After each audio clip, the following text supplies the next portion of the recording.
4. Chicago teachers, building a resilient union. We'd done our homework. We knew that the highest threshold of any bargaining unit that had ever voted one way or another on a collective bargaining agreement was 48.3%. The threshold we were arguing for was 3/4. So in effect, they wouldn't have the right to strike even though the right was maintained. And so in the end game, the CTU leadership took the deal misunderstanding and probably not knowing the statistics about their voting history. Point 1. Jonah Edelman, co-founder, Stand for Children, on their plan to cripple the Chicago teachers union. I thought to myself, they are fucked. When the legislature passed SB 7 saying the teachers needed a 76% turnout for a strike authorization vote, I thought, they're so fucked. Keith Kelleher, President, SEIU Healthcare Illinois. I remember waking up the first day of the strike and thinking, what was all the deafening noise? It was incredible, and it was the sound of cars 3 blocks away honking and beeping in support of the teachers' picket line at my neighborhood school. We could suddenly visualize that this was our city, our streets. Chicago had never felt this way in my lifetime. Amisha Patel, Parent and Executive Director, the Grassroots Collaborative, Chicago.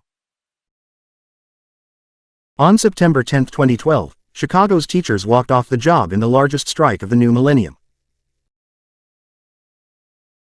Against the backdrop of a well-funded effort at the national and local level to demonize teachers and their unions as authors of the ills of public education, the union enjoyed unprecedented backing from parents, students, and the broader Chicago community. 2 Over 9 days, teachers and their supporters in the community trounced one of the best-known big city mayors in the country, former White House Chief of Staff Rahm Emanuel. With the parents of more than 400,000 school-age kids scrambling to keep up with their own jobs and schedules and a mayor appealing to the parents in paid ads and press conferences to turn against the teachers sustained majority support throughout the strike. 3. Not only that, 2 years later, 2 major polls found that the head of the Chicago Teachers Union was significantly more popular than the mayor. 4.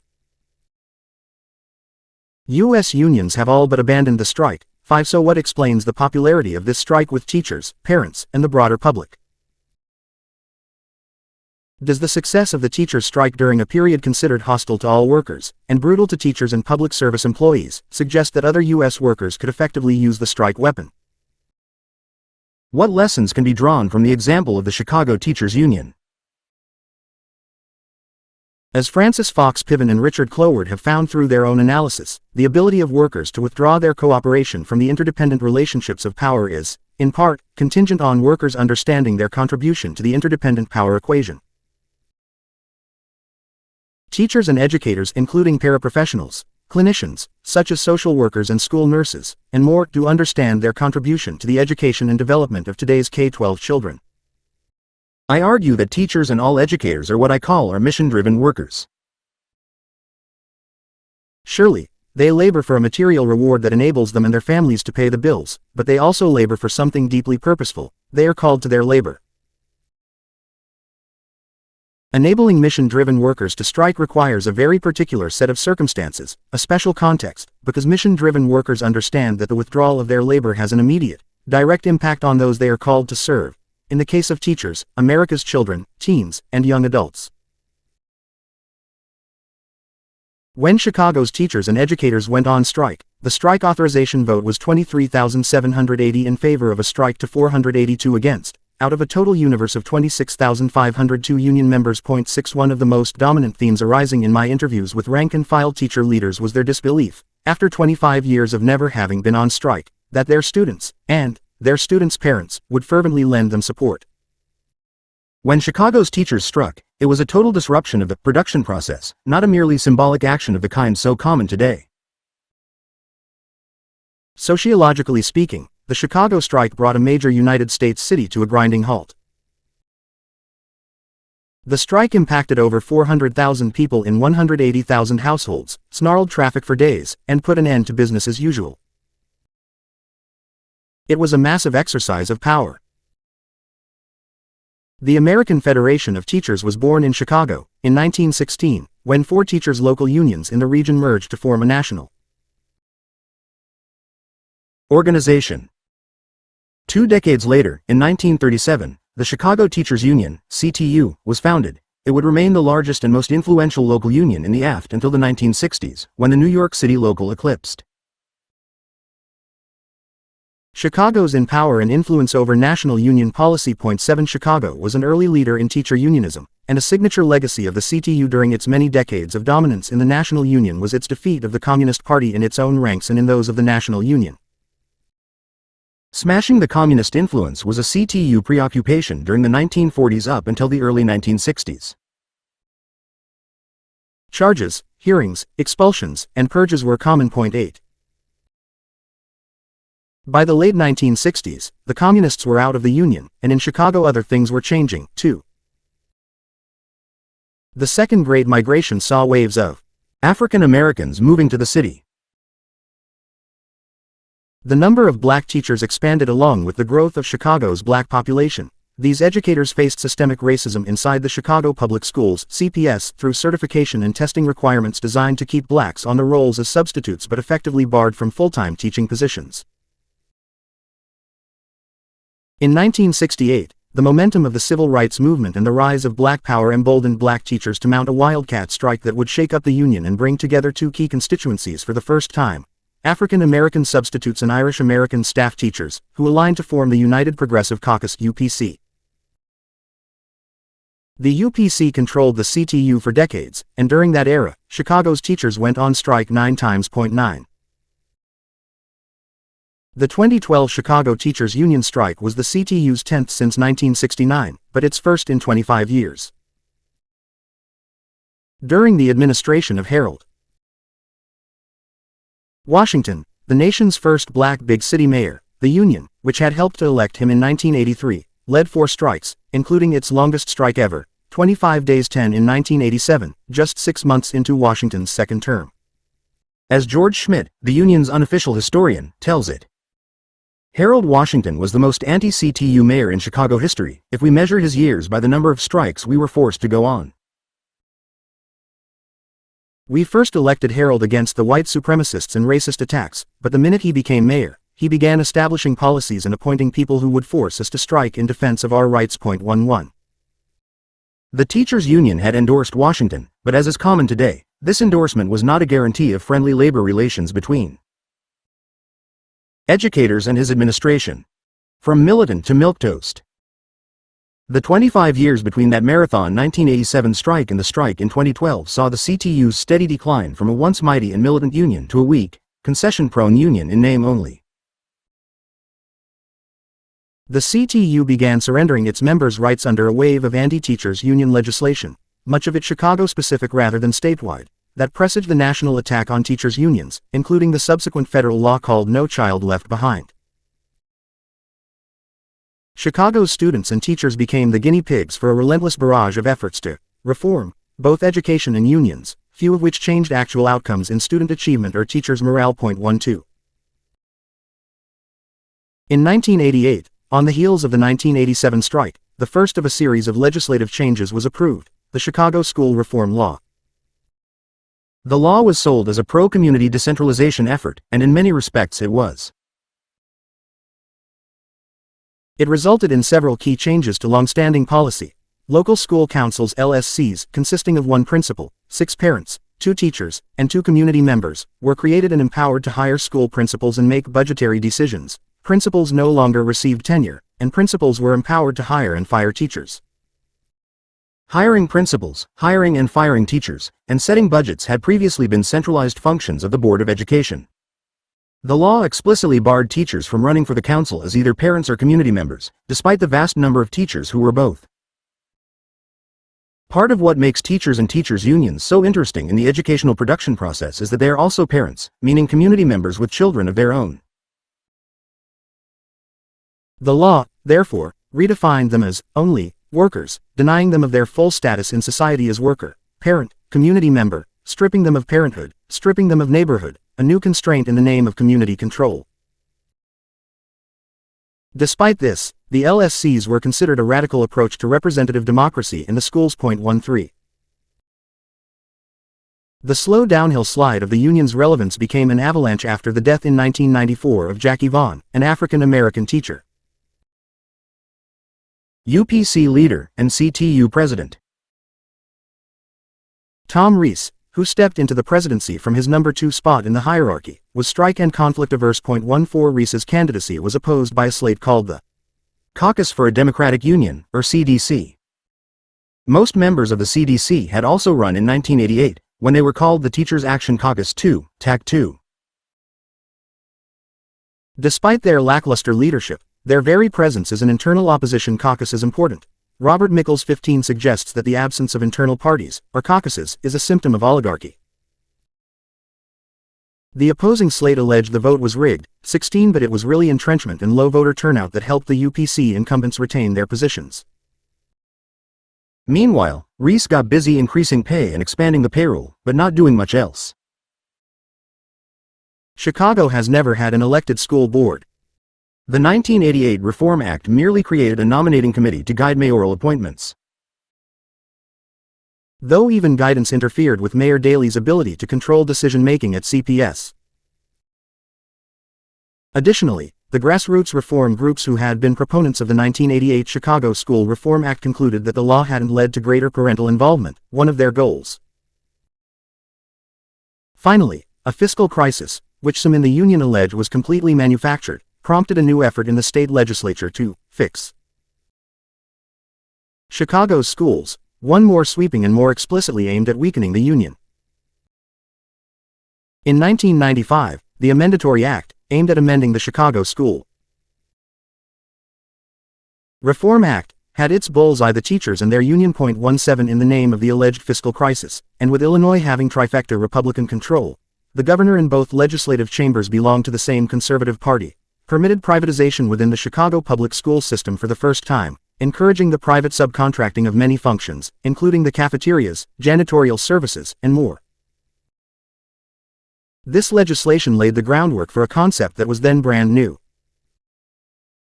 Charter schools. At the time, only 2 states had adopted charter schools. Minnesota, in 1991, and Texas, in 1995, 18 under the provisions of the Amendatory Act. Teachers lost the right to collectively bargain over the length of their day, their schedules, and class size, conditions long considered central to the quality of their work and home life.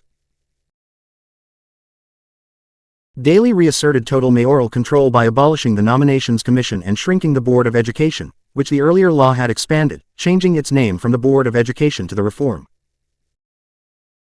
Board of Trustees. The education model had shifted decidedly to a business model, one that entirely eliminated pedagogical experience from the requirements for the CPS's top staff positions.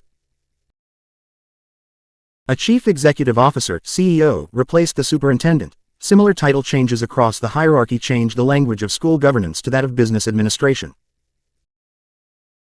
Finally, Mayor Daley took defensive action against a struggle that was unlikely to emerge in that era of the teachers' union. He had language added to the law that for the first time made strikes illegal.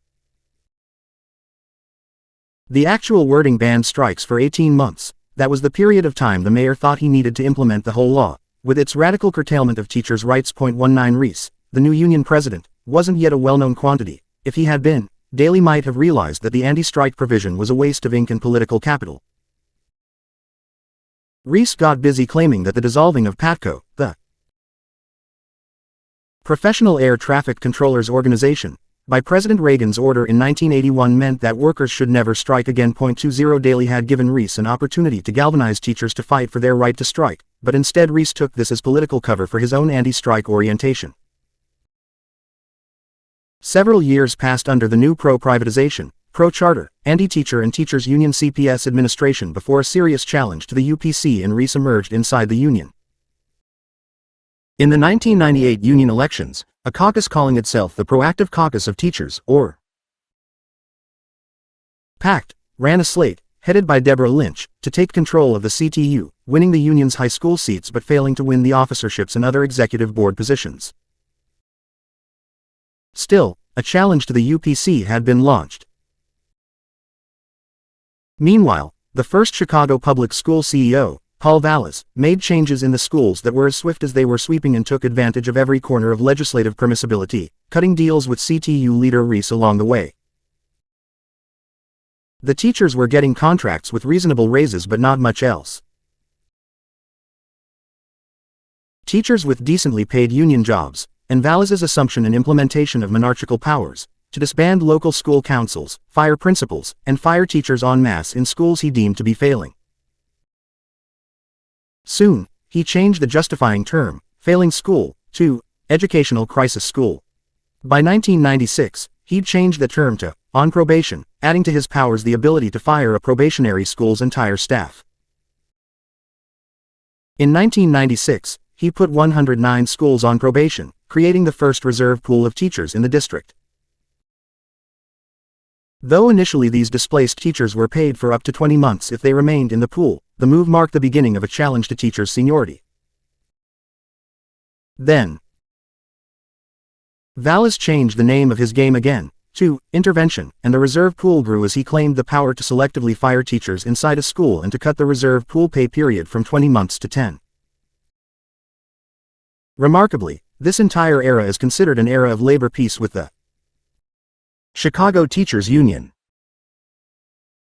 In 2001, the year of No Child Left Behind, two changes set the stage for yet more upheaval. Mayor Daley grew disgruntled with Vallis, whose assumption of so much power publicly challenged his own.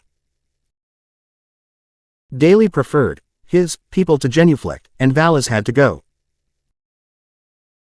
Also that year, the PACT caucus finally succeeded in wresting the union from the control of the UPC. According to George Schmidt, Rees was double-dipping by this point, because he was serving as president of the Illinois Federation of Teachers and the president of the CTU. It was to the point of corruption. In May of 2001, Debbie Lynch and the PACT slate swept all the top offices and executive board seats in CTU, the first time that UPC had been out of office since the late 1960s. The difference between the slate she ran in her failed bid in 1998 from her slate in 2001 was Howard Heath, a black teacher she picked as her number 2. The addition of Heath, along with the mounting chaos being created by Vallis, all but assured PACT's election success. 1 month later, Mayor Daley would nominate Arne Duncan, Vallis's chief of staff, as the new CEO of the Chicago school system. Duncan was a Harvard grad who had been playing professional basketball in Australia for 4 years. His experience in the field of education was minimal. He'd once been the director of a small nonprofit that worked on educational achievement issues. 21. Duncan's strategy with the union was to foster collaboration with Lynch, its new leader, courting her, calling her often, and immediately bringing her into his fold. By 2002, the Civic Committee of the Commercial Club of Chicago, the most powerful big business group in the city, had released a report titled, Left Behind, Student Achievement in Chicago's Public Schools. The report identified school unions, and politics, as the chief factors in poor student performance in a school system where 85% of the students participated in the school lunch program 22 and only 9.4% were white. The report made 2 key recommendations: merit pay for teachers and the creation of 100 new charter schools in Chicago. CTU President Lynch's comment to the press was, collaboration is best done with, not outside of, the CPS. 23 as a reward for the new union leader's commitment to collaboration, Duncan cut a deal to bargain over the school day, and almost immediately got Lynch to agree to lengthen it. By 2003, Duncan, like his predecessor CEO, had renamed the program by which the authority of the local schools council was to be undermined, Renaissance Schools. Renaissance described a school that was closed and whose staff had been fired, that was then reconstituted, in the same building, with selective firing or keeping of teachers, at Duncan's will. Lynch brought a contract before the teachers that fall that was initially voted down, overwhelmingly more evidence that Mickles's oligarchy did not exist in the CTU. When the members trounced her contract, she was sent back to the bargaining table to come up with more. The teachers narrowly approved her second settlement, a marginally better deal. By the spring of 2004, teachers were fed up with Lynch's collaborationist model and decided that the change they had voted for had been ineffective. They handed the leadership back to a UPC slate, headed up this time by an African-American special education teacher named Marilyn Stewart. Schmidt recalls that Stewart talked a good line and said the things teachers wanted to hear, an apparent improvement over the one-term packed Lynch experiment favoring collaboration over confrontation, but Stewart didn't act tough. Shortly after Stewart's election, in June of 2004, Duncan announced the Renaissance 2010 plan, whose centerpiece was lifted from the pages of the Commercial Club of Chicago's 2002 report, in which called again for the creation of 100 new charter schools. 24 The plan would be paid for by the closure of 20 of the 22 schools on Chicago's South Side. The union did not protest. In fact, Marilyn Stewart, its president, officially refused to even comment. 25 Change begins, from the outside in. Two longtime community organizations in Chicago weren't waiting for the teachers' union to sort out their internal affairs or opinions at the end of a decade of massive disruptions in the lives of Chicago's students, parents, and teachers. The first to take action was the Chicago Coalition of the Homeless, CCH, which attempted to thwart the charter plan, or at least stall it, by filing suit in circuit court in September of 2004, generating headlines as they linked the effort to privatize schools to broader gentrification and the demolition of Chicago's public housing.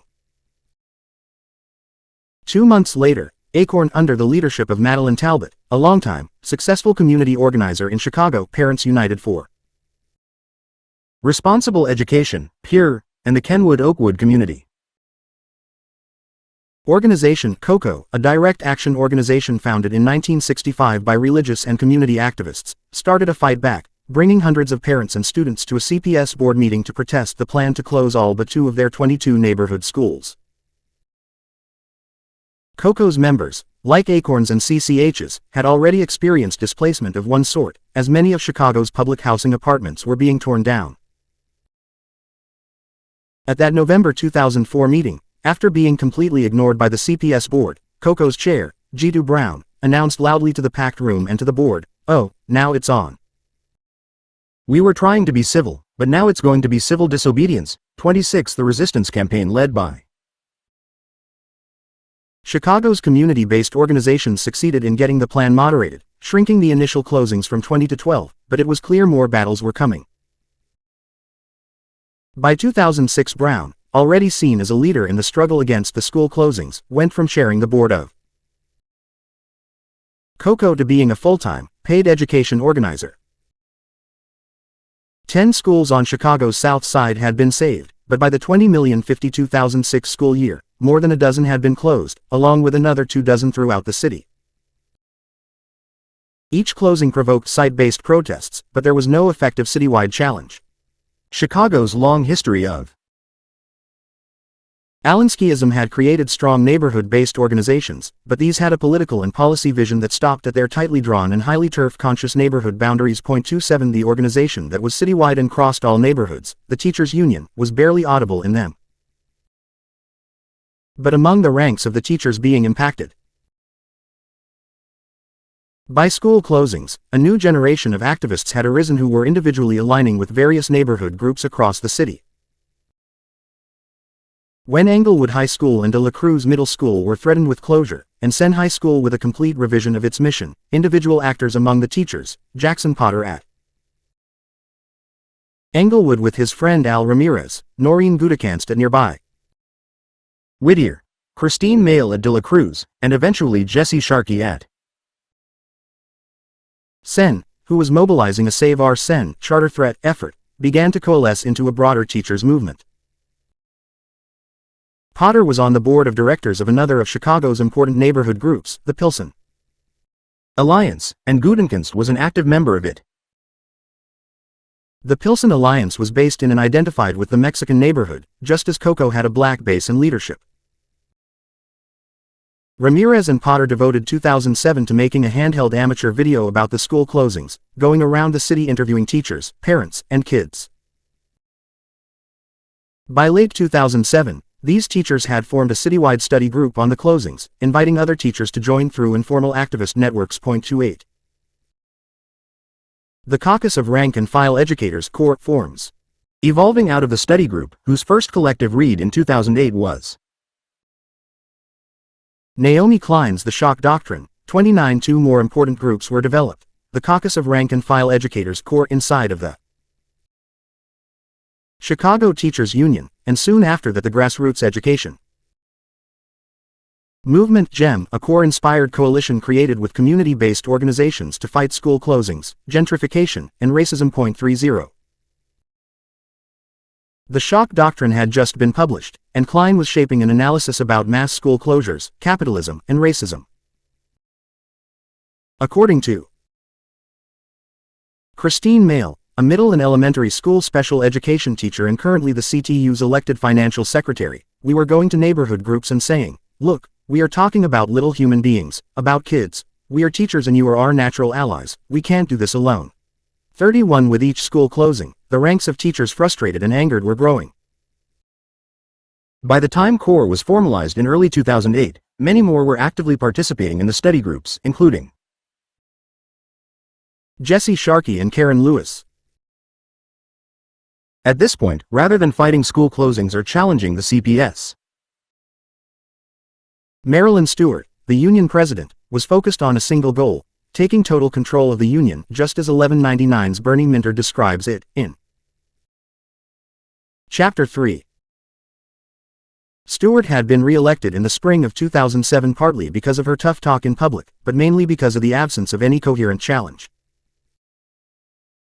PACT, the one caucus that had defeated the UPC in 2001, was engaging with Stewart in internal union politics. Petty cronyism and self-absorption ruled the day. Stewart had already brought her vice president up on internal charges and removed him from office, and now she was bent on removing other potential future challengers to her seemingly entrenched position. According to Jackson Potter, CORE's initial mission was to do what the union should have been doing all along, acting like a union in the face of massive upheaval. 32. The CORE study group was now being augmented by other activities. Potter's school had been converted to a charter, half became a charter and half a charter-like team school. Taking advantage of the 10 months of paid reserve time provided by CPS, he decided to study history at the graduate level. 33. The forced break led to many other important developments for Potter.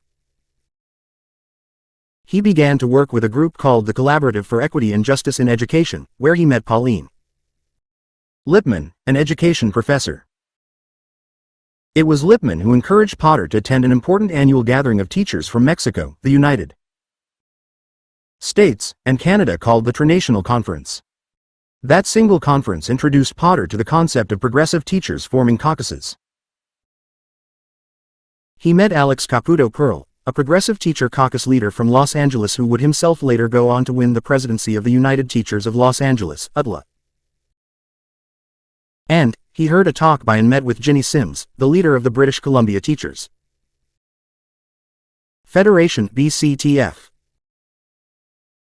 The BCTF was fresh off an illegal strike in 2005, widely considered to have been won primarily because the teachers had spent several years developing mass support among community-based groups before they walked off the job.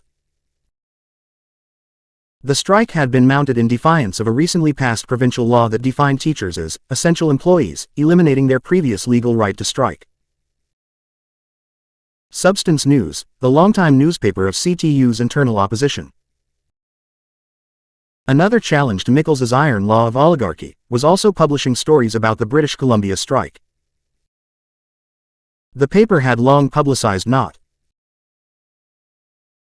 only opposition activity in the CTU but also militant teacher activism from around the world. Potter raised the idea to CORE that they should pool their money and buy a plane ticket to bring the head of the British Columbia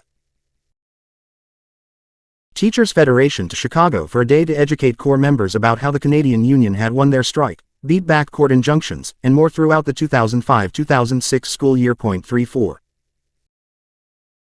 The CTU had officially disbanded their Committee on School Closings in 2007, clearing the path for CORE's ascent as the place to go for those concerned about Arne Duncan's plans.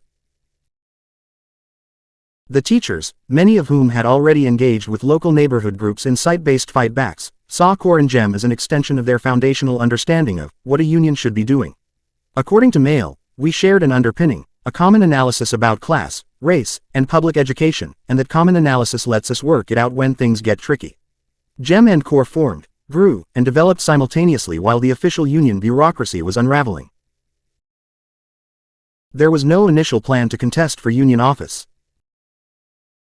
The new caucus was rather seen as an actor that could make the existing union leadership do what it was, in these activists' minds, supposed to do. In the fall of 2009, core teacher activists and GEM non-teacher activists attended every single school board meeting, each time amassing more recruits to their cause and challenging the school board. Meanwhile, the union bureaucrats were busy bringing each other up on charges. GEM decided to organize a public community forum on school closings, to be held at the end of 2009, when the CPS planned to release the school closings list. Core activists would use the forum to deepen their fight against school closings and to strengthen and expand their ties with the broader Chicago community, and also to recruit and expand their base among the teachers. Chicago's community groups had long lived in the legacy of Saul Alinsky and provincial neighborhood-isms, GEM and Core taking this effort citywide signaled a change in the Chicago norm. Their momentum was building nicely, but one external factor wasn't cooperating: Chicago's weather. On the day of the forum, a blizzard struck. There was a debate about whether or not to cancel the event, but its organizers decided to move forward.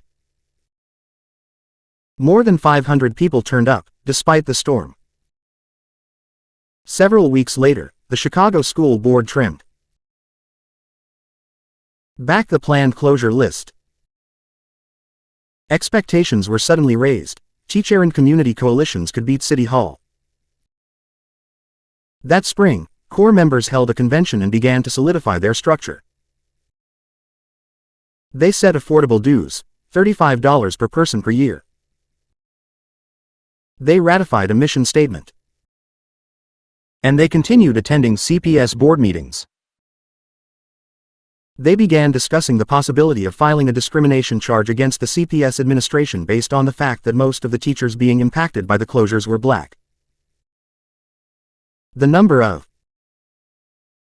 African American teachers was declining rapidly as the turnaround schools hired Teach for America recruits and younger teachers, changing the demographics of Chicago's teaching force, bringing down the pay scale, and, perhaps most importantly, rupturing the tradition of teachers living in the neighborhoods where they taught. By June, Core had decided to file a formal complaint with the Equal Employment Education Commission (EEOC). Though this challenge would later be dismissed, the organizing and media around the EEOC complaint increased Core's base among black teachers and helped Core build a relationship with the union's Black Caucus.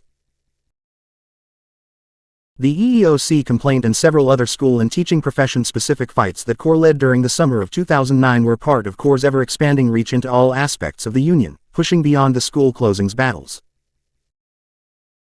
In October of 2009, a union-wide election was held for the union's pension board trustee seats. Potter and a few others decided to use the campaign as a test of Core's ability to mobilize enough of a citywide school-based teacher vote to win an internal union election. This was a smart low-risk structure test. The CPS's CEO, at that time had previously headed the Chicago Transit Authority, never before considered a stepping stone to heading the schools, and had taken a wrecking ball to the transit workers' pension, so having smart and fighting teacher leadership on the pension board mattered in and of itself and could be used as a test of Core's mobilization capacity. When the Core candidates narrowly won both trustee seats in a tight race, caucus members began to have a very different discussion about how to challenge the Arne Duncan Renaissance 2010 plan. This time, they would first challenge their inept union leaders for top offices. The slate of candidates emerges. In August of 2009, Core held a nominations convention so that caucus members could decide who among them would run for the union's higher offices. According to George Schmidt, there was internal competition for each position, and members were allowed to listen to candidate speeches and ask questions of the potential candidates. Schmidt recalled, "My only question that day in 2009 was to ask how are you going to prepare the union for the strike we are going to have in 2012 to get a contract." Then, Core members chose their slate: Karen Lewis for president, Jackson Potter for vice president, Michael Brunson for recording secretary, and Christine Mail for financial secretary. In response to a credentials challenge from the old guard of the Union, Potter had to withdraw. The Union's constitution states that no member can run for elected office who has not been a continuous dues-paying member in the 3 prior years. Potter had a lapse in his dues from the year he'd taken off after his school had been closed. Though some in the Union and active in the caucus, like Schmidt, thought Potter should challenge the ruling, Potter decided not to give the old guard any potential negative talking points about the core slate in general. And although he was off the slate officially, he never faltered in his role as a key strategist and chief influence in the Union. He was replaced on the ticket by Jesse Sharkey. The architects of the slate paid close attention to developing a team that would represent the broad diversity of the Union, in grade level and type of teacher, race and ethnicity, age and experience, untenured and long-tenured status. The top of the ticket, Karen Lewis, was a woman whose black father and white Jewish mother had both been public school teachers in Chicago, as is her husband. Lewis herself had been the only black woman in her 1974 graduating class at Dartmouth. She had taught chemistry in Chicago high schools for 22 years. 35 She had been a member of the Union's Black Caucus prior to getting involved with CORE, but she had no deep experience with the Union. With the exception of Chicago's mayor, Rahm Emanuel, it's hard to find anyone in Chicago who doesn't have great things to say about Lewis. Schmidt, CTU's informal historian and a longtime leader who himself once ran for president in an unsuccessful bid to rid the Union of the UPC, describes the Lewis appeal. Karen is half Jewish and half black. She speaks better Yiddish than Rahm. She's a nationally board-certified teacher. She's so intense and so thorough. The level of her intelligence is incredibly high. When Jean-Claude Brizzard became the CEO of the CPS, there was this policy forum organized by the Chicago Tribune, with one of those backdrop banners, Chicago Issues Week. I was taking pictures for the magazine, and Brizzard, who speaks with a Haitian accent, comes on stage and Karen rattles off some long greeting in French to him, and he just stares at her. Turns out she knows more French than him. It's just Karen stuff. So complex and so intelligent. 36. To become a national board-certified teacher, the highest possible certification available in K-12, teachers subject themselves to a rigorous process of exams over several years with an intense focus on best practice and pedagogy. Lewis is the only teacher union leader anywhere in the United States with this distinction. 37. Jesse Sharkey, the new vice presidential candidate, like Lewis an early member of CORE, was also raised by a teacher, his single mother. Also like Lewis, Sharkey had been a top student and graduated from an Ivy League school, Brown University. Unlike Lewis, Sharkey is white and grew up in one of the whitest regions of the U.S., rural Maine, where his mother was a back-to-the-lander. Sharkey was in high school during one of the most contentious strikes in the latter half of the last century, at the J. Maine paper mill. The strike made a big impression on him. He later wrote his undergraduate thesis on it. He was a student activist in college and upon graduation went to work as a union organizer. His first move was to attend the AFL-CIO's Organizing Institute, OI, a program that taught the fundamentals of how to win a National Labor Relations Board (NLRB) election. Successful graduates of this 3-day program are placed with a union to apprentice their skills, and Sharkey was placed with the United Steelworkers of America. He worked as a young organizer on the Alcoa campaign, one of the larger union victories of that era. The mentor who led his apprenticeship was Bob Callahan, who would go on to become the national organizing director at SEIU under Andy Stern. Sharkey tired of the hot shop model at the Steelworkers, which followed easy but often Pyrrhic wins rather than strategic and power-building organizing. In 1993 he quit and moved back to Providence, Rhode Island, where he had lived as a student at Brown. He was then hired as an organizer and went to work for the local union, 1199 New England, where he was mentored by a long-respected organizer named Stan Israel. Eventually, he returned to school to get his teaching degree, and soon after moved to Chicago, where his fiancée had been offered a job at In These Times, a progressive magazine. He began teaching high school social studies in the fall of 1998. In March of that year, he was stricken by a massive brain hemorrhage and hospitalized in critical condition. Sharkey says that this experience changed his view of life and of the things that matter. After returning to work, he became a union delegate, but despite this title, he was not particularly active until 2005, when his high school, Sen, was targeted to become a charter school. 38. Jackson Potter, the strategist whom Sharkey replaced as vice presidential nominee, was raised by activist parents. When Potter was growing up, they were considered left-wing and identified themselves as Reds. His father is a labor lawyer, his stepfather worked with the Teamsters for a Democratic Union (TDU), and his mother is a lawyer who has long worked on progressive causes. 39 Their son went through K-12 in the Chicago public schools, and while in high school helped lead a school walkout for more equitable school funding. He attended the University of Illinois at Urbana, and then transferred to the University of Illinois in Chicago. He did his graduate program at the University of Chicago. He was a student activist all through college, working with students against sweatshops and on anti-Iraq war efforts, campaigning against the UI mascot and Indian chief, and working for increased minority student recruitment. When he returned to the Chicago area to finish his university years, he got involved in anti-gentrification campaigns around campus, working with the Pilsen Alliance, the neighborhood group that later allied with the Teachers Against School Closings. Potter became a history teacher and, like Sharkey, a union delegate turned serious union activist when his school, Englewood High, was threatened with a closure. Arne Duncan won that campaign, leaving Potter and many others out of a job. Potter and a colleague, Al Ramirez, are widely credited with being the co-founders of CORE, and Potter is often referred to as the group's lead strategist.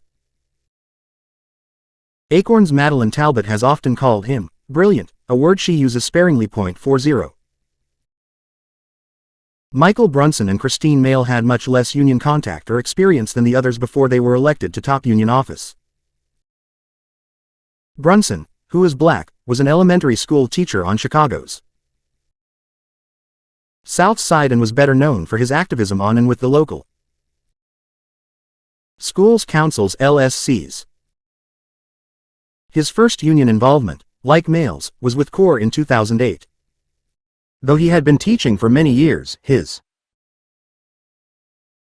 education activism had been with community groups, not with his teachers' union. Brunson met the CORE activists because the community organization he was working with at the time began getting involved in GEM. Mail is white and is the youngest of the Lewis team. She had barely begun her teaching career when her school, De La Cruz, was targeted for closure. She hadn't had long experience suffering under a bad union, and she emerged as a top leader in CORE, known for her tenacity, smarts, energy, and a commitment to building the kind of union that could stop school closures. These CORE candidates had 10 months to campaign before the triennial union election in May of 2010. CORE's strategy was to continue what the members had been doing, contesting the Renaissance 2010 plan, working through GEM with the community, and building a more systematic approach to developing their potential teacher voting base.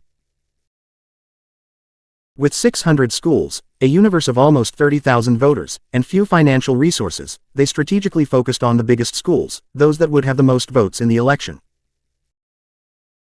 In January of 2010, CORE, working with GEM, hosted its second wintertime forum on school closings, with 400 in attendance. As the May election neared, the union's old guard was both fracturing into sub-candidate slates, weakening their position, and throwing one obstacle after another in the way of the competition, including asking the administration to ban teachers from campaigning in any way in or near Chicago's schools. A different slate, the packed slate, took the CTU leaders to court to get them to stop interfering in the election, but it was CORE that benefited the most from PACT's legal victories, as CORE had the most extensive grassroots operation by the spring of 2010. In part because of all the shenanigans taking place, all of the caucuses running against each other and against the current office-holding party, the UPC, met before the election and agreed that if the UPC did not win on the first round, which would require 51% or more of the vote, all other slates would line up behind the first runner-up in an effort to remove the UPC from office. And on May 21st, that is exactly what happened. With nearly 18,000, more than half of Chicago's teachers, turning out to vote, the UPC got 32% of the vote to CORE's 31%, and the other three competing slates dropped their campaigns and unified behind CORE. 41. Reflecting the smart strategy and careful planning CORE had displayed since its founding, the group had planned a Save Our Schools SOS rally. For May 25, between the first election and the planned runoff date, CORE members decided to move this rally through the union's House of Delegates, to make it officially a CTU rally, and this was a master stroke. The literature for the SOS rally was covered with CORE's logo, giving the slate additional visibility beyond their own campaign literature leading up to both elections. The universe of activists who would be motivated to recruit attendees for the SOS rally would be larger than the typical universe of people involved in an internal union election. The rally cemented the image of CORE members as the people who were fighting for real change in the education system, not just electoral power, and, in case of a runoff, the rally would give them a huge visibility and credibility boost just days before teachers returned to the polls. The SOS event was the biggest rally in Chicago in many years, drawing more than 5,000 marchers. According to Madeline Talbot, some teachers organized this rally to fight school closures, in May of 2010, and I couldn't get to it, and then I started hearing from people that it was the best fucking rally they had ever been to, and that was CORE. On May 31st, CORE posted a 2.5-minute video clip of the rally, encouraging all of their supporters to take to social media to share it. In the clip, Lewis and Sharkey are seen among the thousands of marchers to downtown Chicago. At the end, text comes up reminding teachers to vote in the runoff on June 11th. On June 11th, the online version of Substance News, the Chicago Teachers Union's alternative weekly newspaper since the late 1960s, posted the results. CORE not only won the top 4 offices in the union, but the other 9 citywide offices and all of the vice presidencies for high schools 6 and elementary schools 17. By the time the final vote counts were announced in the early hours of June 12, it was clear that CORE had completely defeated the United Progressive Caucus (UPC) and the 6-year CTU president, Marilyn Stewart. In her acceptance speech, Karen Lewis framed the crisis in a way no union president had since the 1988 Chicago School Reform Act, the act that began the attack on the schools. Corporate America sees K-12 public education as $380 billion that, up until the last 10 or 15 years, they didn't have a sizable piece of. This so-called school reform is not an education plan. It's a business plan. 15 years ago, this city purposely began starving our lowest-income neighborhood schools of greatly needed resources and personnel. Class sizes rose, and schools were closed. Then, standardized tests, which in this town alone is a $60 million business, measured that slow death by starvation. These tests labeled our students, families, and educators' failures, because standardized tests reveal more about a student's zip code than a student's academic growth. 43. Lewis was reclaiming the identity of teacher as not just worker, but teacher, parent, community member, citizen activist. From milquetoast to militant. The Chicago Sun-Times telegraphed the changed union with this headline: New CTU president is a fierce foe of Daley's agenda. On June 15, just 4 days after the reform slate swept into office, the Chicago School Board held an emergency meeting and voted unanimously to give the CPS's CEO unilateral authority to lay off teachers and increase class size. The new union interpreted this move as the first in a long series of welcoming gestures that would continue all summer. Within 2 days of the board's meeting, racing the clock against summer vacation, the new leaders sent out an urgent alert that read, in part, the board will work overtime this summer to ensure their demands are met. They assume that teachers, PSRPs, parents, and students will be on vacation. The last thing the board wants us to do is to continue organizing. Attached was a sample Excel spreadsheet and a plea that members gather the name, email, and phone numbers of not only every teacher but also every parent, with instructions to send the completed spreadsheet to the new leadership. 44 The newly elected slate hadn't yet taken the reins of office. That wouldn't happen officially until July 1, per the Union Constitution 45, but they were immediately shifting the vision and work of the union by including parents as a core constituency. The union did not have an organizing department, but it did have a lot of staff, as well as plenty of field representatives. One of the first acts of the new officers was to reduce their own salaries considerably, aligning them with teachers' salaries. They also eliminated the excessive personal spending accounts of the previous officers. These savings alone freed up enough money for them to begin to cobble together their union's first organizing department. But unlike such departments in most unions, this one was created only for the purpose of internal organizing, to work with the existing members and help rebuild the union.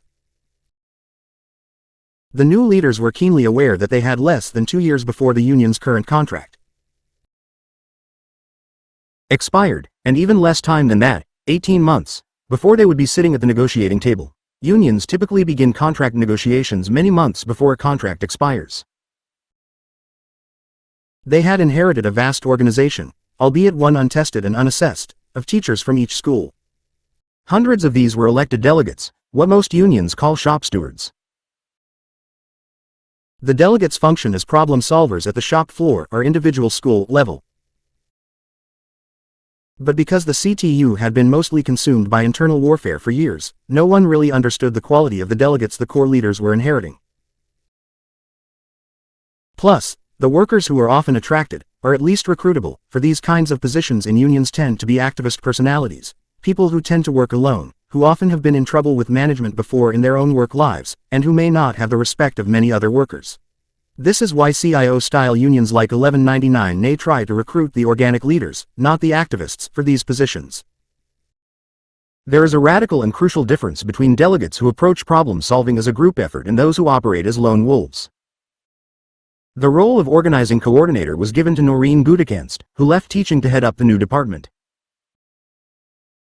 Though Gutekunst had been a key core activist, unlike Sharkey, she had no formal training as a union organizer. She quickly hired an organizer from outside the CTU, Matthew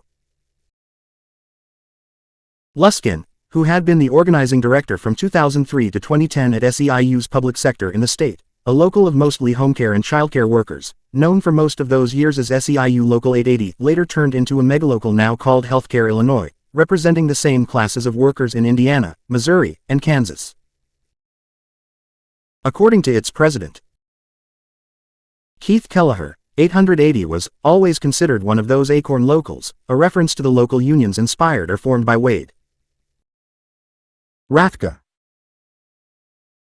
Kelleher, however, was never aligned with Wade Rathke, nor did he get his initial training from Rathke. 46 Even so, Kelleher describes their model as a community organizing model, very grassroots-based, with a lot of door-knocking, workers being responsible for their drive and not just in name only, but with heavy preparation and training. 47 This is not an organic leader identification model, but it is democratic and activist-oriented. This was Luskin's background, and because of his experience, he and Gutekunst functioned not as subordinate and boss but as co-coordinators in the design of the new department. They saw their chief work as focusing on the existing delegates. Winning them over to the new strategy would be key to their union's immediate future. They recast the function of delegates from information conduits to school leaders, leaders who would need to very quickly begin mobilizing in the schools.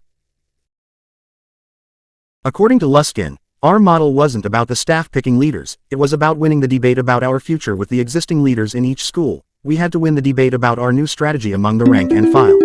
The fight was being positioned as an all-out, high-stakes, high-risk battle royal. Organizers went from school to school attending as many school meetings as they could and blowing the debate about strategy wide open. Luskin recalls that they'd start by saying, "If any of you think the next contract is about a percentage point raise, tell us, because we think we know it's about the future of public education as we know it. That's what's on the table." 48 If the labor movement's instinct has been to reduce demands in order to sound reasonable, the new CTU took the opposite approach. They led every meeting with school-based discussions of billionaires, banks, and racism. Note to other teachers' unions, they got re-elected. Mass political education of the existing base was their primary focus. Along with all of CTU's leaders, they were creating a sense of urgency, a burning platform, and framing the choice ahead in very clear and unambiguous language. They were being as mindful with semantics as 1199 nay. Because Corps had won a commanding victory, every single officer was a Corps slate member, including the many lesser ones, area vice presidents for every type of school and grade level. All of these newly elected officers were on the same program, unified in their vision, making the work of winning over the delegates to the new strategy a union-wide effort at every level. CTU delegates meet on the second Wednesday of every month to make union policy. Under the previous leadership, by design, these meetings had low attendance, so low that they wouldn't always make quorum by the design of the old leadership. It was a way of doing little, of maintaining a trouble-free status quo. And when they did make quorum, often the old UPC leaders would talk for so long at the microphones during the officer reports that began the meeting, the delegates would leave in frustration, which was just what the leaders wanted them to do. Verbosity was a useful tool for keeping inconvenient delegates, such as Corps members, from raising inconvenient issues from the floor. Then came Corps' clean sweep election, and, by the time the new school year began in September 2010, the meetings were packed, with 800 teacher delegates walking in, hoping to better understand their new union and to begin to implement an entirely new program. Because of their sheer size, and the number of teachers lining up at microphones around the room to ask questions or speak to a resolution, those monthly meetings came to resemble what for many unions would be an entire union convention. Union Vice President Sharkey explains that Corps had an activist rather than a shop floor model. Sharkey understood the difference, having been trained at 1199 NA. The activist rather than organic leader approach was consistent with the model Luskin brought from his years at SEIU, a union that functioned more like a community organizing group, by Kelleher's own description, and from his Acorn training. Some of Corps' members had been elected as delegates in their schools, but most were just free radicals. I would defend that model at the time because during that period there were a lot of political defeats, Sharkey says. We needed to create a space that was inspiring, where we could co-think and where we could get excited together, so at the end of a meeting it wasn't just telling people to go back to your buildings and work with your coworkers. People were learning politics, people were getting excited. We did a lot of things in early 2010, in 2011, and leading up to 2012 to get people excited about taking back Chicago. 49. During the first year, 8 of the long-serving field representatives left, most of these resigning or retiring. These changes gave the new leadership yet more resources for creating new departments in the union and recreating old ones, such as communications and politics departments. That September, the teachers' union was experiencing revolutionary changes on the inside, throwing off the shackles of the UPC, which had held union office in a one-party rule for 36 of the previous 42 years.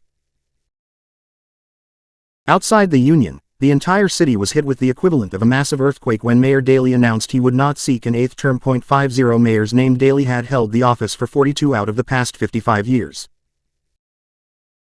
As Amisha Patel, executive director of the Grassroots Collaborative in Chicago, recalls it. When Daley announced he wasn't running, we had a window where everyone began excitedly discussing what we could do in this new moment in our city.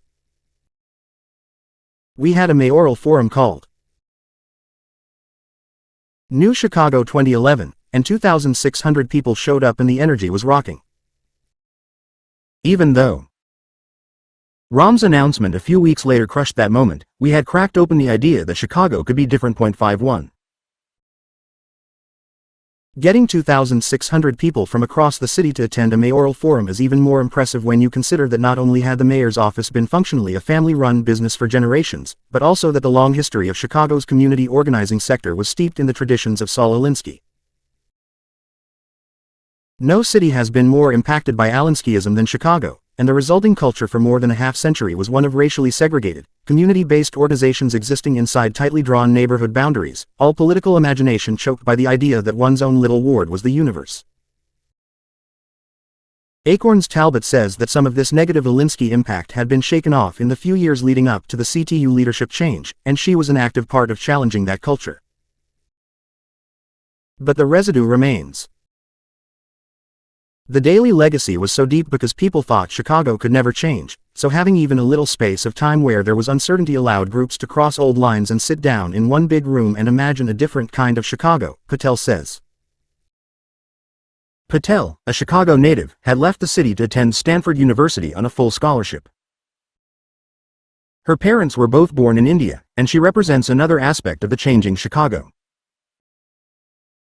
After becoming a student activist involved in progressive issues in the San Francisco Bay Area, she'd settled into the idea of never enduring a Midwestern winter again. Then one day, while she sat enjoying the warm California sun and contemplating various career options with progressive groups around the Bay, she had an epiphany, one that felt to her the way people have described feeling the call to religious duty. I thought, wait a minute, why not Chicago? Why not go home where there's so much work to be done? The Bay Area is full of progressive activists, so Patel did go home, and went to work for SEIU's Chicago Government Workers Union, a different local from the one Luskin worked for, although Patel and Luskin, who were from two different SEIU locals, met many times. At SEIU, Patel was constantly trying to build coalitions with Chicago's communities in an effort to develop fairly traditional union community labor alliances. In 2006, along with others, including members of ACORN and a few unions besides the major player, SEIU, she took part in the unsuccessful campaign to pass Chicago's 2006 Big Box Ordinance, which would have forced warehouses like Walmart's to substantially increase base pay to $9.25 an hour, an early forerunner idea to local living wage laws. In 2007, she was ready to do something focused more on shifting Chicago's community organizing sector from turf-based to citywide thinking.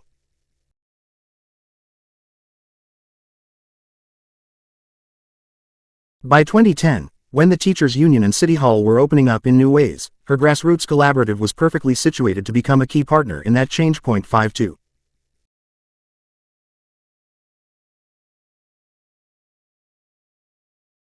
Throughout the fall of 2010, the CTU's new leadership was engaged in endless skirmishes with the Chicago Public Schools CEO Ron Huberman, including a successful campaign to reverse most of the 1,700 layoffs the CEO had implemented in direct violation of the union contract. Using the powers vested in him by the emergency meeting held just after CORE swept into power at the teachers' union, he had ignored contractually negotiated seniority, and the union won in court. There were plenty of hints that the stakes in the next contract were going to be dialed to highest risk. And when Rahm Emanuel resigned from his post at the White House in mid-October, returned to Chicago and quickly mobilized the signatures he would need to file by November for the February 2011 mayoral election, hints of high risk turned to something more closely resembling a visit from the angel of death. For 2 years, Emanuel had been deeply involved with a fellow Chicagoan, Secretary of Education Arne Duncan, the original architect of Chicago Public Schools Renaissance 2010, the program that had in many ways provoked the birth of CORE. Within weeks, Emanuel's campaign team developed a television ad in which the candidate took aim at Chicago's teachers, chiding them for not working enough hours in the day and promising that as mayor, he would make it a top priority to lengthen Chicago's school day. It later became known that this anti-teacher TV spot had been scripted in part by the fiercely anti-union Stand for Children campaign. Jonah Edelman, that group's founder, was later caught snarkily boasting in a video clip from the 2011 Elite annual gathering called the Summer Aspen Institute that Stand for Children had duped the Chicago teachers into accepting a deal that would mean they could never go on strike. 53. Meanwhile, the union was functioning non-stop at a dynamic, exciting, and frenetic pace, trying to shift the CTU's 25-year-old bureaucratic administration, which had long since stopped functioning in any meaningful way. Behind the scenes, as they tried to rebuild themselves, while putting out fires like a fall 2010 legislative assault on public pensions, including those of teachers, Emanuel was home campaigning and putting a bullseye on the CTU with what Edelman called the talking points we wrote, which Emanuel repeated about 1,000 times. Stand for Children had also begun a stealth strategy of working to buy off the Democratic state legislative leadership, aiming to introduce a bill that would severely curtail the activities of the teachers' union before Emanuel took office and before the teachers' current contract expired. When Emanuel won on the first ballot in February 2011, averting a runoff, it was as if Stand for Children had won the office, in a city with total mayoral control of the school board. Emanuel ups the ante, shifts the power equation, and doubles down the challenge. Political parties and people who sweep into office with something of a mandate hit the ground running. They begin asserting their agenda during the outgoing administration's lame duck period. CORE did it at the teachers' union after trouncing the entrenched old guard. And Emanuel did it after winning the mayor's seat in a one-round fight. As Edelman tells the story, in his workshop on how to bust teachers' unions even in democratically controlled states. So in this intervening time, Emanuel is elected mayor, he won on the first ballot, and he strongly supports our proposal. That was another shoe that dropped on the Chicago teachers' union because they didn't support him. 54. The Stand for Children legislative proposal would again strip teachers of the right to collectively bargain over schedules, an item that had been negotiable historically, had been stripped away by the 1995 Amendatory Act, and then reinstated in 2001 as a negotiable item, but under a compliant union that quickly negotiated a deal to lengthen the teaching day. Now, because a less compliant teachers' union was in power, it was taken off the table again. And the Stand for Children legislation did far more than that. It included a frontal assault on tenure that would empower principals to hire and fire teachers, and mandated that at least 1/4 of the decision to fire be based on student test scores. Each of these measures took aim at unions. The final provision of the proposed legislation attempted to bar teachers from striking.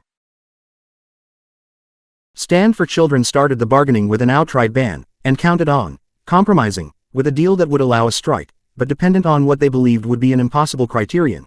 75% of all teachers would have to show up at the polls for a strike authorization vote to be valid, a rather amazing criteria given that turnout in typical elections in the United States hovers in the 20 to 30% range.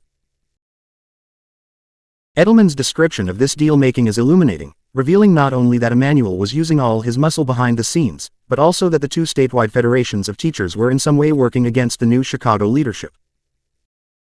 The Illinois Federation of Teachers, IFT, and the Illinois Education Association, IEA, dominated suburban and rural Illinois, which was largely white. Their leaders, who found strikes an unappealing concept at best, were selling out the kids of Chicago, who were mostly black, and the union that ultimately protected those kids' interests. Karen Lewis was known for her intellect. She had taught chemistry and was a master of pedagogy, but she is human, and as head of the CTU she quickly made her first serious gaffe. Set down in a climate of backroom deal-making, counseled by the statewide teachers' lobbyists, Lewis was told to take the deal. The biggest error she made, as she fully admitted later, was going into these meetings alone, without having sufficiently consulted CTU or CORE. With all the other teachers' unions signing on, she went along. The CORE caucus essentially censured Lewis for this breach, publicly and privately, challenging her authority and forcing her to announce that she had made a mistake and that there was no way the Chicago Teachers Union supported the deal, but the damage was done. The legislation, called SB 7, passed unanimously just before Emanuel's swearing-in ceremony, measurably shifting the power equation of the coming fight. This was CORE's first exercise in holding union leadership accountable to the platform they ran on, union democracy, and it was a breakthrough of sorts. Most union caucuses that engage in electoral work inside of their unions either disband until the next election cycle or toe the party line once their party is in power. But CORE didn't start out as an electoral caucus. It was formed by progressive teachers to pressure the CTU to act like a real union, and they felt that their new leader had just violated this principle in a way that was likely to have dire consequences for the rank and file. It was an important lesson for Lewis, for the executive officers, for CORE, and for CTU members. Lewis' willingness to publicly apologize to those members was something of a novelty and is still unusual among union leaders at her level. And CORE's powerful message that she should never make such an error again helped the caucus re-establish itself as a voice independent of the leadership, including the leadership that had emerged from CORE itself.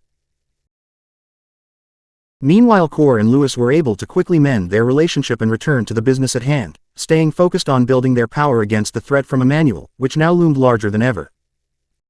Emmanuel wasted no time in using his victory. By June of 2011, he had appointed an all-new Chicago school board and a new CEO of schools. The board's first action was to vote to repeal that year's 4% raise, the final annual raise stipulated by the contract that had been agreed to before Core took the CTU leadership. That contract was often referred to as the Olympics contract, because Mayor Daley gave it to the teachers when Chicago was under a public microscope in its bid to host the Summer Olympics. Chicago would eventually lose the bid, but not before several Chicago unions, including CTU, had seized the moment and got their deals done. 55. If any of the teachers still doubted that the new mayor was coming for them, the unilateral repeal of the scheduled raise made their future crystal clear. Emmanuel's arrogance erased almost all memory of the setback Lewis had suffered in the SB 7 negotiations, and though nobody in the new leadership wanted to see the teachers lose their raise, the repeal unified Chicago's teachers behind the new leadership in a way they could never have dreamed of before. The anger and the unity became palpable inside and outside of the union. Emmanuel looked like a schoolyard bully right out of the starting gate. And his behavior would only get more aggressive. In early September, he made good on his campaign ad, launching his promised push for the longer school day, basing his argument to the public on the hours Chicago's teachers spent with kids in the classroom without mentioning the hours they worked outside it, preparing lessons, grading homework, attending meetings, and performing other tasks that benefited their students. He then summoned Lewis to his office to discuss extending the school day. It was her first closed-door meeting with the mayor. Lewis may have erred in the SB 7 negotiations, but what she did after this meeting was considered a stroke of genius.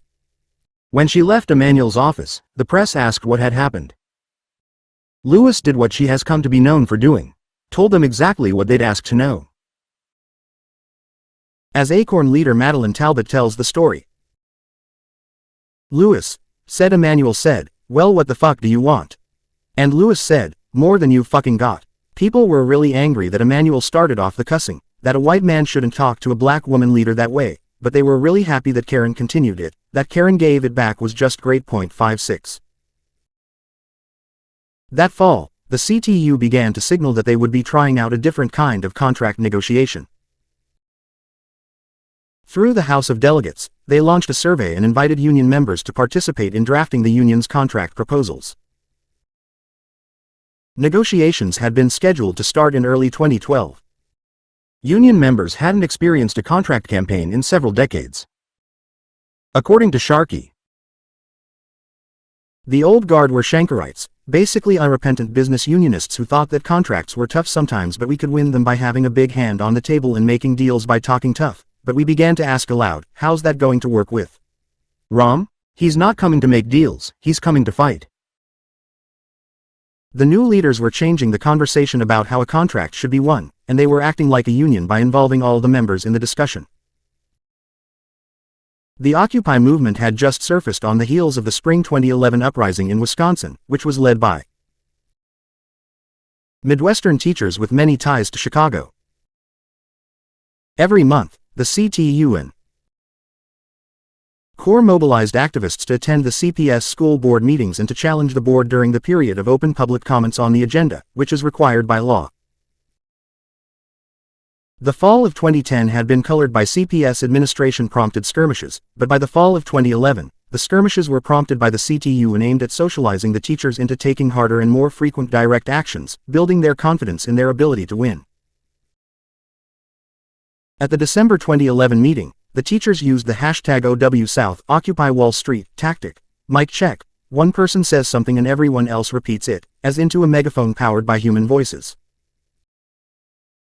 After the mic check began, "These are our children, not corporate products," the school board left the room and shut the meeting down. 57. The teachers and their allies were successfully finding their voice and practicing direct action. Business as usual would not be happening. Mass political education and structure tests. In January of 2012, with the start of contract negotiations imminent, it was time for the teachers to do a very thorough structure test to assess their internal strength after 18 months of new leadership. Sharkey describes the strategy. We decided to hold a mock strike vote and we did it over 3 days. We had charted the entire union. We had charts all over the walls taking up entire rooms in our offices.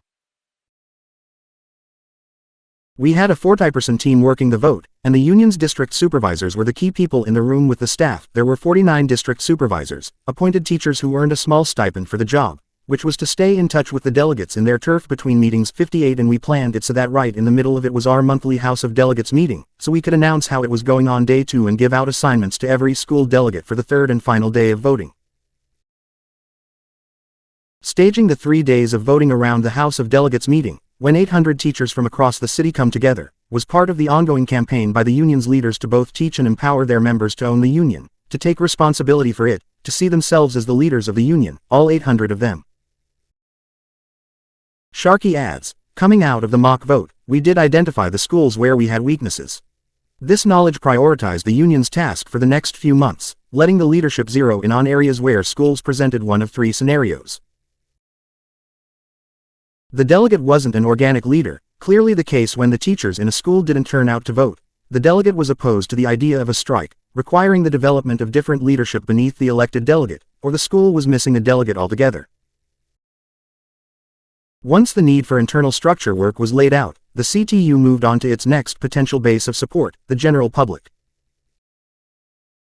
In February, the union released its opening salvo, a policy paper that framed its demands for the coming contract negotiations and also clarified its public message. The report was titled, "The Schools Chicago's Students Deserve, Research-Based Proposals to Strengthen Elementary and Secondary Education in the Chicago Public Schools." 59 Its top 10 recommendations were: 1. Recognize that class size matters, countering the message that size doesn't matter. 2. Educate the whole child, stressing the importance of art, gym, theater, dance, music, and other key electives and activities. 3. Create more robust wraparound services, such as free transit fares and more school nurses. 4. Address inequities in our system, described as de facto apartheid. 5. Help students get off to a good start, calling for access to pre-kindergarten and all-day kindergarten. 6. Respect and develop the professionals, lift all salaries, hire more classroom aides. 7. Teach all students, addressing the need for bilingual and special education. 8. Provide quality facilities, citing the need for asbestos abatement and other repairs, especially those affecting health and safety. 9. Partner with parents. 10. Fully fund education, improve funding formulas and increase funds available. The media received this report with open arms, primed by their respect for Lewis, who had established herself as a credible media source. Even more important, so did Chicago's general public.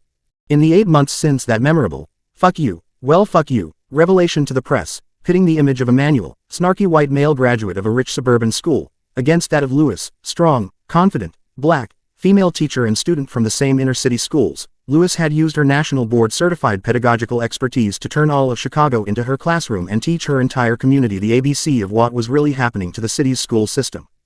She had created a master narrative, issuing daily press releases that the media were gobbling up. As Madeline Talbot put it, Karen was black, smart, and bold, and that alone made her newsworthy in a city not known for straight talkers. She was taking ROM on every day on every topic. She had earned the media's trust as a person who told the truth, and for more than half a year she had been putting out an analysis, a frame about the schools that was never there before, and Chicagoans began to understand education differently. 60. Lewis also had an email blast list and would send out a short fact about education every day. The list was for anyone who wanted to be on it. It included media, civil society leaders like Talbot, and, of course, teachers. Negotiations were already underway. The CTU leadership hadn't merely given the members the right to participate in developing the contract proposals, they had also greatly expanded the size of their bargaining team and the rules for negotiations. Traditionally, the bargaining team had consisted of the union's president, a lawyer, and just a few others. The union's constitution and bylaws are virtually silent on collective bargaining, except to say, during major negotiations, the president shall be accompanied by at least one other officer or member of the executive board. 61 Lewis described launching her team in an article for the education blog Rethinking Schools. We said, okay, but we're bringing 50 people with us. They said, oh, no, we don't do that. But we told them this is a new administration and we do things differently. We don't do things under cover of darkness. We want people to see and hear what really goes on so they can make good choices and so they can communicate back to our members. The difference is we're rank and file. We feel the members should make the decisions about what we should do. 62. That wasn't the only change the new leadership made in the negotiations game. In the past, the CTU, like most unions, had agreed to a formal set of ground rules. These had included a gag rule that had prevented the union team from talking with union members about what was going on at the bargaining table. Such ground rules are typical even though they are not required by labor law. They cover what are called permissive but not mandatory subjects of bargaining. They reflect a business unionist approach to collective bargaining. 63 CTU signed off on some ground rules, but they eliminated the gag rule. As noted in Chapter 3, the highly successful Union 1199 New England has never agreed to ground rules at all and doesn't believe in them. I have also always refused them when leading contract negotiations. 64. In the early stages of the Chicago negotiations, neither the CTU nor the CPS was bargaining very seriously, and there weren't many meetings set. Each side believed that slowing the process down would work to their advantage under the new rules passed in SB 7. Management, Jonah Edelman's extensive videotaped comments at the Aspen Institute made clear, was sure that the union didn't really understand the new rules very well, an incorrect assumption that perhaps made the employer overconfident. Meanwhile, the union was still methodically working to shore up the weaker schools identified by the mock strike vote, and also working with parents and community allies, making sure everyone was on the same page. Exercising workers' most powerful weapon. In May, the union began to prepare for the real, not mock, strike vote. The contract was set to expire on June 30, 2012. The old guard inside the union was leading an interesting campaign against the strike vote. They formally challenged the vote at a meeting of the union's Rules Committee, charging that holding such a vote over 3 days was a violation of the union's constitution. They were grasping at straws. According to union historian Schmidt, who was a member of the Rules Committee, the old guard understood something few people did. The old UPC folks were fighting this so hard because they knew something important. That if the new leaders led workers through a successful strike, they would likely stay in power for a very long time, because that's what happens when you lead people through a tough fight, they give you their trust. Eventually, Schmidt said, the lawyers had to be brought into a Rules Committee meeting before the new leaders could establish that a 3-day strike vote was in fact perfectly legal. In the past, more than 25 years back, the CTU hadn't taken strike votes that seriously because they hadn't had to. Delegates called for a strike vote, and without much fanfare, over the course of a morning, the union would take a vote and declare a strike as needed. 65. Now, while the Rules Committee debated the procedure for a strike vote, a momentum-building structure test was playing out on the streets of Chicago. The union called for a rally on May 23 to show support for their negotiations team. They reserved a location downtown, the Auditorium Theater, at the corner of Wabash and Michigan. This theater is a national landmark, its great arches lined with 24-karat gold leaf. It has hosted many of Chicago's most famous performances.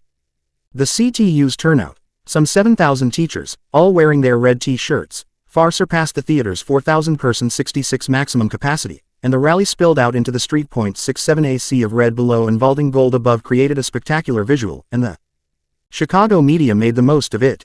Footage from the many clips on YouTube reflects a crowd electrified by their newfound power, the power of unity and purpose. After this rally, with the Rules Committee clear about the union's right to conduct a 3-day strike vote, planning was underway for June. The union leaders knew they had to complete the vote before school let out or they'd lose their chance of getting the high turnout they needed. The vote was held June 6 to 8, and by the end, 24,000 union members had voted, far surpassing the percentage required by SB 7's anti-union law. 90% of all teachers cast a ballot, and of them, 76% voted to authorize a strike. The vote count each night was conducted by local religious leaders, working with the religious group Arise, adding moral authority to the teacher's decision and a validation that strengthened the workers' courage. But SB 7 also had language mandating that the union and the CPS would first have to go through a Byzantine but typical labor process called fact-finding, and recommendations of a fact-finder had to be reported, and at least one side had to reject the fact-finder's report before a strike could commence. In late July, the CTU and the CPS both rejected the fact-finder's report, and everything was in place for the first teachers' strike in 25 years. The union was running a summer organizing institute, and had hired a few dozen extra teachers to do parent and community outreach throughout the summer vacation. By August, the union was debating whether to strike on day one of the new school year, or to wait, let the schools open, and then strike in week 2. They decided the latter plan would be more effective. Their strategizing took into account that there would be brand new teachers coming in who hadn't been a part of the mobilizing efforts, and many other teachers who'd been away on vacation and would need to be briefed about how the summer's events had unfolded. Walking out on kids and parents is a difficult act for mission-driven workers, such as teachers, and many in the rank and file would have to be shown that there really was no other option, that every attempt to reach a fair settlement had been made in good faith. On September 9th, the union called a press conference, and Karen Lewis announced that the strike was on, starting the next morning. From September 10th through September 18th, the Chicago Teachers Union closed the Chicago schools, under a limpid sky. Schmidt noted gleefully, "God gave us 9 of the most perfect weather days in Chicago history." On day 1 of the strike, an estimated 35,000 teachers and their allies marched through the heart of Chicago, effectively shutting not just the schools but the entire downtown and marking the largest rally in the city since McCarthyism first chilled the voice of Chicago labor. Not since the declaration of the end of World War II had Chicagoans showed up in such force to let their voices be heard. 68 each day, the teachers would picket their schools, then join together in downtown marches. 3 days into the strike, the CPS management had consolidated 600 schools into 120 designated cluster schools, desperately trying to keep enough classes open to reduce the number of parents demanding that they settle with the teachers. Then the teachers' union and their allies consolidated their pickets too, sending them only to the cluster schools, maintaining strong lines during the school day wherever the CPS tried to keep classes open, before moving downtown for daily direct actions. Teachers at almost every consolidated picket line felt the validation of the parent committees, many of which were even cooking meals for them, keeping the picket lines well fed during their long school day vigils. This food for the teachers went way beyond shiny red apples. Parents grilled barbecue and cooked giant pots of traditional stews and soups representing every ethnic group in that diverse city. Many parents had been placed in a tough position by the strike. We talked about child care for the working parents. Sarah Chambers, a teacher at Sausalito Academy, a public elementary school, recalls. "It was really tricky, because you want the parents pressuring the CPS and the mayor to settle, but we knew it was really hard for a lot of people. Some parents came and cooked for us, and we just took their kids on the picket lines and the marches all day, meeting them later." The strike passed its 5th day and continued into the weekend, and the pressure to settle was indeed rising. Everyone wanted to avert a second week. The teachers were hearing it from the parents and the mayor, and city leaders were hearing it from them even more loudly. Up to this point, Corps members had forcefully exercised their power as the rank-and-file caucus only once, when they made Karen Lewis do an about-face on SB 7. Now they again felt strongly the need to hold their leaders accountable as the time for a settlement drew near. The bargaining committee, which in previous decades numbered in single digits, had been enlarged to 45 people.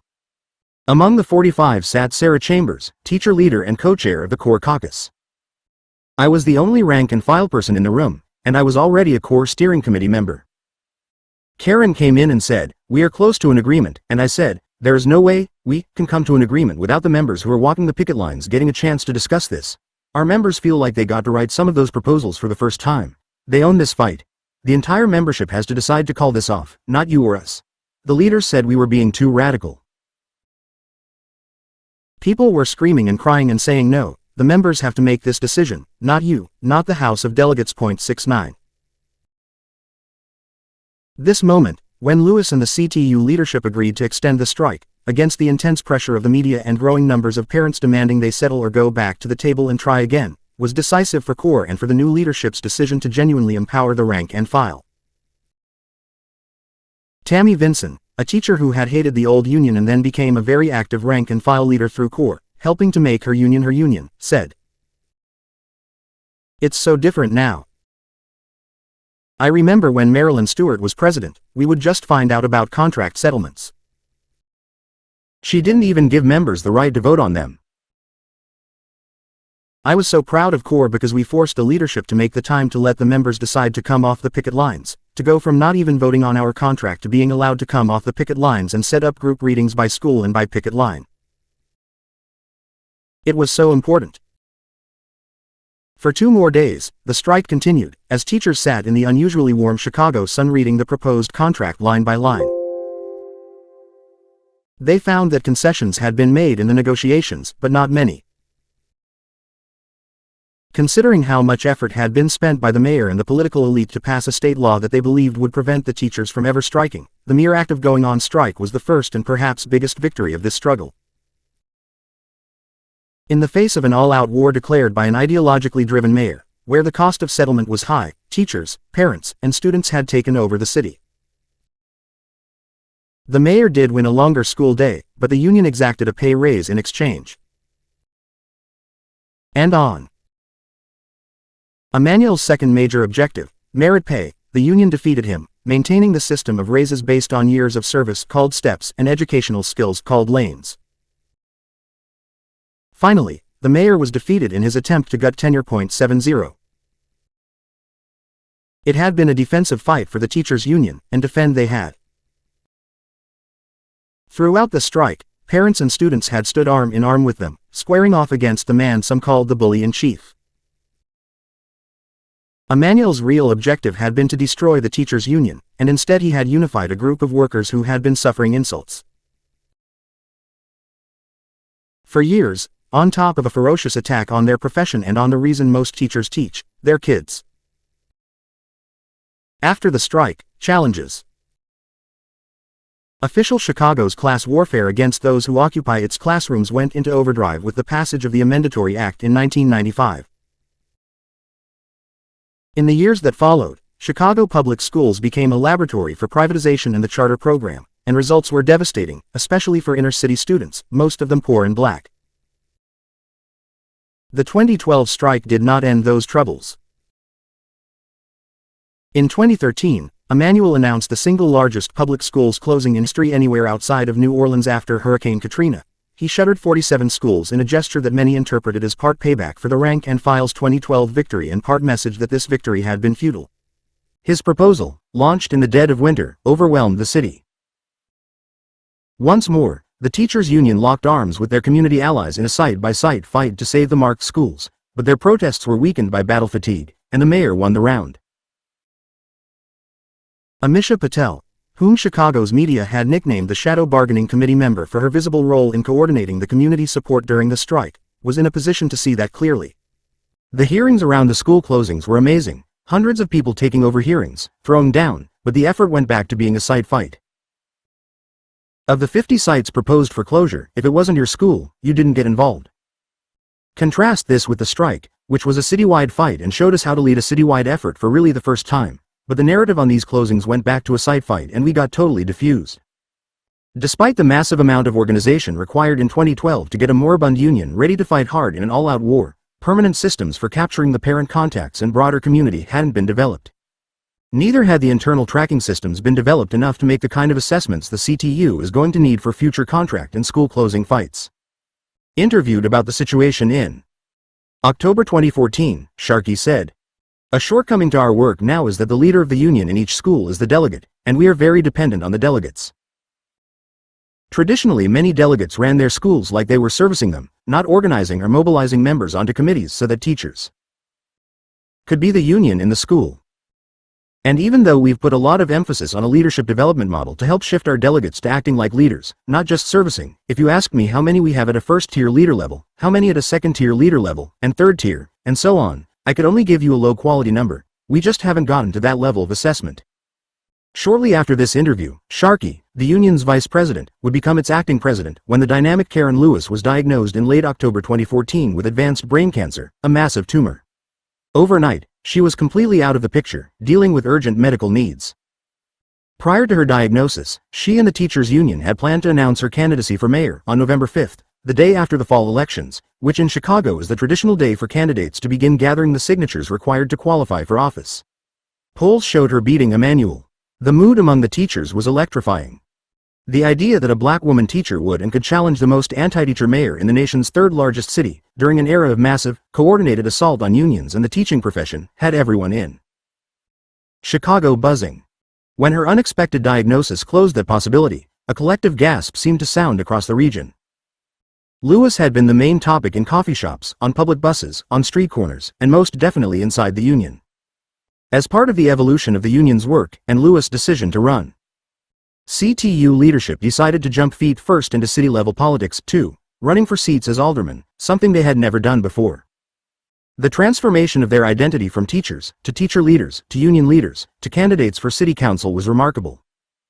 Sue Garza, upon deciding to run for alderman in her ward on the South Side, a seat she would go on to win, said, "I am not a politician and it's really scary. My mouth has gotten me into trouble, my life has gotten me thrown into jail, but everything in my life has gotten me ready to run for office.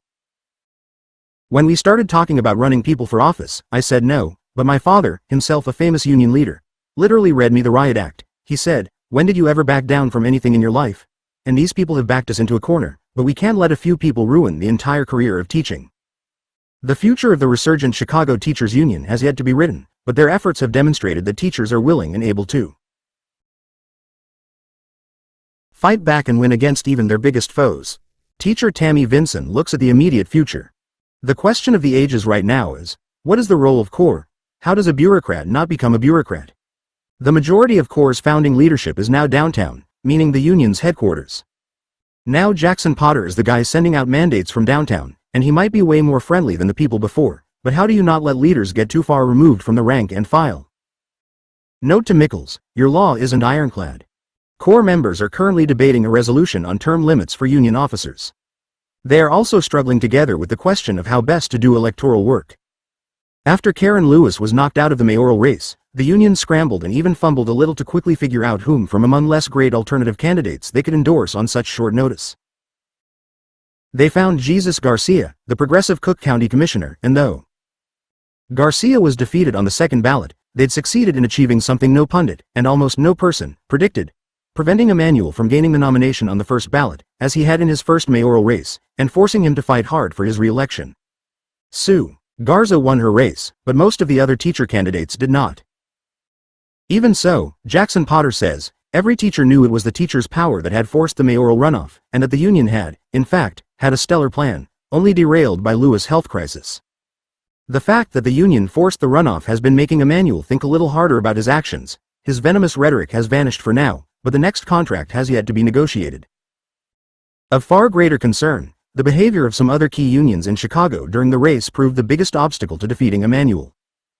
So-called progressive unions in the private sector, unions that don't need to deal with him as their employer, cut deals with him to gain other advantages in regional power politics. SEIU Healthcare Illinois remains a staunch ally of the teachers, which is encouraging, but without other union support, the future of the now mighty teachers union is threatened by a right-wing, hedge fund governor who wants to wipe out all public service unions, on top of a mayor who would be satisfied by merely decimating one of them, the CTU. Jackson Potter, reflecting on the post-mayoral race period, said, "Our ability to connect with the community has been key for us. But I worry about our ability to have much success over the long run if there aren't other worker-led insurrections. Chicago's labor scene is disappointingly lonely." 71. But Chicago's teachers have proved that a broken union can be rebuilt in a very short time, less than 2 years. They've demonstrated not only that the strike remains the working class's most powerful weapon, but also that its successful deployment is contingent on first developing deep relationships with the wider community. And they've demonstrated the crucial importance of broad democracy in the union, beyond the formal vote, the democracy that let the rank and file read the proposed contract settlement line by line on the picket lines, and helped the teachers take full responsibility for their own liberation. In the process of that liberation, inevitably, there will be compromises on the way to more substantive victories. But the Chicago experience has shown that when workers are empowered to make the decisions in real-life fights, their union becomes stronger, not weaker. The union speeds on the way to a better future when it slows down to allow broad democracy to flourish. The working-class teachers of Chicago are struggling as a class. 5. Smithfield Foods. A huge success you've hardly heard about. Once the union understood that we had to run a campaign where race was a central issue, where race and class were given equal weight and the intersectionality of the two was lifted up, and we reframed the fight as a moral fight, we won in just 2 years. People trying to win these fights with morality or race off the table, versus front and center, are starting fights with one hand tied behind their back. Rev. Dr. William Barber, Moral Mondays 1. King County, Washington, has a population of 2 million. 93% of its people are city dwellers. Most of them live in Seattle.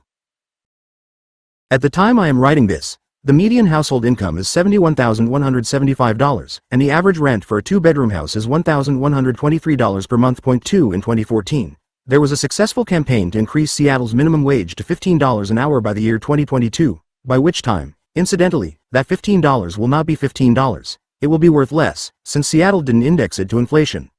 The story was banner news worldwide in print and broadcast media, and a cause célèbre for many liberals. Meanwhile, without the fanfare of a single national headline, another kind of contract in a very different region also introduced a wage of $15 an hour. Bladen County, in southeastern North Carolina, has a population of 35,843. 91% of those people live in the countryside. The rest are in the county's few small towns. 35% are African American.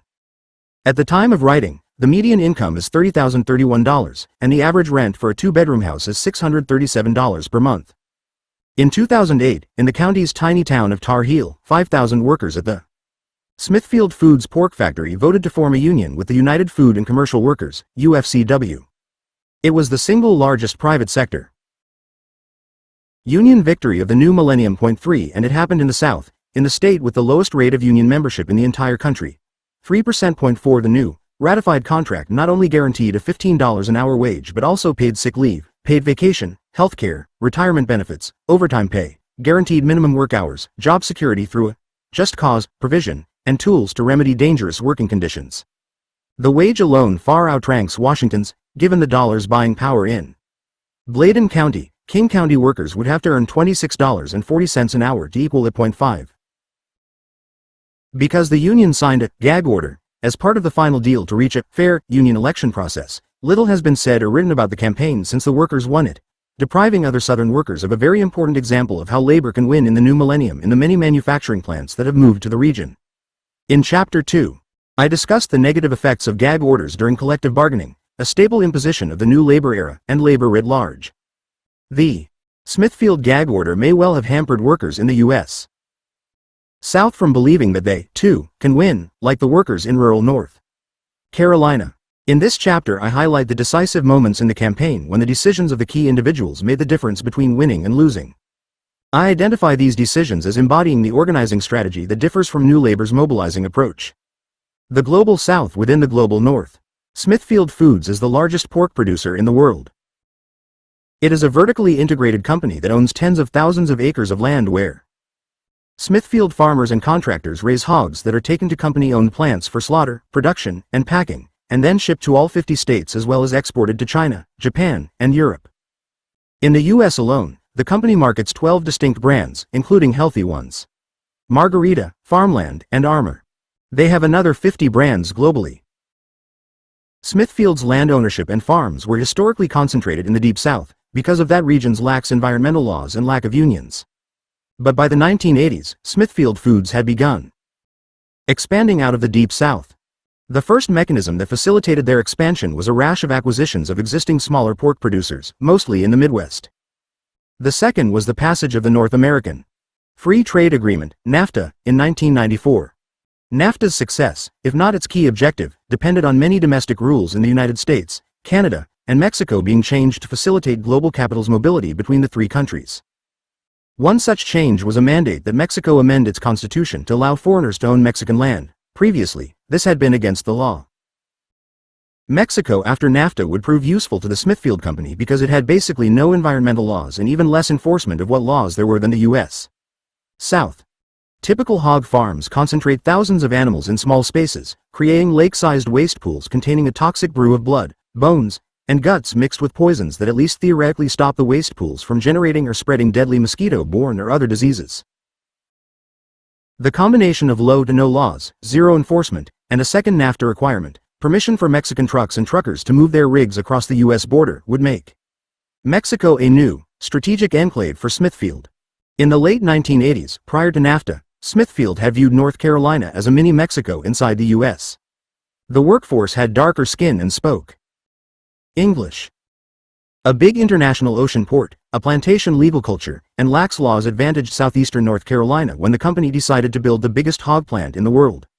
New York Times columnist Bob Herbert described the place in a 2006 column, spending a few days in Tar Heel and the surrounding area, dotted with hog farms, cornfields, and the occasional Confederate flag, is like stepping back in time.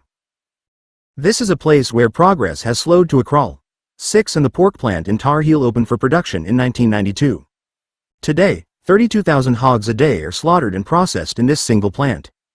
5,000 workers staff departments with names like the kill floor, the gas chamber, and the hanging and rehanging rooms. Meat production is considered one of the most dangerous jobs in the world, and a Human Rights Watch report in 2005 listed 6 factors that make meat factories deadly to the humans as well as the hogs.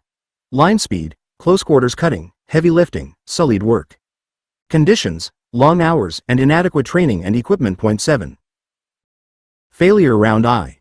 In 1993, the United Food and Commercial Workers Union, the UFCW, decided to help workers at the new Tar Heel plant form a union. The UFCW was founded in 1979 through several mergers of 4 older unions, including the Amalgamated Meat Cutters and Butcher Workmen of North America, chartered by the American Federation of Labor in 1897, which in 1937 was reformulated by the Congress of Industrial Organizations, CIO, into a new union, the Packing House Workers Organizing Committee, PWOC. 8. The PWOC, a union heavily influenced by communists and socialists in its heyday. 9. Was the union that Saul Alinsky partnered with in Chicago in his first community organizing effort, the Back of the Yards Council. 10. Upton Sinclair described the conditions in the Chicago meatpacking plants in his 1906 novel The Jungle. 11. The UFCW had other Smithfield Foods plants in several Midwestern states that had long been under union contract. But the union presence in these Midwestern plants was not the result of contemporary organizing by the UFCW, but rather of Smithfield Foods' aggressive acquisition during the 1980s of smaller companies like John Morrell and Farmland, plants and companies that had been unionized by the PWOC in its more radical days, in the decades prior to the election of Ronald Reagan and Reagan's campaign to unionize America. But the Tar Heel plant dwarfed all other facilities in size, workforce numbers, and production output. The union understood that its ability to hold or set decent standards in its older Midwestern meatpacking contracts would be eroded or threatened if it couldn't organize a union in the shiny new factory, the biggest such facility in the world. The Tar Heel plant was so massive that its arrival instantly altered the balance of power between the union and the company. The plant had been open for 1 year when the UFCW first attempted a unionization drive, in 1994. The UFCW approached the drive as if it were still the early 1970s, following the standard union playbook, which requires that the union get 30% of the workers to sign union authorization cards, then file for an election at the National Labor Relations Board, NLRB. The company also followed a standard playbook, the employers, but unlike the unions, theirs had been updated for the post-Reagan era and systematically broke almost every law on the labor books, with tactics that included intimidation, threats, and even violence. The company beat the union. 704 votes for the employer, 587 for the union, in a low turnout election. But Smithfield had violated the National Labor Relations Act so egregiously that the underfunded and understaffed NLRB actually managed to prioritize an investigation into the election abuses and reports that had been filed by workers through the union. 3 years later, in 1997, the NLRB concluded their investigation and found that the company committed a series of flagrant violations in 1994, and ordered a new election to be held. 12. The union in those years could gently be characterized as inept. Its leadership seemed to have missed Reagan's election and big business's clarion call to wipe unions out of the private sector through union busting, trade deals, automation, and plant relocation to non-union states. Joseph Luter III, the third-generation family CEO at Smithfield, met with a senior official of the UFCW shortly after the NLRB ruling and made a personal promise in writing not to break the law as union and company headed into the second round. Round 2, new labor is elected at the AFL-CIO. By the 1997 election, one substantial factor affecting workers had changed.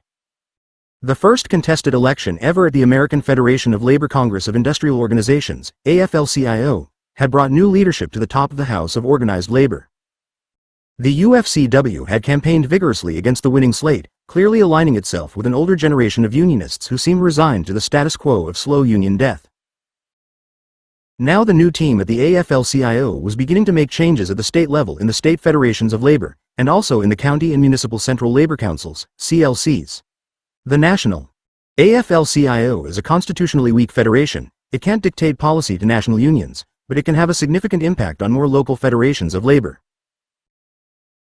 The AFL-CIO in North Carolina, seeing the handwriting on the wall coming into the 1997 Smithfield election, as a last-ditch effort persuaded the UFCW to mobilize some community support for the workers.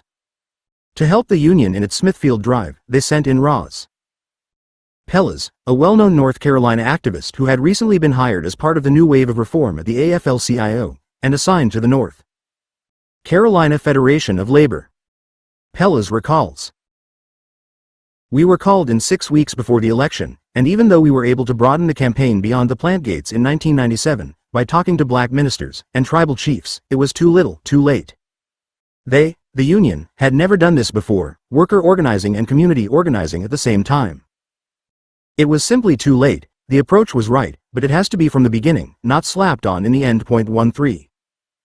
Because the union approached the second election with an only slightly modified playbook, with the modifications coming too little and too late, the result was a second and even more disastrous election defeat.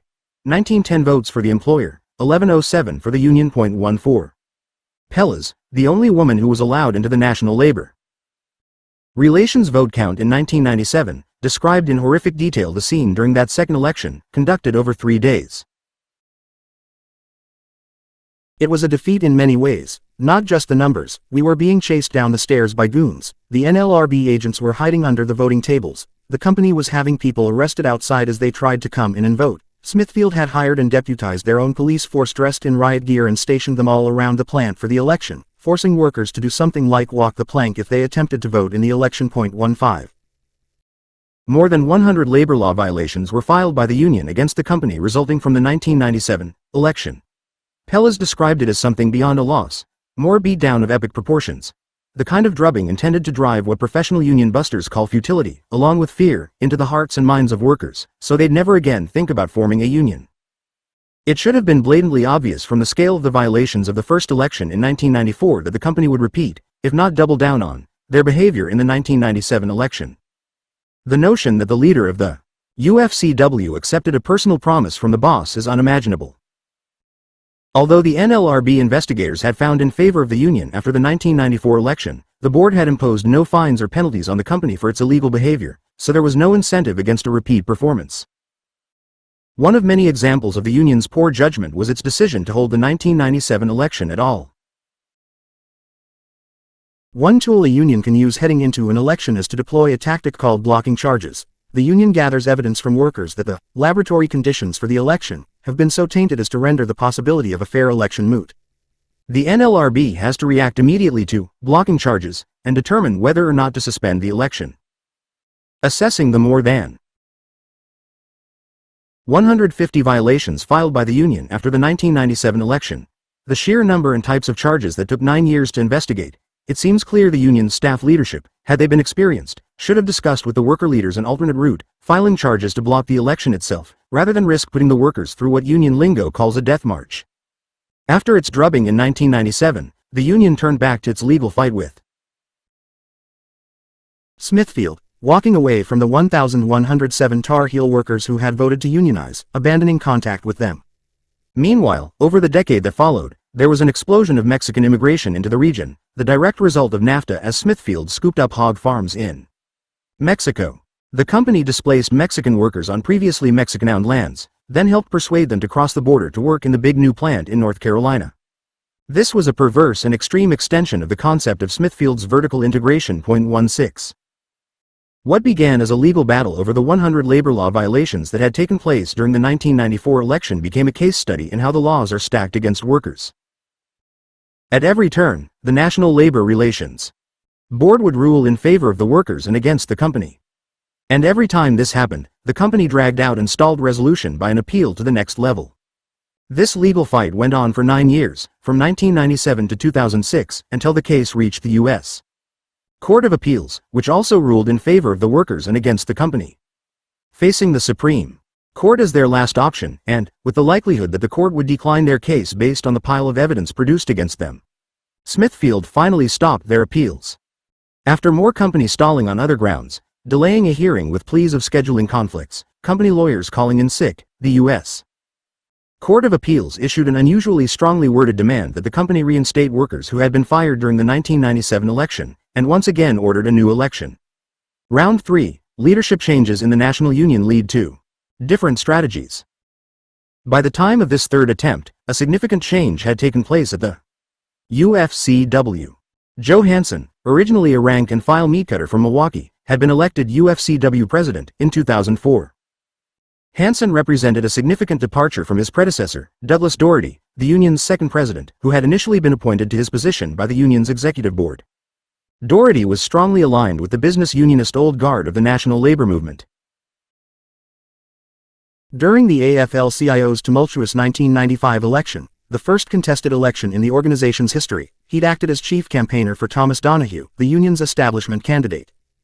In 2003, 5 unions formed a coalition inside of the AFL-CIO called the New Unity Partnership, NUP. The NUP represented a group of unions that were demanding changes in the direction of the AFL-CIO, pushing it toward more effective organizing. Doherty again had refused to ally himself with the opposition team. But the union's third president, Joe Hansen, immediately signaled a change in the UFCW's image and actions by realigning its position in the debate and joining the NUP leaders. By 2005, Hansen went from merely aligning with to becoming the leader of the NUP unions, which would soon break away from the AFL-CIO to form the rival National Labor Federation, Change to Win, arguing that much more aggressive organizing was not only needed but urgent. Some observers think the real motivation behind Hansen's decision to align with CTW had more to do with not wanting to pay per capita dues owed to the AFL-CIO, but whatever the reason, these were big changes for the UFCW in a short time period. It was late in 2004, not long after Hansen was elected to his new post, and 7 years after the second attempt at a union election at Smithfield in 1997, that the National Labor Relations Board issued its 175-page decision in favor of the workers and against the company. 17 Smithfield immediately appealed, again, but Hansen began sending organizers down to North Carolina, confident that at some point Smithfield would exhaust its court options. The organizers he sent were inexperienced, with the exception of one skilled lead organizer. Though they wasted no time in sending this team, the National Union then impeded their own progress for the next year, which they spent in a kind of schizophrenic quandary about whether or how to commit to a new campaign on the ground. They opened up a small worker center, aimed mainly at mutual assistance efforts for the now majority Latino workforce in the plant. By providing basic immigration, legal services and responding to other, largely non-workplace issues facing the new Latino population in the area, they began to make worker contacts. The change in the National Union leadership set up the context for the UFCW's decision in 2006 to go all out to win at Smithfield, and to do it by radically changing their strategy. As a newly elected national president, Hansen had publicly led his union out of the AFL-CIO on a pledge to organize the unorganized. Now he was under pressure to deliver a big organizing win for the union. In January of 2006, 4 months before the U.S. Court of Appeals issued its strongly worded order compelling Smithfield to follow the National Labor Relations Board's legal order, Hansen began a new round with Smithfield, with urging and some support from the new Change to Win Federation. In some ways, the CTW alliance removed internal obstacles, including staffing decisions, within the union that might have slowed the campaign at Smithfield. A new campaign director was hired to run the Tar Heel organizing drive, under the aegis of the CTW but with heavy funding from the UFCW. The staff leadership. In campaigns to help workers form new unions where none exist, the full-time staff of the union determines how union resources will be used, as there is not yet a local union run by rank-and-file workers. The staff at this stage, therefore, plays an outsized role in encouraging or discouraging worker activism, participation, levels of militancy, and more, in addition to setting the framework for what a union will mean to workers who have never had one. In North Carolina, the state with the lowest union density in the United States, just 3%, no workers interviewed for this investigation had had any prior involvement in, or in many cases, even any knowledge of, such a thing as a union. Under such circumstances, how the staff talks about the union, literally the semantics used, in addition to key decisions made, will condition the future and set the terms for what kind of union will be created by the workers. In Chapter 3, I discussed how and why union organizers pay very close attention to semantics. In the case of the Smithfield fight, set in a rural region of a state where few unions have ever existed, workers really were literally learning about unions for the first time, so every word of these conversations mattered. In the previous attempts to unionize the factory, in 1994 and 1997, the union staff had proved inadequate for the task. No matter how many workers wanted the union in the beginning of the campaign in 1994, few of them had understood how the employer would respond. How could they? Had they been in a union stronghold, like the healthcare workers in New York City, they might have. But in rural North Carolina, as workers later described it, many had never even heard of such a thing as a union. The situation demanded organizers who had sufficient know-how to be able to teach and coach worker leaders through what was obviously going to be a very hard fight. Overcoming the two prior defeats at Smithfield would surely signal a new day at the National Union. And the new union leadership understood that the conventional approach that had failed twice would fail a third time, if they didn't change the strategy. Based on the repression level deployed by the employer in the first two attempts, they knew they would have to bring pressure from both outside the workplace, to help create room for the workers to first develop and then sustain a strong worker-led campaign on the inside. By chance, the first person they chose to run the new Smithfield campaign, an internal candidate, had to back out of the role for family reasons. Their second choice was Gene Bruskin, a longtime and respected union campaigner. Bruskin's main role for decades in the labor movement had been as the elected secretary-treasurer at the Food and Allied Services Trade, FAST, department of the AFL-CIO, where he was mentored by Jeff Fiedler, FAST's elected president. 18. In his book Restoring the Power of Unions, Julius Getman credits the leaders of FAST generally and Fiedler specifically, with helping to invent the modern strategic campaign, experimenting through the 1980s on deploying campaigns that both sought high levels of worker engagement and agency, known as the ground war, and also sought to exploit any type of vulnerability a corporation might have outside the workplace, called the air war. 20. The strategic campaign model that FAST was developing in the 1980s was not simply a corporate campaign. Corporate campaigns typically underuse or entirely bypass the workers and concentrate efforts on a leverage strategy focused on vulnerabilities in the supply chain and the regulatory structure of an employer. Strategic campaigns, by contrast, place at least some emphasis on the inside strategy or the ground war, and the outside strategy, meaning other forms of leverage. Bruskin is a working-class Jew raised in Philadelphia. I definitely describe myself as a leftist and have since the 60s, he told me in an interview. I am a child of the 60s anti-war, anti-racist, anti-sexist movements. I didn't get involved in the labor movement for ideological reasons. In 1977 I was driving a bus because I was doing community theater and needed an income, and we went on strike to demand a union election and they put me in jail. My politics were central to everything I have done in the labor movement. 21 By the time Bruskin was hired to run the Smithfield campaign, he had had the experience of founding another workers' organization, U.S. Labor Against the War, formed in 2003 to oppose George Bush's war in Iraq. He had worked on Jesse Jackson's Rainbow Coalition campaign effort in the early 1990s and done extensive solidarity work with liberation struggles in Central America, South Africa, the Middle East, and the Philippines. I argue that Bruskin's left-wing politics significantly informed the organizing strategy he used, a strategy that kept the focus on the workers themselves engaging in class struggle. He describes his entry into the Smithfield fight. I came in as an outsider. I didn't know meatpacking. Fiedler said, give it to Bruskin. So I made a deal with them, the UFCW, which was I will go on loan to the UFCW if you want me to do this. I am going to hire my own staff, put together my own Smithfield team, control my budget, and you can't take my people away from the campaign for any reason. I don't care if you have 9 decertification campaigns going someplace else. You can't touch my team. 22. When he met with Joe Hansen, Hansen told Bruskin, Luter, Smithfield's CEO, will never give in. I've talked to him, he will never give us a deal. 23. In reply, Bruskin thanked Hansen for giving me the chance to organize the biggest meatpacking plant in the world. I wanted to say, I do this for free, but I didn't. I just thanked him. Bruskin's years of work with Fiedler oriented the subsequent campaign, a campaign in which Bruskin would at times have to beat back the union's attempts to downscale, downsize, and diminish the workers' role. It was Bruskin's long experience in unions that gave him the foresight during his personal hiring negotiations to place a fortress around his staff and negotiate the autonomy that conditioned the subsequent campaign. Workers as primary actors, aka worker agency. They pissed off the wrong motherfucker. 24. Keith Ludlam, Smithfield employee fired for union activism. Bruskin was put in charge of this campaign at the height of the debate between unions in the AFL-CIO and the breakaway unions of the Change to Win Federation. The debate is the one I discussed in Chapter 2, the debate between mobilizing and organizing, and about whether or not, as Peter Olney said, workers get in the way of growth deals. Some of CTW's leaders were being heavily influenced by SEIU, especially when it came to central questions of worker agency in campaigns. There was growing pressure on Bruskin to stop focusing so much on the workers. But as the story of this fight will show, the intensity of the previous fights had made some of the workers' leaders extraordinarily skilled, because of their experience in struggle. The 9-year legal battle over the 1997 election violations culminated in early 2006. On May 5, the U.S. Court of Appeals, D.C. Circuit, issued an order for the enforcement of an order of the National Labor Relations Board. 25. The strongly worded 11-page ruling affirmed the NLRB's 175-page order issued on December 16, 2004.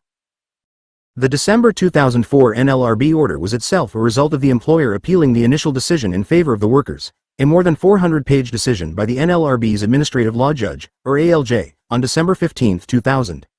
Administrative law judges hold hearings that are much like a trial, but within the national labor relations process, in which both sides present their case, with witnesses, lawyers, evidence, and so forth.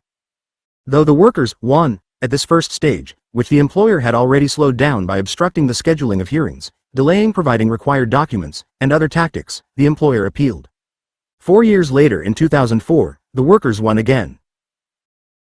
And the employer appealed again. 2 years later, the workers won for the third time, and still no election or other worker action was possible, as the company stalled through other legal delays. In 2002, long after the initial trial was concluded, after the case had been heard and was working its way through the many employer appeals, a whistleblower emerged. A manager quit, a manager who had been in the Human Resources Department at Smithfield and who had been part of the team that had disciplined and fired the union supporters because they were union supporters. Though the trial had been wrapped up 2 years earlier, the union cleverly engineered for this manager to present testimony under sworn oath before a congressional committee. She gave alarming details in her testimony, including that Smithfield told her to engage in illegal activity or she herself would be fired. This former human resources manager, Sherry Bufkin, told the U.S. Senate Health, Education, Labor, and Pensions Committee in 2002, "I'm here because Smithfield Foods asked me to lie on an affidavit and made me choose between my job and telling the truth. I'm here today to tell you how Smithfield Foods sought out and punished employees because they were union supporters, and that the company remained true to its word that it would stop at nothing to keep the union out." 26. Although this evidence came outside of the earlier trial court process inside the NLRB, because it was sworn under oath before Congress, and because the manager testified that her own affidavits used by the employer in the trial were falsified, this testimony was referenced by the subsequent legal orders. The contents of the eventual order covered 175 pages because the employer had violated so many laws, each one of which was investigated.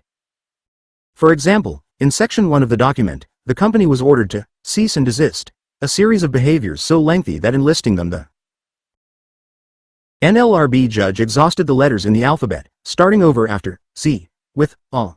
They began on page 14, starting with A. The employer shall cease and desist from threatening employees with plant closure if they select the union as their collective bargaining agent, and going all the way through to E. In any other manner interfering with, restraining, or coercing its employees in the exercise of their rights. In particular, X through A offer sobering insights into and evidence of what the employees had faced in the 1997 election. The company is to cease and desist from X threatening employees that wages would be frozen if the union were elected as the collective bargaining representative. Y assaulting employees in retaliation for their union activities. Z causing the arrest of employees in retaliation for their union activities. A threatening violence in retaliation for employee activities.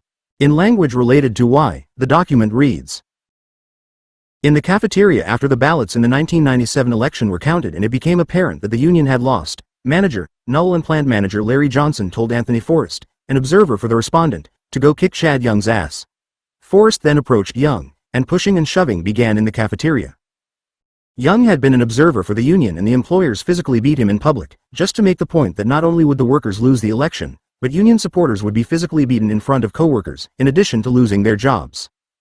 The judge also describes how each of 10 workers was illegally fired, and stipulates the terms for their rehire, with an order to make them whole, meaning pay them back wages from the 9 years since their dismissal. Most of these fired workers had long since found alternative employment, died, or moved, one of the objectives the employer's strategy of stalling was calculated to achieve. By June 27, 2006, Smithfield was forced under threat of the U.S.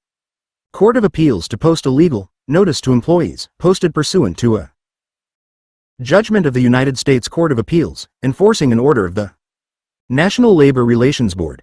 This document was posted at every time clock and in every break room.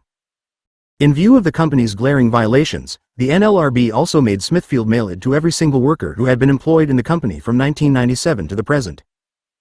In addition, the NLRB ordered the company to have an actual NLRB agent enter the factory and over the course of several days read the order aloud in employee meetings. The court also ordered a new election, but the union understood by now that a third election undertaken without some form of pre-agreement for employer neutrality, union access to the inside of the facility, and an accord limiting company anti-worker behavior would be a disaster. The union's first goal became securing a card check and neutrality agreement, requiring the employer to legally recognize the union as the certified collective bargaining agent once a majority of workers had signed union authorization cards. The conditions at the Smithfield Tar Heels factory were so bad before the union came that some workers joked that there was 100% turnover every day. A New York Times reporter, Charlie LeDuff, went undercover and worked in the Smithfield factory in 2000 for what became part of a Pulitzer Prize-winning series on race in America. LeDuff wrote, "Slaughtering swine is repetitive, brutish work, so grueling that 3 weeks on the factory floor leave no doubt in your mind about why the turnover is 100%. 5,000 quit and 5,000 are hired every year." 27. LeDuff reported that blacks and Latinos got the dirtiest jobs, with the Latinos at the absolute bottom of the dirty jobs ladder, along with convicts in full prison uniform, who were often allowed to work there just prior to their release. A 2008 spin on wage slavery. According to union reports, all joking aside, the turnover at Smithfield actually was nearly 100% each year. 3 times the UFCW at Tar Heel had received the Excelsior List, the list of employees that employers must give to the union when the NLRB has declared an election will take place. 5,000 employees were different each time, save for some 200 names that overlapped. In the first election in 1994, a majority of the plant's employees were black. By the 1997 election, some 35 to 40% were Latino, the rest being variously black, Native American, Lumbee, mostly, and white. The Center for Immigration Studies reported that during the 1990s, the Latino population in North Carolina ballooned faster than in any other state, a 394% increase from 76,726 to 378,963.28. By the time the union received the Excelsior List again in 2006, as part of the court order, roughly 60% of the plant's workers were Latino. 29 by the time of the election, the Latino number, remarkably, would fall again, back to 26%. 30 High turnover is often used as an excuse for union defeat, or union inaction, but high turnover had little to no effect on the results in these elections. The primarily African American workforce in the first election did not produce a yes vote, though research indicates that blacks vote for unions. 31 According to Bufkin's congressional testimony, it was the employer's intent to replace blacks with Latinos with 2 objectives in mind: to keep the workforce divided through both instigations of racial conflict and overt segregation, and to create an undocumented immigrant workforce that the employer believed they could more easily control. 32 While the employer succeeded at driving racial divisions between 1997 and 2005 in the absence of an effective union campaign, a key to the union's success in 2006 would be first earning legitimacy with each major constituency in the plant, and then bridging the divisions between them, creating unity and solidarity despite the extraordinary efforts by the boss to systematically pit worker against worker. Gene Bruskin learned early in his tenure as campaign director that the employer's calculation on the timidity of Latinos was wildly off base. Immigrant rights organizations had declared May 1, 2006 to be a national strike day for immigrant workers. A few weeks before May 1, Latino worker leaders approached the union to tell them they planned to participate in the national strike. This would be the first walkout on the new staff director's watch, though the second in 3 years for the plant. The workers decided to strike and asked for our help to organize a large march, and we did what they asked, Bruskin recalled. While this meant union organizers were encouraging the May 1 walkout, there's no doubt that an earlier Wildcat walkout in 2003 by the plant's Latino cleaners had been on the workers' own initiative. The union had had no presence at all during the 2003 action. For May 1, 2006, the union was laying low, waiting for the U.S. Court of Appeals ruling. Even so, the UFCW assembled a meeting with workers, the DJ of the main Latino radio station, Catholic priests in the area, and the local soccer club president, to make a plan. Bruskin set the stage for many subsequent responses to such actions by directing staff to order 5,000 t-shirts that said, "Immigrant rights are worker rights." They also made a leaflet linking Cesar Chavez to Martin Luther King Jr. to distribute along the march. On May 1, over 2,500 Latino employees at the Smithfield plant refused work and joined even more immigrant workers in a march that by local standards was the largest people could remember in Tar Heel. They returned to the plant the next day, and the employer, hoping to not alienate them just as the courts were sputtering out their legal orders for a new union election, actually waived employer action against them. By late June, after the NLRB had forced management to post, mail, and discuss their many violations of the law, direct actions by workers inside the plant would pick up where the May 1st action had left off, and slowly escalate for the next 18 months. As noted above, included in the U.S. Court of Appeals ruling, after the first order of cease and desist came the order that the employer offer 10 workers illegally fired in the campaigns in the 1990s their jobs back. It also stipulated making the workers whole, that is, financially compensating them for loss of wages. 2. Take the following affirmative action necessary to effectuate the policies of the Act.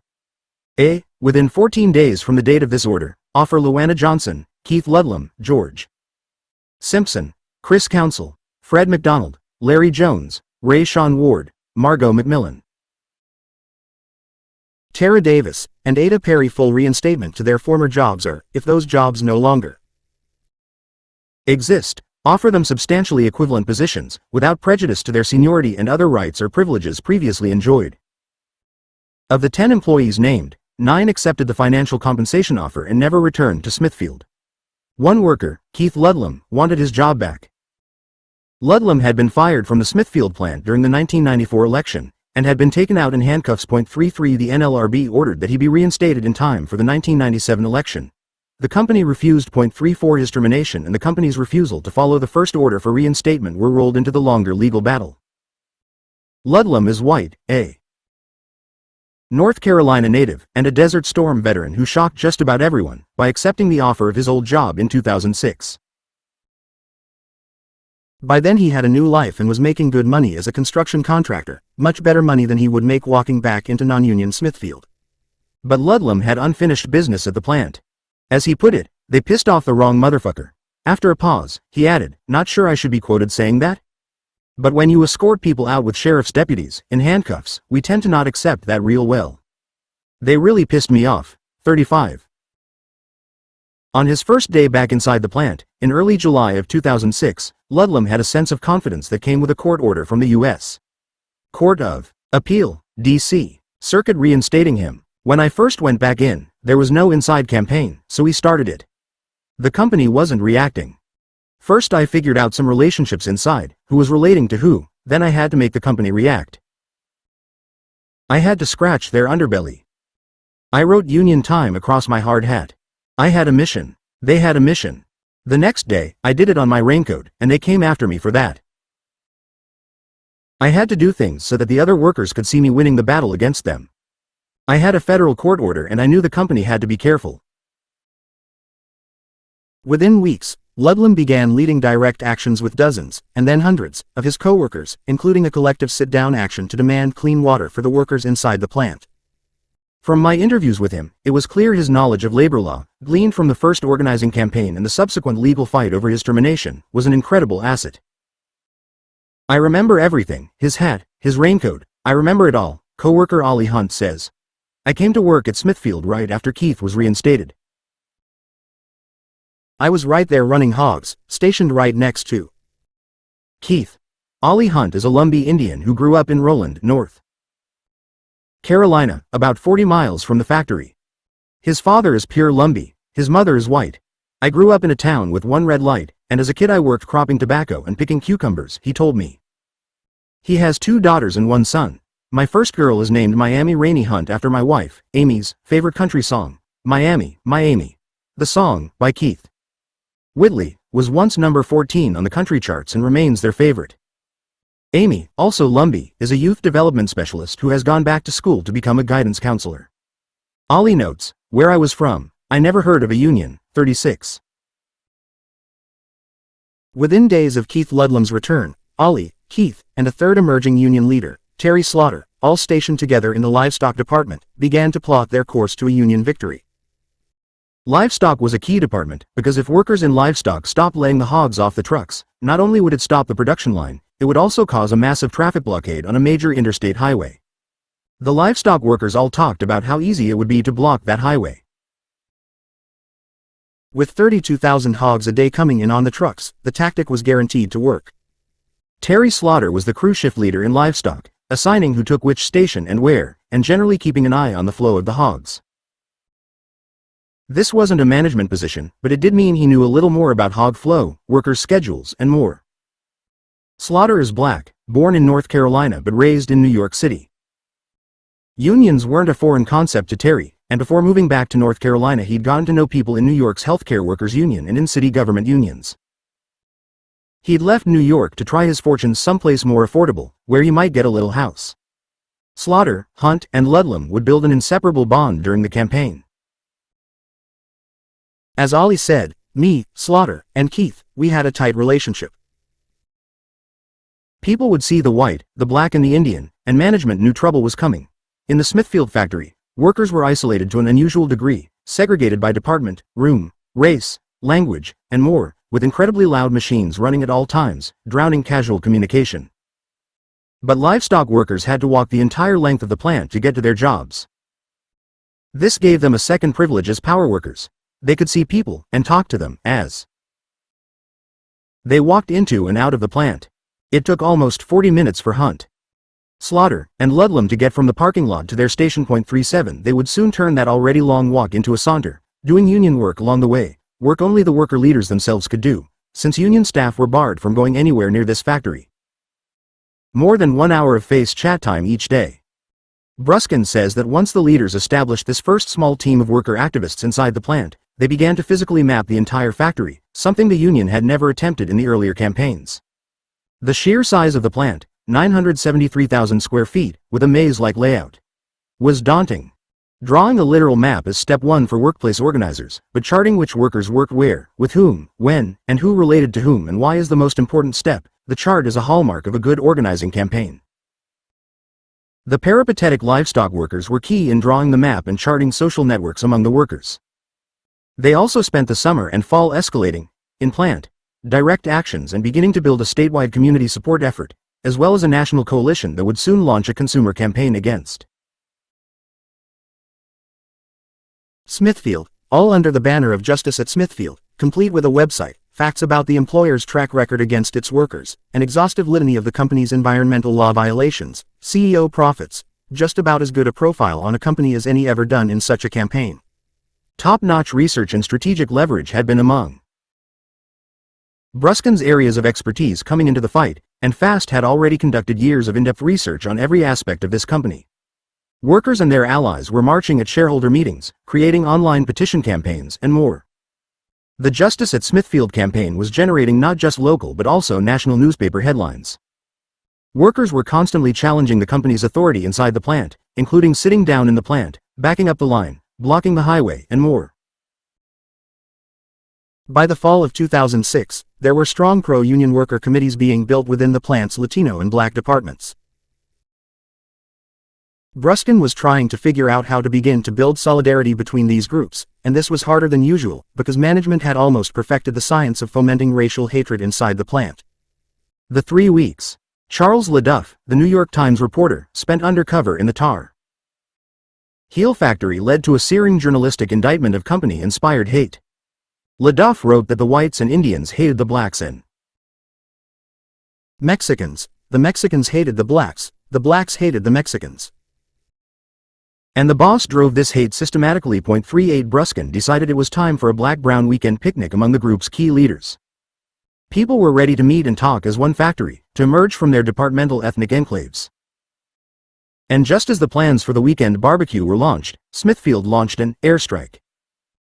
In October, the employer sent several thousand letters to Latino workers, saying that they needed to prove their immigration status by providing Social Security numbers that matched their birth certificates, one of the more common employer tactics today. 39 The letters, according to Smithfield, were a response to Immigration and Customs Enforcement, ICE, officials contacting Smithfield and requesting that the employer verify the legal status of the employees on payroll by verifying their Social Security numbers.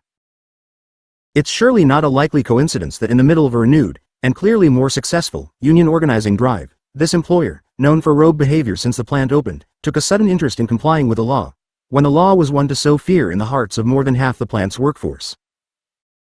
By early November, the employer had sent out 550 no-match letters informing workers that their Social Security numbers could not be verified from the documents provided. Next, they fired 24 workers based on charges of bad paperwork. The 550 letters sent a signal that mass firings of Latinos were coming. On November 17, 2006, more than 1,000 Latinos staged a wildcat strike and walked off the job, temporarily shutting the plant down, again. Bruskin's deeply rooted values are perhaps best depicted by his response to this action. I am on the job for 7 months, and about to drive down to North Carolina to meet with some workers when I get a call from an organizer freaking out. Gene, they've just shut the plant down. The Latinos walked out. What should we do? Bruskin's reaction to the call underscores the central importance of top staff leadership. He could easily have said, get them all back to work as fast as you can, which was exactly what Bruskin's supervisor demanded he do, or run the other way, or, worse, hold a press conference condemning the workers' behavior. Any of these responses would be fairly typical of many unions today. Instead, Bruskin, guided by his leftist principles, ordered his staff to get 1,000 bottles of water and 100 pizzas to the workers, fast. 40. It's still hot in southeastern North Carolina in November. A handful of non-Latinos had also walked out in solidarity, workers like Ludlam. According to Slaughter, these firings and then the walkout was a wake-up call to us blacks in the plant. Watching brown people get taken off the line and fired and then others walking out over it sort of shook us, like, hey, what are we waiting for? What are we doing about the conditions here? It was almost embarrassing how little we were doing. 41. The walkout generated headlines throughout North Carolina, and also in the New York Times, which declared how unusual it was for non-union employees, let alone employees with documentation issues, to wildcat in the United States. 42. As soon as the walkout began, creating a crisis for the employer, Bruskin and the worker leaders decided to dispatch a priest, Father Arce of St. Andrew's Catholic Church, to mediate and negotiate with the employer. Smithfield had refused to meet with union staff or union-identified worker leaders, so the union found a perfect alternate to handle the negotiations, a religious leader who had credibility with the Latinos but was not seen as an associate of the union.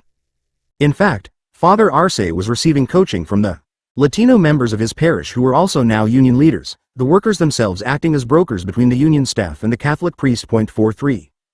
The workers' demands were that everyone who walked out be allowed to return to work the next day with no reprisals, that the company stop firing people, and that the immigrant workers be given more time to prove their status. When Father Arce first came out of the meeting with a promise from the employer to meet all demands, the Latino parishioners turned union leaders sent him back inside to get it all in writing. They were schooling the priest that the company was not to be trusted. Bruskin understood at the time the pivotal importance of the fact that for the first time ever the employer was actually negotiating with employees. The fact that it was through a Catholic priest was immaterial. The mere act of getting recalcitrant employers to begin to learn to bargain with employees can be an important first step towards later negotiations. The concept has been established. On the heels of this walkout, Bruskin and key worker leaders, the very ones who had just met for the black-brown barbecue, agreed that they needed a way to get the black employees activated and working together with the Latinos. Their idea was to demand that Martin Luther King Day be an official holiday at the plant, with paid time off for those who requested it and double time for everyone who had to work shifts that day. The union immediately began to produce literature in Spanish and English, with King's picture on one side, Cesar Chavez's on the other, describing the common values and the liberation efforts of these two leaders.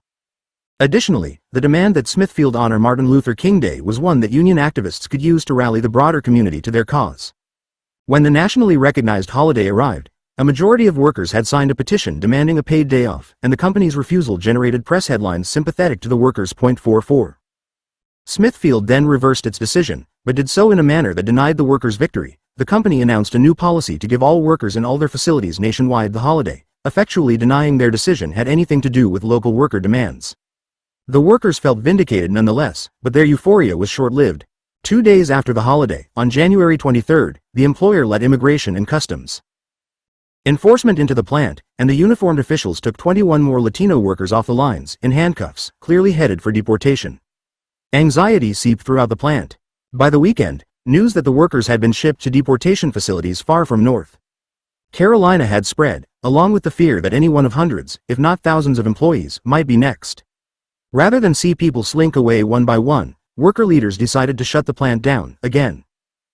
It was an act of defiance as well as a move to avoid getting dragged off to a for-profit U.S. detention center for eventual deportation. On Sunday, January 28, more than 2,000 Latino employees walked off the first shift, which shut the plant down immediately. 45. But this time, the workers had packed up and left for good. There were no parking lot negotiations between Catholic priests and the employer, La Migra. Immigration was clearly returning soon to deport more workers. Whatever trust the employer might have earned with its November decision to allow the workers back into the plant had been permanently destroyed. There were so many employer-inflicted casualties in this particular class war, the rather stunning fact that 2,000 individuals lost their jobs in a single day because they had wanted a union can almost get buried in the long list of other outrages. That they chose to leave by engaging in a massive wildcat strike that would hurt the boss, if only for several days, speaks to their deep sense of human dignity and their bravery. By this time, there were almost daily daring actions by workers on the inside and vicious responses from the employer, and the fight was shifting outside, where it would generate more support. Additional power source: the North Carolina community. The first time I remember getting called from the union was when the ICE had just raided and deported some Smithfield workers. I was driving back from Tennessee that day, where I had just been part of starting a new faith formation called The Word and the World, an effort to bring together the seminary, the sanctuary, and the streets. To make the Word more meaningful to the world we live in. 46. Reverend Nelson Johnson, Beloved Community Church, Greensboro, NC. The pace of the worker campaign inside the plant was overwhelming the union staff, but it was still insufficient to bring the employer to the table. Bruskin sought out national allies to launch a national consumer campaign branding Smithfield pork as the white meat that came with human blood through human sacrifice. A young North Carolina organizer named Libby Manley had been an intern on the campaign, and Bruskin decided to make her position full-time, assigning her to engage the North Carolina community. Because the UFCW had pulled out of the national AFL-CIO, the AFL-CIO wouldn't lend them Roz Pellas again, but Pellas was committed to the workers in the campaign, no matter what official fissures appeared at the national level. Back in 1997, Pellas had tapped any and every religious leader she knew in North Carolina. Reverend Nelson Johnson had attended college with Roz Pellas 2 decades earlier, and they were still friends. Reverend Johnson would emerge as a central player driving North Carolina religious leaders' response to the workers' campaign. He understood that framing, how to contextualize the fight when discussing it, was going to be key if the workers were to stand a chance, and his earliest objective was to shift the frame of the story as it was unfolding. First of all, I think community is a framing for all the issues we face, and in this case the leading edge of the issue at Smithfield was labor. By calling this a community struggle, we began to change the frame and break down the structural division and set it up so that if justice is the issue here, then everyone in the community is invited to be a part of the campaign. So labor isn't an other, some, northern-based thing, some, anti-southern thing. It's actually people in our own community. 47. Reverend Johnson decided that the Smithfield Workers Campaign would be a good North Carolina project for his new program, The Word in the World. He hosted a meeting of religious leaders from around the region and invited a longtime North Carolina farmworker leader, Baldemar Velasquez, 48, to come to the meeting to educate the religious leaders about 2 issues, unions and Latino immigrants. Reverend Johnson's network was almost exclusively a black preachers' network. Immigration was so new that people in the region didn't understand it. Sarita Gupta, the head of Jobs with Justice, the group that would coordinate the national consumer boycott, reflects on this. It seems hard to believe now, but in 2006, we tried to talk about the immigrant rights substruggle taking place in this union fight, and people would look at us and say, huh? Immigrants, in North Carolina, in a factory. People weren't quite processing the rapid growth of the immigrant workforce in the U.S. South. And, the union was struggling with how to manage the conversation around immigration. The Smithfield management was as sophisticated as any we've seen in pitting people against each other. 49. Reverend Johnson understood, as Gupta and Velasquez did, that the Smithfield fight could be a breakthrough in many ways for North Carolina in black-brown relations, in addition to being a potential breakthrough for the national union in the meat-packing industry and also the South. Rev. Johnson made a point of inviting a longtime colleague of his to attend the weekend meeting, a little-known pastor from Goldsboro, the Reverend Drive. William Barber. Today, Rev. Barber is regarded as the founder and a key leader of North Carolina's Moral Mondays movement. Back then, he had just made a successful run for president of the state branch of the NAACP. He beat a do-nothing incumbent who had routinely accepted financial contributions from Smithfield Foods during the horrific period of deportations, firings, and racist company shenanigans. One of Rev. Barber's first public acts as president was to refuse a check for $10,000 from Smithfield, informing the company that the NAACP would no longer be complicit in the company's abuse of their workers' human rights. He became a key figure supporting the Smithfield workers in their unionization effort and used the campaign against Smithfield to help renew a moribund NAACP chapter. Suddenly the workers had a historic civil rights group with considerable legitimacy in North Carolina helping to lead the charge, in addition to the emerging religious leaders coalition. Rev. Johnson, intent on making the Smithfield campaign a North Carolina community fight, proposed that the first action by religious leaders inside the state would be to hold 12 simultaneous pickets at North Carolina's homegrown and very successful grocery store chain, Harris Teeter. 50 He and the team of religious leaders picked these dozen Harris Teeter stores based whether or not they had large numbers of black customers, and on whether they had a willing partner in their religious network, a partner who could bring out sufficient people to lead the protests. Harris Teeter's current website reflects the image-conscious nature of the grocery store, something the local pastors already understood. The site displays page after page of famous celebrities who shop at Harris Teeter stores, including Dick Cheney, Tiger Woods, Tom Brokaw, and Wayne Newton. The picketers declared that Harris Teeter needed to stop selling Smithfield's products until the company began to treat the community right. The decision to target North Carolina-based Smithfield pork in North Carolina's home-bred and popular chain grocery with North Carolina preachers calling on the company to treat the community with decency was an instant success. Harris Teeter, which had a board dominated by evangelical conservatives, immediately began calling Smithfield to demand they get these people out from in front of our stores.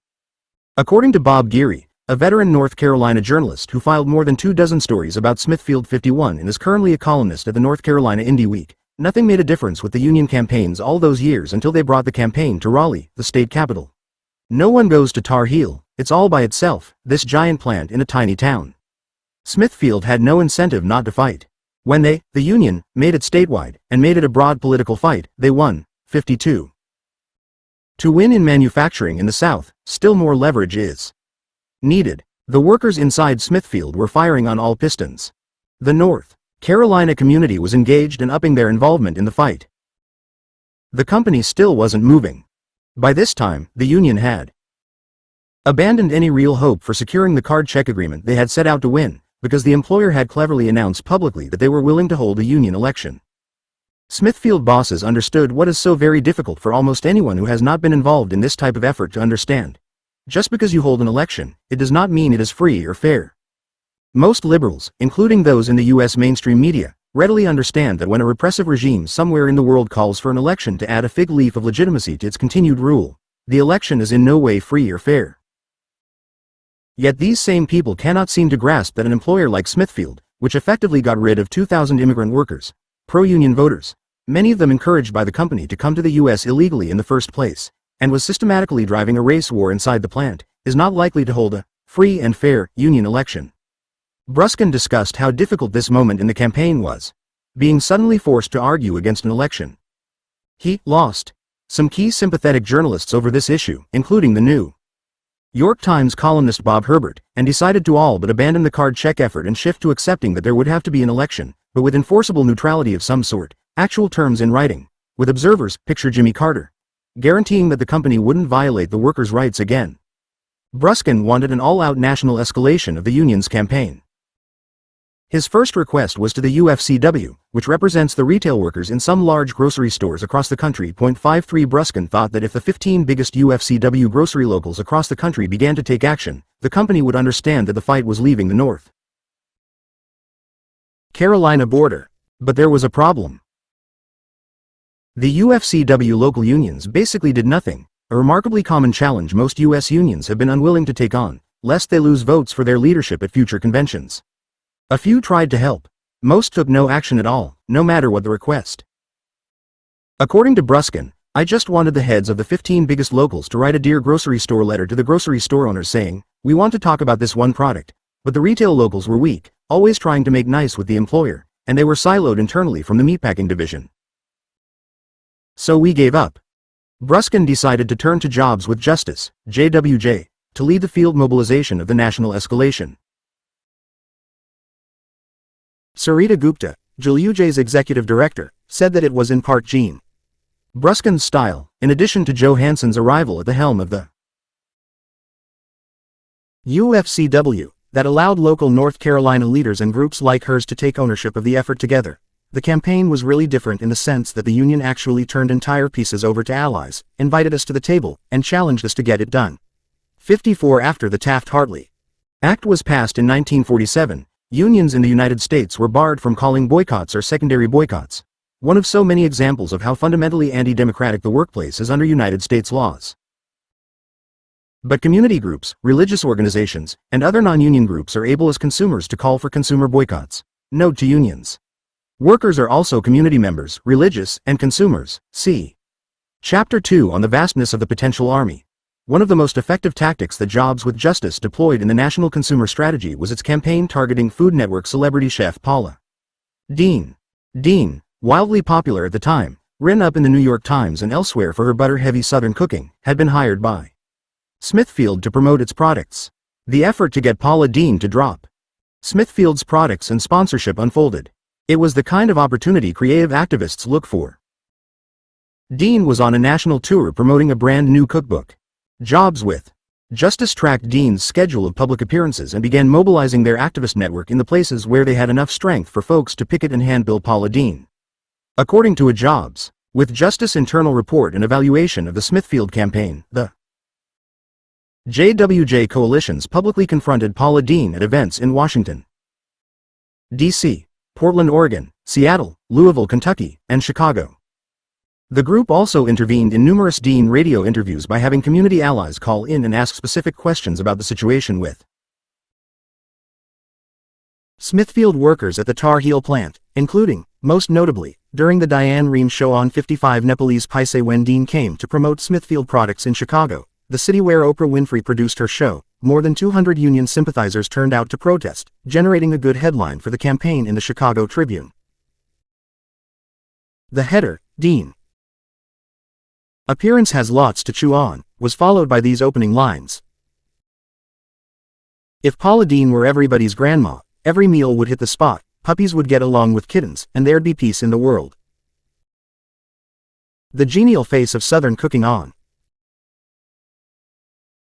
television's Food Network, Deen conveys a country fried charm that seems to solve our ills with a slice of peach cobbler, although that probably wouldn't have worked with the band of union protesters who dogged her Chicago appearance. 56. That headline would persist, and the bird dogging the protesters engaged in at an event for Deen that drew 3,000 fans, according to the article, wouldn't end in Chicago. According to the Deen Public Appearances website, the union knew she was headed for Oprah Winfrey's television show. As Bruskin described it, we had Layla McDowell, an experienced communication strategist with a social justice perspective. She's this really smart and radical black communications consultant. She was so radical I couldn't get the union to hire her, and she was incredible. So she takes the headlines we got from the Chicago Tribune, with 200 people protesting Paula Deen, and starts faxing it to Oprah Winfrey's people till finally she gets someone on the phone. She says, basically, hey, I want to tip you off, I don't want Oprah to get in any trouble, but if Paula Deen comes on and promotes Smithfield hams, Oprah's wading into the biggest labor fight in the country, and we all want Oprah to help Obama win, not get caught up in this big labor fight. Though the union wanted Deen's appearance canceled, the compromise was that the Oprah Winfrey show forbade Deen from saying the word Smithfield, and they prevented her from using Smithfield products. The reason Smithfield was underwriting Deen was for her to use her biggest public appearances to promote their hams. There was nothing bigger than the Oprah Winfrey show using its clout to shut down the Smithfield's promotion. According to legal documents, the company had pre-ordered 10,000 special hams for the show, none of which were sold. In fact, these same legal documents identified this one event as crucial to their exaggerated claim that the union effort was costing them $900 million. 57. The RICO suit and the election procedure accord. The union had endured and managed a 9-year legal fight that had finally culminated in 2006. But the company found yet another way to attempt to use the law to destroy the workers legally. On November 27, 2007, 18 months after the U.S. Court of Appeals ordered the company to cease and desist on more than an alphabet's worth of listed illegal behavior, 10 months after a third ICE immigration raid that led over 2,000 Latino workers to stage a wildcat strike and shut the plant down as they quit en masse in a defiant action. 58 Smithfield filed a racketeering lawsuit against the union and the union's allies, opening up yet another new legal front on which to defeat the workers. Smithfield had found an unusual angle, deploying a set of laws originally devised to prosecute organized crime and the mafia. the Racketeer Influenced and Corrupt Organizations Act, or RICO. The company asserted that the national consumer boycott of their products amounted to economic warfare. 59 Smithfield further alleged that the union had mounted this war in an attempt to extort from the company a card check and neutrality agreement. With the help of discovery and subpoenas, the union deduced that the plan had been hatched by Richard Berman of the website the Center for Union Facts, which later became a leading proponent of the effort, begun in 2013, to legally label worker centers and other community-based organizations essentially as unions. Bruskin reports. Smithfield hired the person that drafted the original RICO law in the 1970s as their consultant. 60. They spent, according to them, $25 million on legal work against us. In 1 year, from when they filed the RICO suit until when we settled, there were over 1 million pages of materials subpoenaed from us. We had to take our hard drives from our desktop computers and our laptops and hand them over. Berman described the tactic in a memo as the nuclear option. In 1 year, which was being expedited by the judge, all the depositions, pre-trial motions all happened. The case was ridiculous, but every time we tried to get the suit dismissed, the judge let the company continue. 61. The contrast between the pace of activity, warp speed, of Smithfield's legal team on the RICO suit and that of their team on the 9-year NLRB suit is like the contrast between a modern race car at Indy and a horse and buggy in the rain. The RICO judge drove a fierce timeline for Smithfield, an unusually short timeline for cases on the scale of the RICO allegations. The RICO suit made many claims, an example of which was the company's allegation that the union had been particularly effective in the Paula Deen campaign. Smithfield said the union had deprived Smithfield of an incomparable marketing opportunity when it convinced the Oprah Winfrey Show to refuse to allow Paula Deen to promote Smithfield's products before millions of viewers. 62. Because RICO suits were designed to shut down individual family members involved in organized crime and their organizations, RICO suits name and sue individuals, not just organizations. The Smithfield suit was filed against the key people and groups the company decided were the linchpins in the effort, including UFCW, the United Food and Commercial Workers Union, CTW, changed to Win Federation, at that time a new rival to the AFL-CIO, Research Associates of America, the 501c3 organization that was formed after CTW split from the AFL-CIO to house the research team, FAST, the Food and Allied Service Trades, Bruskin's employer, Jobs with Justice, Gene Bruskin, Joseph Hansen, William T. McDonough, Layla P. McDowell, Patrick J. O'Neill, Andrew L. Stern, and Tom Woodruff, the organizing director at CTW and at SEIU. The suit had an instant chilling impact on the campaign. The high-level players inside the UFCW who were uncomfortable with the intense and militant workers' activism on the inside of the plant used the RICO suit as an excuse to damp down direct actions in the plant.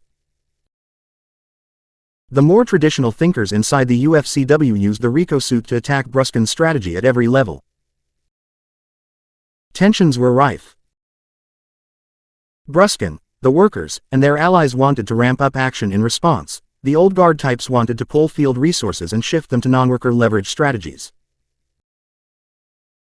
Concurrently, the individuals named in the RICO suit were all coming to terms with the reality of significant personal liability if they lost the case, as the purpose of RICO is, in part, to bankrupt corrupt individuals.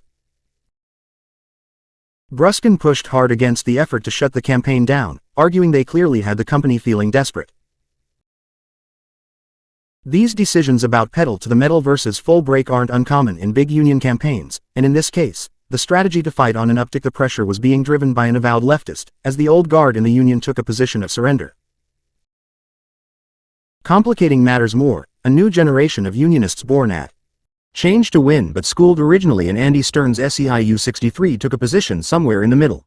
Continue the corporate campaign but shut down worker organizing and shut down the community campaign in North Carolina.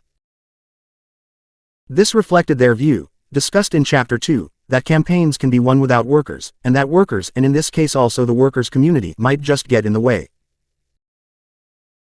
Bruskin had an absolutely different philosophy and sense of strategy, namely that the campaign was only winning because of the high levels of worker agency. He further maintained that any union win without worker agency in the right to work South, where dues are voluntary and employer behavior is closer to the year 1815 than 2015, would soon collapse from a lack of battle-tested worker leadership. Now, Bruskin's early individual Negotiations about the terms under which he would accept his campaign position, that the union wouldn't control him and couldn't fire him, were paying off. But his opponents inside the union were succeeding at pulling back some financial resources, and his daily battle became not just fighting Smithfield, but also fighting people inside the union. For the next half year, there was internal dissension over strategy and months of time lost, once again, to subpoenas and evidence gathering. The heat in the campaign was being ratcheted down, against Bruskin's better instincts, but it wasn't being closed down. During this time the campaign managed to pull off a big, inside-outside, action day at the Smithfield Foods annual shareholder meeting. Workers protesting on the inside, ministers and community supporters from across the country demonstrating on the outside. 64 On the eve of the start of the RICO trial, in an all-night negotiation that ended 30 minutes before the courthouse opened its doors, the union and the company reached an agreement to hold a union election with pre-negotiated rules, the most important of which would be the union's right to have access to the inside of the plant, and the naming of a monitor, with strong enforcement mechanisms whose job was to be at the plant during the election cycle to referee the period leading up to the vote. Each side agreed to cease certain activities. For example, the employer dropped the RICO case and agreed to take down an anti-union website it had created, smithfieldfacts.com, and the union surrendered the words, "Justice at Smithfield," and along with them suspended the National Consumer Campaign. The deal on the courthouse steps was signed and ordered as a settlement by the RICO judge on October 27, 2008. The nation's presidential election was 8 days away. The election in the plant was set for the week of December 8. By the time of the court steps settlement, the tea leaves, including all polls, were showing a Democratic presidential victory. Big, vertically integrated multinational companies, often with a history of supporting Republicans, sometimes find unions helpful when Democratic administrations take office, using them as conduits to the administration on key issues. 65 For the once again majority black workforce in the plant. The fact that on November 4 a black man became the first Democrat in 36 years to win the popular vote in North Carolina was a huge validation. It showed that black people in North Carolina really could overcome stiff odds in a plantation culture. After the presidential election, one worker wore this hand-printed t-shirt. "If we can change the White House, we can change the hog house." 66 The union ramped up that, against all odds, message between the nation's election day and their own. And on December 10, incidentally the United Nations Annual International Human Rights Day, the workers voted, yes, to unionize the plant, 2041 to 1879.67 Obama barely won North Carolina and made history. The Smithfield workers barely won their election and made history, too, 1 month later. Their win represented the single largest private sector unionization effort of the new millennium. Struggle builds resiliency and leadership in and outside the factory. It's been a busy year in the hog market. Pork prices way up, bacon seems to be everywhere, ice cream, milkshakes, even Las Vegas martinis. Kai Ristel on NPR's Marketplace, December 26, 2013. According to UFCW National Executive Vice President Pat O'Neill, the most important long-term development from the Smithfield campaign is that today in Tar Heel there is a local union that is already helping non-union workers in a nearby poultry plant to form their own union in Bladen County. What's important is that we have a local union that's actually organizing unorganized workers, he says. 68 At least equally important is the internal organizing work spearheaded by that local union, a program that has achieved a steady membership of 80% in this right-to-work state. And they've done it because, in the words of the once fired worker, Keith Ludlam, "We've created an organizing culture. I meet every single new employee, hire at the orientation and talk about the struggle to win the wages, benefits, and rights we've won. I tell every worker that the first thing the boss knows going into our contract negotiations is what percentage of workers are in the union. Anything less than 80% and the employer won't be taking our concerns very seriously. Keeping our internal membership high isn't just my job, it's everyone's job here, just like helping the workers down the street at the Mountain Air poultry plant, where 2,000 workers work under horrible conditions. The first thing those workers say when we talk to them is, we want the Smithfield contract." 69. By defeating the company, the Smithfield workers achieved much more than a contract. They won confidence in themselves, including the confidence to go down the street to a chicken factory to help teach 2,000 unorganized workers exactly what they need to do to beat their employer. Through the vicious fight inside the pork plant, the workers learned also to take on controversial right-wing wedge issues like immigration and even gay marriage. These 5,000 workers are now key to the effort to help change the political conversation among thousands of workers in rural North Carolina. Reverends Barber and Johnson both note with home state pride that the Smithfield workers are regular and consistent participants in the protest movement he founded in 2014, Moral Mondays. Barber believes the fight at Smithfield helped lay the groundwork for North Carolina's newly elevated consciousness about the urgent need for unions. We learned to trust each other during the Smithfield fight. We deepened our ties considerably, like when we held simultaneous actions in 12 cities in North Carolina all at once, something that could only happen because the leadership of the union campaign at the time trusted the NAACP and Black Church Network to lead the effort. The union had no capacity on its own to do anything like that without us. 70. Sarita Gupta of Jobs with Justice says, the Smithfield campaign was our campaign as much as the UFCW's, the NAACP's, and the North Carolina religious communities. JWJ felt that way. That campaign was really our victory in a deep way, in a deep hard way that you don't always feel on campaigns. Gene Bruskin was really smart in creating and structuring the fight in such a way that groups could feel ownership and get credit for the work we were doing. It felt like a real joint campaign, and that often doesn't happen. 71. Ollie Hunt became a full-time staff organizer in the new local union and subsequently began helping the Mountaire poultry workers form their organization. Hunt says, I know people, cousins, who work at Walmart distribution centers, and I am telling them all about it. My parents wanted me to go to college. I want my kids to go to college, too. But what if they don't? If you've got kids, you expect the best for them, but things don't always work out the way we think. The workers in the poultry plant, who could be my kids in the future, they drive 2 hours a day to earn $250 per week with no health insurance, and the company is building a $5 million expansion in their plant. Delcia Rodriguez from the Dominican Republic, a former worker at Mountaire, was fired by her employer when she had an industrial accident that caused her to miscarry. Now 23, she's been hired by the local union to help her former colleagues. She reports that everyone in the poultry plant is scared, but they all want what Smithfield workers got. The workers at Smithfield won $15 an hour, in rural North Carolina the equivalent of a $26.40 wage in Seattle. Seattle's low-wage non-union workers, who won $15, got far less. The Smithfield workers also developed a worker-led unified movement among previously warring ethnic factions. They've become a base of workers in a key national electoral swing state that still has the lowest unionization level in the United States, and they are taking on political wedge issues not as outsiders, but as homegrown North Carolinians, and they are helping their next-door neighbors form a new union of their own. That almost no workers elsewhere in the U.S. South know. This story is a travesty. 6. Make the road New York. The room went uncharacteristically silent after the two leaders in the front of the room, Amador Rivas and Augusto Fernandez, posed the question, what do you think it means? The leaders seemed at ease with the nervous looks and fidgeting that often accompany silence in a large group. Then, from the back of the room, a commanding voice boomed out, I think it means us. We are the ones who are an army of the good. Every day we fight to hold politicians and bosses accountable for the wrongs they inflict on our community. A round of applause and head-bobbing followed, signaling that the woman in the back of the room was speaking for everyone. The scene was a meeting of trabajadores en acción, workers in action, at the office of Make the Road New York, MRNY, in the Bushwick neighborhood of Brooklyn. More than 50 people were present for this gathering, a weekly event where MRNY members and prospective members meet to analyze the previous week's activities and plan future actions. Those at this meeting had just been asked to interpret the meaning of a quotation from Juan Bosch, No hay arma más potente que la verdad en las manos de los buenos. There is no weapon more powerful than the truth in the hands of the good. One such prompts are a regular feature of MRNY's public meetings, which are conducted in Spanish.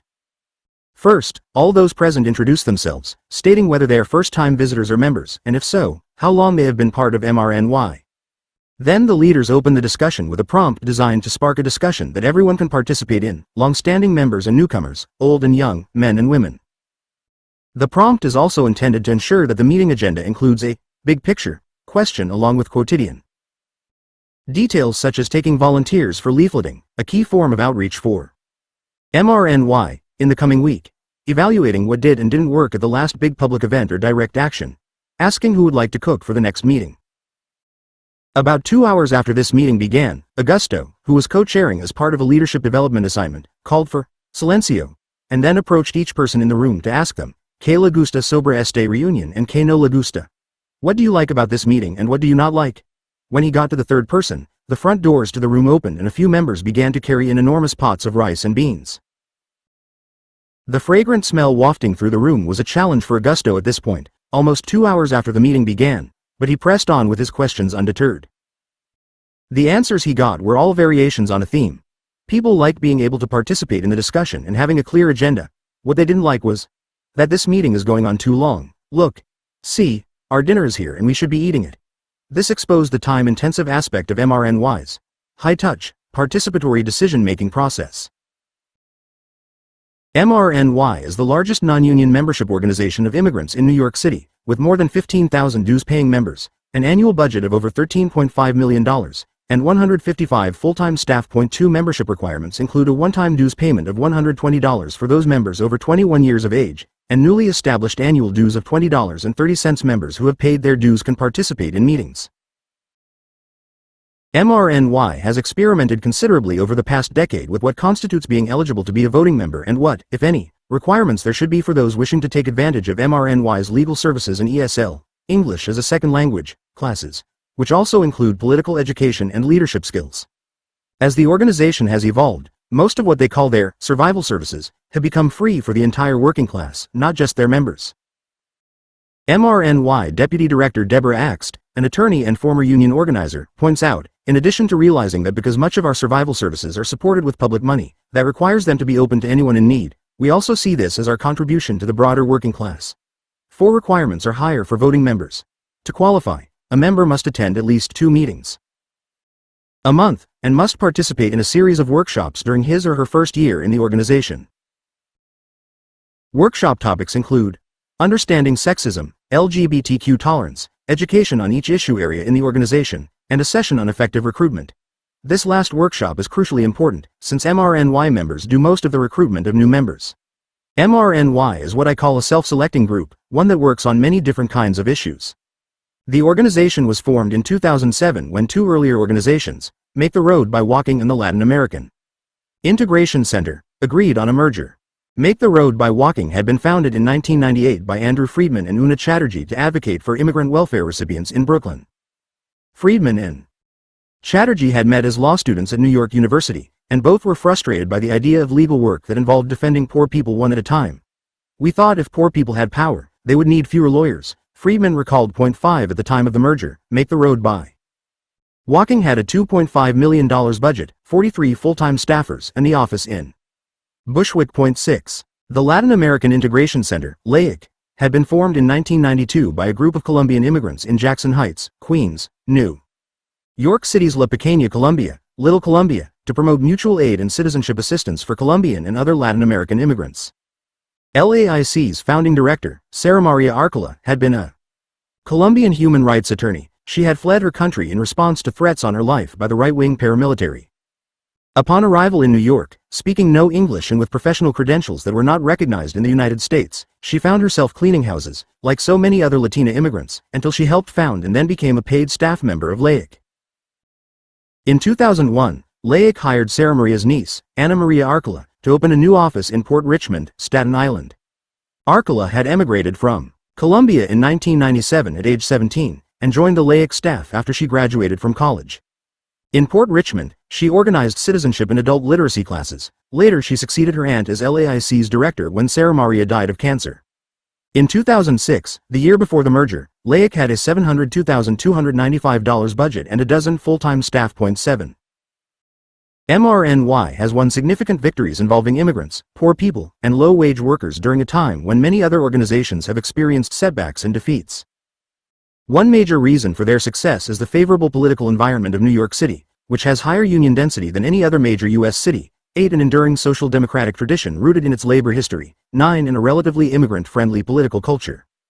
These conditions make New York fertile ground for the kind of immigrant rights and worker rights organizing to which MRNY is dedicated. Of course, there are many similar organizations and campaigns in New York City that enjoy the same conditions, yet none can claim as strong a record of accomplishment as MRNY, which has amassed a larger staff and budget than any comparable organization in the city. MRNY has adopted a highly collaborative organizational model that reflects exactly the kind of strategic capacity Marshall Gans described at the United Farm Workers, with leaders who take part in regular, open, and authoritative deliberation and are motivated by commitment to choices they participated in making and on which they have the autonomy to act. 10. MRNY also has a highly deliberative and participatory organizational style, referred to internally as a high-touch process.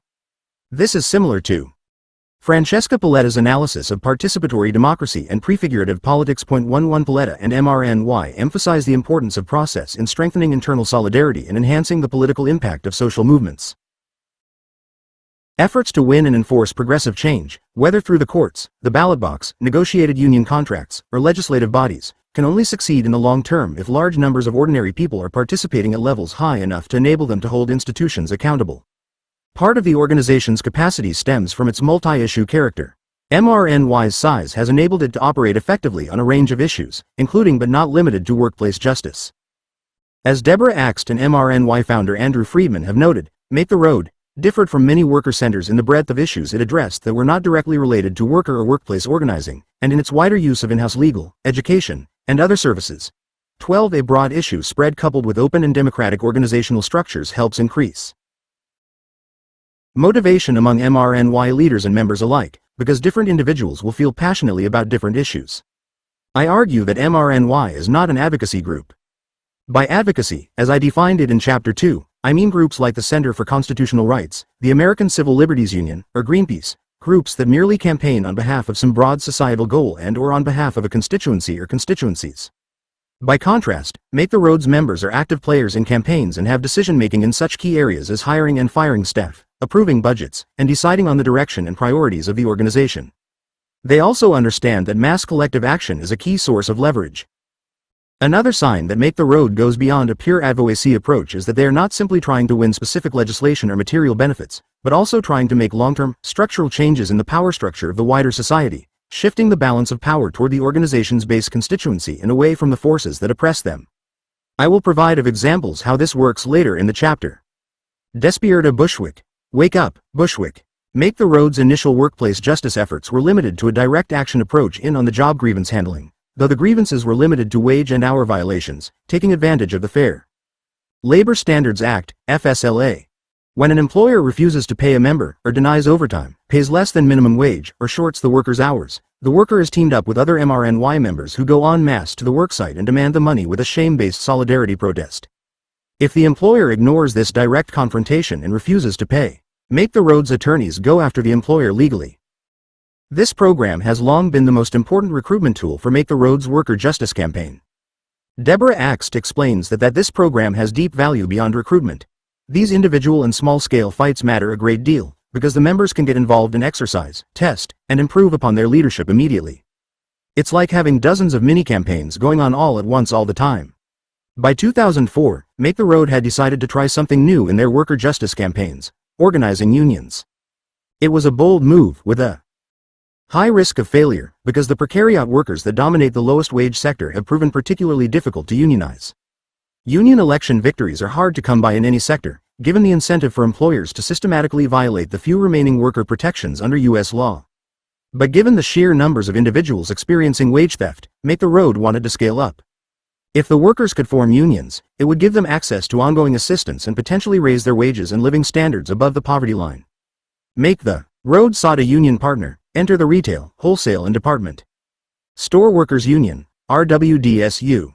The RWDSU, under Stuart Applebaum's leadership, joined up with Make the Road to attempt the nearly impossible: a win in marginal retail in the shadows of a big city in the Bush presidency. The Despierta Bushwick, Wake Up, Bushwick campaign was born. According to Ed Ott, a distinguished lecturer at CUNY's Labor School and a former longtime and highly respected executive director at the NYC Central Labor Council. From almost day one, Make the Road caught the attention of NYC's unions because the group's leaders understood that a union contract could be a tremendous tool for their members. This union-friendly approach and their demonstrated ability to turn out large numbers of their members for events in NYC set them apart from every other group in New York. 13 In fact, borrowing union power has been the key to the group's success. The first tactical move for Make the Road was to map a geographic boundary of 2 blocks in either direction off Knickerbocker Avenue, an area where the organization had strong roots. Over the course of 6 months they knocked on more than 6,000 doors, talking with residents about the conditions faced by workers along the avenue. Many of these residents had first-hand experience with the stores, as store employees themselves or as friends or family of store employees. At the end of each conversation, the canvassers asked the resident to sign a pledge card stating that they would boycott any store that didn't respect its workers.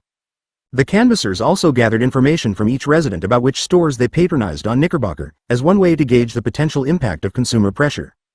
While Make the Road talked with the folks off Knickerbocker Avenue, the RWDSU organizers were talking to the workers. The collaborative team began to pitch in with the Attorney General's office to file unpaid wage claims. The idea was to ratchet up the amount of back pay claims a resistant employer might face, then offer a no-cost alternative. The workers would drop the claims in exchange for the employer's agreement to not fight the unionization effort. At the time, the Attorney General was Eliot Spitzer, who proved sympathetic to the union drive. In August of 2005, with back-to-school shopping about to begin, Make the Road sent a letter to two of the chains on Knickerbocker that typified the strip, Foot Co. and Shoe Mania. The letter notified the store owners that unless they were prepared to sign a binding agreement to cease their unjust practices and permit their employees to make a decision to unionize, free of intimidation or harassment, MRNY would call for a boycott at a press conference. Shoe Mania shut down its local operation, almost certainly a response to the union threat. But Foot Co. agreed immediately, and by the campaign's end, the workers had formed a union with the RWDSU and negotiated a collective bargaining agreement, covering 110 workers across 10 stores, that included health insurance, paid sick and vacation time for all workers, and a $3 an hour raise. The Foot Co. contract would be renegotiated successfully until the company succumbed, along with thousands of other small retail stores, to the 2008 economic crisis. Beyond Foot Co., there were several other results from Despierta. Bushwick. MRNY built deep relationships with key staff at city and state agencies that would enable them to engage in what they call strategic sweeps. Make the Road and one of their union partners, typically RWDSU, gather information from workers in a specific industry and a targeted area and provide it to enforcement agencies, which swoop in and cite several employers at once. 14 In May of 2008 and again in June of 2009, MRNY played a crucial role in getting the New York State Attorney General's office and the New York State Department of Labor to go after grocery stores for systematically stealing the wages of grocery baggers. The result was substantial back wage payments. Seatown in Queens had to pay baggers more than $300,000 in back wages, Pioneer Grocery in Brooklyn had to pay more than $160,000, and Key Foods in Brooklyn more than $44,000. Prior to the sweeps, these employers had typically made workers sign agreements classing them as independent contractors, working for tips and receiving no wages, and yet treated them just like employees, assigning them other jobs, such as cleaning, and firing them if they wouldn't comply. MRNY's large membership helps the generally underfunded state agencies launch, sting operations against these unscrupulous employers, and the impact ripples out well beyond the shops that get fined. But even after a couple of years of strategic sweeps that significantly elevated the scale of their success, MRNY members were becoming increasingly frustrated by the inadequacies of the laws they were enforcing, and decided to attack those deficiencies next. Axt said, for the many workers in the informal economy and the non-union, meaning outside the NLRA, economy, we are trying to put as many pieces together as we can that offer protections like a union contract. Wage theft legislation. MRNY has been active in campaigns to rectify minimum wage and other workplace violations throughout its history, winning over $25 million in back pay and wrongfully denied government benefits settlements between 2007 and 2010 alone. 15 Frustrated by the slow pace of the legal process and the persistence of wage theft in the low-wage labor market despite the many highly publicized efforts to combat it, in early 2010 MRNY members decided, in committee meetings and eventually in a board meeting, to launch a campaign to strengthen the state law. 16 They helped mount a successful coalition effort to pass the New York State Wage Theft Protection Act, WTPA, which was signed into law in December 2010 and took effect on April 9, 2011. The new law increased criminal and civil penalties for minimum wage and overtime violations from 25% to up to 100% of back wages, along with additional penalties of up to $10,000 for employers who retaliate or threaten to retaliate against workers for complaining about wage theft. The law also strengthened employer payroll record-keeping requirements and also required more detailed written notice to employees regarding pay rates and deductions than before, including a new provision that these notices must be in the employee's primary language. While a rule regarding paycheck notices may seem a modest gain, its thrust is important because it directly enhances the ability of ordinary workers to understand their employers' actions, and also provides a tool for enforcement mechanisms similar to those in union contracts. By forcing employers to document pay rates and deductions in each paycheck in the native language of the employee, the law enables workers themselves, with assistance from the MRNY staff in some cases, to fight back if the employer has cheated them out of the pay to which they are entitled. Thus the law makes the hammer of reach and enforcement much bigger, as Axt put it in an interview. 17 Our members are really proud of this victory and are now involved in outreach and education to all sorts of organizations across the city that we are teaching how to use the new tools afforded by the law. In 2014, the organization successfully fought for yet more improvements to the Wage Theft Prevention Act, including further enhanced anti-retaliation provisions, increases in the liquidated damages provisions from the $10,000 they won in 2010 to $25,000, and an expansion of the Act's language to incorporate a new focus on the construction sector. 18. The Secure Communities Campaign. On November 22, 2011, Mayor Bloomberg, flanked by members of Make the Road, signed a city council measure ending the city's cooperation with Federal Immigration and Customs Enforcement (ICE) authorities under the Secure Communities Deportation Program, which relies on partnership among federal, state, and local law enforcement agencies. Unlike the WTPA, which was developed and passed in less than a year, this campaign took years of careful work. When we first decided to launch this campaign, everyone said, "You are fucking crazy," recalled campaign leader and MRNY co-executive director, Javier Valdez, a longtime immigrant rights advocate formerly on the staff of the New York Immigration Coalition. In early 2009, Peter Markowitz, director of the Immigrant Justice Center at Cardozo Law School and a trusted collaborator of MRNY, approached the group with a plan to challenge New York City's cooperation with ICE. Because this campaign idea did not originate directly from the grassroots base, MRNY staff conducted a membership survey to see if the issue mattered enough to members to warrant a shift in organizational priorities. In response, members described cases of family and friends being deported after arrests for minor infractions, and in some instances even when they were found innocent. At the time, Rikers Island prison officials were holding immigrants suspected of being undocumented for up to 48 hours after their scheduled release and turning them over to ICE officials to be interviewed. Between 2004 and 2008, more than 13,000 undocumented immigrants had been shipped from Rikers to detention facilities outside of New York. According to Valdez, Rikers officials were deceiving immigrants into thinking they were going to meet with an attorney about their case, rather than with an ICE official. 19. The interviews would begin with innocuous questions that were intentionally misleading, to encourage detainees to reveal how they had gotten to the United States.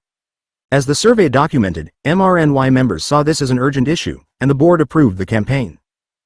Along with the New Sanctuary Coalition and the Northern Manhattan Coalition for Immigrant Rights, MRNY demanded that Rikers Island officials be required to explain to detainees in very explicit terms that these interviews were not with friendly attorneys. In June 2009, the campaign scored its first victory when the city's Department of Corrections officials agreed to provide a written form in multiple languages to every detainee at Rikers before the interviews, explaining that the interviewers would be ICE officials and detailing what could result. Rikers officials were also required to get signed consent forms from a detainee before any such interview could occur. By February 2010, 13 more groups had signed on to the campaign. 20. MRNY then successfully drove what had become a large coalition effort, and eventually persuaded newly elected Governor Andrew Cuomo to announce, in June 2011, that secure communities would no longer be implemented in New York State. 6 months later, on November 22, 2011, in a move that gave new meaning to Thanksgiving for many New York City immigrants, Mayor Bloomberg signed City Council Bill 656, which prohibits the Department of Corrections from using city funds to detain immigrants, effectively ending the city's collaboration with ICE. Concurrent with the 3-year-long fight against secure communities, MRNY led several other successful campaigns that had a significant impact on public policy. Gains from these included the 2009 Language Access in Pharmacies Act, requiring that 3,000 chain pharmacies in New York City provide translation and interpretation services, the 2010 Multiple Dwellings Registration Act, which strengthened enforcement of tenants' rights. Governor Cuomo's Executive Order No. 26, signed in fall 2011, extending to all of New York State an earlier MRNY victory requiring city agencies to provide interpretation and translation services, and the 2011 Student Safety Act, making police and in-house school discipline more transparent. MRNY was active on many other fronts during this period as well. In 2010, the organization negotiated a settlement with the retail chain American Eagle over discrimination against transgender employees. The same year, MRNY's Youth Empowerment Project successfully blocked a city plan to cut funding for subsidized student MetroCards. And MRNY filled 42 buses with protesters for the May 1, 2010 Immigrant Rights March in Washington, D.C., the largest turnout of any single group in the nation. 22. By 2014, despite real reductions in the number of immigrants being detained, MRNY took further action and succeeded in getting the New York City Council to pass a law banishing the ICE officers from Rikers Island altogether. The law was passed in October 2014 and took effect in February of 2015. 23. Car wash worker organizing, Despierta Bushwick. Redux. In 2012, the late John Kest, former head of Acorn, New York, who was then the executive director of Acorn's successor, New York Communities for Change, was looking for a worker organizing campaign where the NYCC could make a difference. He began talking with Deborah Axt at Make the Road because of the group's long history of deep collaboration with unions, especially the RWDSU. The car wash campaign that came out of these conversations represents a bigger, smarter evolution of what Make the Road and the RWDSU had begun on Knickerbocker Avenue almost 10 years earlier. A key strategic improvement was that MRNY and its collaborators were targeting a more stable industry within the desperately low-wage retail sector. Car wash owners have a lot invested in big machinery that they won't easily abandon or move. By the spring of 2013, the campaign was underway. At the first ever citywide Car Wash Workers General Assembly, dozens of immigrant car wash workers used a form of popular theater common in social movements throughout the Latin American countries they'd emigrated from. A play about their plight. In front of an audience of 200, they dramatized the bad treatment and dangerous conditions in New York City's car washes.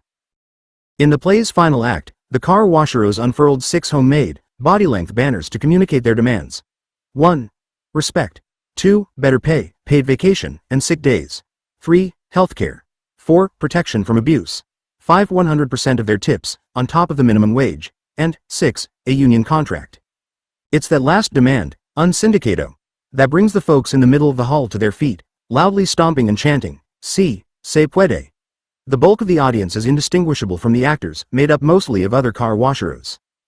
But around the outside walls of the room was an impressive lineup of New York City power brokers, including then City Council Speaker Christine Quinn, about as many City Council members as it would take to have a quorum, the Manhattan Borough President, and all sorts of lesser-known candidates running for local office in one of the largest cities in the world.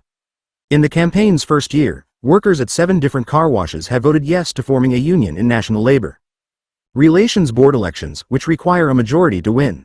Workers at 3 more car washes have formed unions since then. 24 for 1,000 workers in the industry not yet under union contract. $4.5 million in back pay claims were secured through litigation. 25. After the initial burst of workers' wins, car wash employers began to collaborate with one another in an effort to hobble the unionization drive. Fighting back, the Car Washero campaign succeeded in passing a new citywide law, the Car Wash Accountability Act, in the summer of 2015, with the active support of the city's new, pro-union mayor, Bill de Blasio. The workers hope the new law will succeed in providing enough incentive to soften the employer's resistance. The law protects workers from the industry's rampant wage theft by requiring employers to purchase expensive surety bonds to guarantee that workers' wages get paid. If the individual car wash is not unionized, the bond is $150,000. That rate plunges to just $30,000 if the employees of a car wash have a union contract. 26 in 2016. All of the initial 6 union contracts will expire, and the organizers are hoping that the momentum of a contract campaign, along with the new law, will reinvigorate the drive to unionize car wash workers throughout the city. Strategic capacity. How does Make the Road get so much accomplished? A large part of the answer hinges on what Gans calls strategic capacity. MRNY's original 5-member strategic leadership team, SLT, included 3 women and 3 people of color, one of whom, Ana Maria Arcola, is also an immigrant, originally from Colombia. Another member, Javier Valdez, was born in the United States, but when he was just 3 months old his parents' visas expired and the family, originally Argentinian, had to move to Venezuela. Valdez returned to the United States at age 11 when his father, a civil engineer, was hired at Texas A&M, a job that allowed him to obtain permanent resident status. Arcola and Valdez both went to college in the United States and both took jobs in progressive organizations soon after graduating. Una Chatterjee was born in the United States to Indian immigrant parents. She was influenced by family stories about the fight for Indian independence, just as Arcola and Valdez were shaped by their parents' experience of fleeing repression in South America. The other 2 SLT members, Andrew Friedman and Deborah Axt, are white and U.S. born. Friedman had politically progressive parents. 27. Friedman, Chatterjee, and most recently Arcola have moved to a new organization that is attempting to nationalize the success of Make the Road New York. All 5 of these founding SLT leaders are passionately devoted to their work, exemplifying another aspect of Gans's strategic capacity. Motivation. 28 and they still share office space. Valdez and Axt remain in the top leadership, with other newer team members stepping into today's SLT. The following excerpts from interviews with SLT members illustrate their level of motivation. Table 6.1 Make the Road New York staff, by gender, race, and ethnicity. 36 * vacant seats account for why these don't add up to 100%. Friedman. We lose before we even start if we remain risk-averse. We constantly take risks here. Arcola. I fell in love with the folks I was teaching and knew I was hooked. Chatterjee. We want to build power. We want to be consequential in everything we do and move the ball forward. Axt. We are not so good at slow, methodical approaches. This is both a strength and a weakness. We tend to go headlong into an effort. Valdez. It's a magical space here. The level of commitment to the cause, I have never experienced it anywhere as much as here. It's not just the leadership, it's everybody. Every member and all the staff know this institution matters. The relationships among and between just about everyone on the staff team start and end with respect for one another, vertically and horizontally. For Gans, this combination is key to the success of organizations fighting for social and economic justice. The frequent use of the word love, Chatterjee, we love each other here. Valdez, we are rooted in love and community here, reflects the deep commitment of the SLT to a highly participatory and equally diverse membership. The full-time MRNY staff as a whole is also highly motivated, with a group of talented, accomplished organizers who work around the clock with extraordinary dedication. As Table 6.1, prepared as part of a grant proposal submitted to the Ford Foundation, shows, the staff is also extremely diverse in terms of gender, race, and ethnicity. 29. Participatory democracy and make the roads, high-touch, model. Francesca Paletta argues that participatory democracy strengthens social movements and their organizations.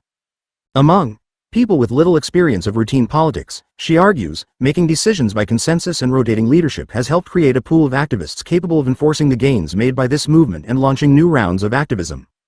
Participatory democracy's potential benefits cannot be reduced to personal or cultural changes. They go to the heart of political impact. She adds, participatory democracy can advance efforts to secure institutional political change and can be strategic. 30. MRNY has adopted a detailed and transparent decision-making process. Most decisions are made by consensus, and rotating leadership is standard practice at meetings. MRNY's decision-making authority document, available to members in both Spanish and English, specifies in detail how people are chosen for every role and every sub-body in the organization, and specifies the authority embodied in each role and sub-body, much like a union constitution. 31.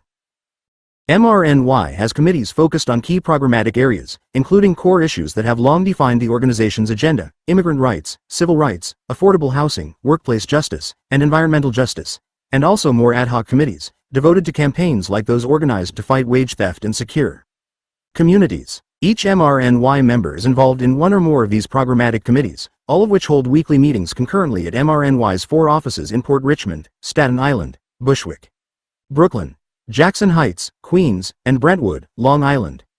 As Javier Valdez explained, the weekly meetings serve the same purpose as church. It's a ritual, it's the same time, the same day, every week, in the same office. He added, having access to the membership so frequently provides a constant opportunity for growth and political education. The members all run the meetings and spend time every week thinking about the agenda and about how to run an effective meeting. 32. Members actively participate in the process of hiring new staff, and are included on hiring committees and interview teams. After multiple and sometimes grueling interview rounds, finalists are asked to demonstrate their skills in front of members by either facilitating a meeting or running a workshop. Sabrina Harewood, a 20-year-old Afro-Caribbean member of the LGBT working group, explained, "We want to see the potential staff facilitate a meeting. We want to see how they respond to members' questions, if they can teach us anything new, and how they get along with people." MRNY's high-touch decision-making process is also illustrated by the Trabajadores en Acción meeting described at the beginning of this chapter. In 2009, as part of a comprehensive strategic planning process, MRNY adopted a new set of leadership development protocols for both volunteer members and staff. Members who want to become leaders meet one-on-one with the organizers responsible for each programmatic area, and carry out a series of assignments, in this case, learning to run a large meeting. This is one of several prerequisites for running for election to the MRNY Board of Directors, the majority of whom are elected from the membership. MRNY is predicated on the idea that its success depends on its ability to recruit, develop, mobilize, and retain members. But the deep commitment to democratic practice and leadership development is also a source of tension and what co-founder Andrew Friedman calls democracy fatigue, describing the more than 13 regular weekly meetings, all of which require tremendous energy and attention. There is, according to Friedman, a dull but persistent discussion of the endless attempt to reduce and shorten meetings. Friedman absented himself from this fatigue by creating the Center for Popular Democracy, a national group without the kind of day-to-day base accountability that Make the Road still maintains. But Javier Valdez, who would later replace Andrew as a co-executive director, and others involved in building MRNY's member participation program insist that any compromise in the highly participatory nature of the organization would weaken MRNY's effectiveness. Challenges. Make the Road New York has its critics, as became apparent at a December 2011 press conference about the proposed New York State DREAM Act, when one group, the New York State Youth Leadership Council, NYSYLC, accused MRNY of insider politics and deal-cutting. 33. MRNY's leaders and some other groups in the coalition countered that the issue in contention, whether to support the bill's limited expansion of state-based financial aid to undocumented youth, had already been resolved in previous meetings. When asked about such tensions in coalition politics, MRNY staff and leaders defend themselves with the claim that they put considerably more into coalitions than they get out of them. MRNY officially withdrew from the New York Immigration Coalition, a move that led some coalition members to accuse the group of arrogance and of being unwilling to share power with others.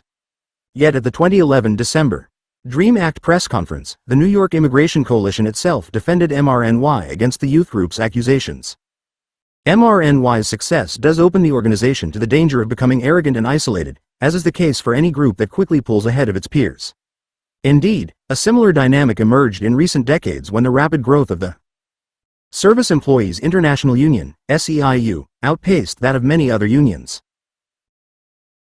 The special burden of the most successful organizations across all sectors is the need to maintain their own momentum while exercising the kind of solidarity that lifts the floor of success across the entire progressive social movement spectrum. External accusations of insider dealings are commonly made when one organization gains considerably more power and therefore more access to the power brokers than its counterparts. However, one critique, written by former MRNY staffer Steve Jenkins, is important and should be noted. 34. Jenkins criticized MRNY for being an advocacy organization, a claim I refute and that Jenkins himself later changed. I was writing for a world where unions are either ignored or reviled and where the most basic market analysis that a first-year union researcher would undertake was ignored in favor of proclamations about the power of oppressed workers. And if I criticized MRNY, it was simply because I worked there and thought that was the most honest and effective way to make the point I was making. In actuality, they would have been at the bottom of the list of organizations to go after, as they understand these dynamics and struggle with them every day. 35. In fact, the issues he raised were excellent and are still worth debating. Jenkins cited MRNY's early worker rights campaigns as examples of the difficulties that face nonprofit organizations as they wade into workplace efforts. He suggested that unions have greater ability to build effective worker leverage against employers and that the union is therefore a superior organizational form. He was correct to claim that an organization that is not in the workplace can't quite measure up to a very good union. But after 10 years of working inside the labor movement at SEIU, he now has a better understanding of how few good unions there are today. In his article, Jenkins ignored the fact that many unions engage in campaigns, like the one that led to the shutdown of Shoemania, called hotshop organizing, which means organizing isolated workplaces in response to immediate worker discontent, rather than as part of an industry-wide or strategic geographic organizing strategy. Targeting and strategy matter, whether for unions or social movement organizations. One of his key claims was that reliance on foundation funding, characteristic of MRNY as well as other worker centers and community-based organizations with limited dues income, creates dependency on philanthropic elites who set strategic and tactical restrictions on the types of activities the organization can undertake. True enough. But Jenkins contrasts this with the case of labor unions, which are funded almost exclusively by members' dues and thus enjoy more autonomy. Also true. However, he all but ignores the fact that unions' strategic and tactical repertoires can also be highly constrained by such mechanisms as the no-strike clauses in collective bargaining agreements, which are present in most contracts. In addition, unions like Washington's Local 775, profiled in earlier chapters, and many New York City unions have chosen to develop deep institutional ties to political and economic powerholders that limit their own effectiveness and constrain rank and file workers. The SEIU, where Jenkins now works, frequently limits the options available to its members by signing growth accords or cutting contract deals with employers that require the union to stand down on legislation, organizing, bargaining, and other forms of activism. Once again, the question is, what are the motivations or ideologies of the key players? The issue is less the institutional form and more the central question of where the agency for change lies. Aversion to risk and a lack of faith in the intelligence of ordinary people is the central problem here, for unions and other types of worker organizations. The high participation that characterizes MRNY's high-touch model separates it from more typical social movement organizations, in which membership is nothing more than subscribership. MRNY's ability to mobilize its members in civic actions is palpable at legislative hearings, on street corners and in marches, in its many press conferences, and in the 42 buses they sent to Washington, D.C., to demand immigration reform. Underlying MRNY's work is a commitment to its high-participation, high-touch organization building model. Its wide array of weekly and bi-weekly meetings create meaningful points of entry and leadership development for its thousands of members. Committee meetings share commonalities. Members cook and serve dinner at the office near each meeting's end while debriefing, discussing recent actions, and planning for upcoming ones. But MRNY has never had to confront the level of opposition that the workers faced in rural North Carolina in the Smithfield fight. The specter of 2,000 Latinos all being run out of their jobs and their town by immigration and customs enforcement couldn't be further from the relative ease with which MRNY was able to get ICE itself banned from New York City and New York State. For all the incredible value of MRNY, the high-touch model is an activist approach that wouldn't stand up to the kind of employer opposition faced by workers in really tough campaigns. MRNY has built a terrific organization, sheltered in the most pro-union, pro-immigrant city in the nation, and it has been able to get more done than any other New York group. But having built an activist model embedded in a self-selecting organization means MRNY's members are superb mobilizers. MRNY has achieved a lot, but it has not gone beyond being a mobilizing model. Like most community organizing groups, with the exception of the Isolationist Inclined Industrial Areas Foundation (IAF), it has yet to develop a theory of organic leader identification, and it has yet to systematically chart its members' relationships in order to more effectively understand all of their many potential points of ordinary people power. MRNY's approach is on its way to being tested outside New York, as Make the Road spreads into 3 neighboring states, Pennsylvania, Connecticut, and New Jersey. But these states are not the rural Deep South. A spin-off group, the Center for Popular Democracy, CPD, helmed by 3 of MRNY's early founders, promises to take the model nationwide. However, all of the early successes they list were in union-strong states. It's highly encouraging to see MRNY and now the CPD partnering with what they call progressive unions. Less so to see MRNY growing as dependent on these unions as it is on private foundations, so that it may soon be unable to critically evaluate the union's strategy. The more time MRNY spends with unions like SEIU, the less committed they seem to be to their own model, historically a largely member-led organization. In the past few years, unions like SEIU have made large donations to a more recently established sister organization, Make the Road Action Fund, incorporated as a 501(c)(4), a tax status that allows the group to engage in politics, which is a good development, but with negative aspects. One is that the 501(c)(4) board isn't democratically run, and the grassroots board does not control these growing funds, which threaten to outweigh the democratic nature of the 501(c)(3) operation. This situation recalls that of the National Toxics campaign 25 years ago, an initially member-driven organization that imploded over issues of accountability in the C3 and C4 boards. CPD could also wind up like Saul Alinsky when he first set out from Chicago in the mid-1940s. Alinsky found it extremely difficult to try to build power without the Packing House Workers Organizing Committee. Which emphatically begs a question central to this book: what happens if unions go away? 7. Conclusion. Pretend power vs. actual power. Moreover, at most times and in most places, and especially in the United States, the poor are led to believe that their destitution is deserved, and that the riches and power that others command are also deserved. Francis Fox Piven and Richard Cloward, Poor People's Movements 1. The biggest success of the neoliberal project has been a doubling down of the self-blame articulated above by Piven and Cloward. Self-blame demobilizes people, and it is a strategy. Trade agreements pitting decently compensated manufacturing workers against slave labor conditions in highly repressed countries were key to decimating, not just demobilizing, labor in the private sector. Now the same corporate class that marshaled the message that U.S. manufacturing workers were paid too much is sounding a drumbeat again, demonizing today's most heavily unionized workforce. Public service workers, mostly women, often women of color, pitting them against the 94% of so-called private sector workers who no longer have unions thanks to the sustained multi-decade effort to move manufacturing out of once unionized regions. The corporate class has added a new riff, the fiction that government workers are overpaid at our expense, not a faceless corporation's, not the Koch brothers or Exxon Mobil's massive public taxpayer subsidies. Because we, taxpayers, are the government workers' real employers. Mistrust of government has become so overwhelming that most Americans hold successful CEOs in higher regard than they do civic or political leaders. Americans have come to trust business leaders far more than politicians, corporations more than government, and the individual more than the collective. Point 2. This has set the stage for the corporate class successful messaging to erase denied working class that tax cuts, which hurt the working class by eroding funding for a social safety net, are the working class's best hope for a raise. When you view this as a 50-year highly successful strategy, it's not so hard to understand why people might be confused about whom to blame for the lack of decent jobs today. In 2012, Michigan voters resoundingly voted against ensuring the right to collective bargaining in their state constitution. Mere weeks later, smelling blood and sensing opportunity after seeing the working class in the United Auto Workers' home state voting unions down, Governor Rick Snyder quickly moved to turn Michigan into a right-to-work state. Despite spending $23 million on the ballot initiative campaign, 3 unions lost. No amount of spending could erase 5 decades of newly hired employees blaming their union, not their employer, not corporations, for their lesser status and share of compensation under the union contract. This was the result of strategic decisions decades earlier by leaders in the UAW to accept 2-tier contracts rather than to fight like hell against them, as their counterpart to the north, the Canadian auto workers, had done.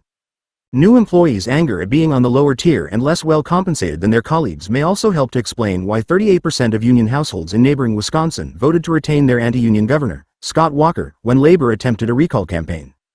With Wisconsin and Michigan unions flat on their backs, Illinois Governor Bruce Rauner, a hedge fund billionaire with a strong political resemblance to Walker, is driving frames like "tax cuts are your best way to a raise" and "collective bargaining made you individually more poor." These frames play into, not against, individualism, the dominant narrative in the United States. They are part of the demobilizing strategy, a narrative that U.S. capital, now global, is exporting as fast and hard as it can.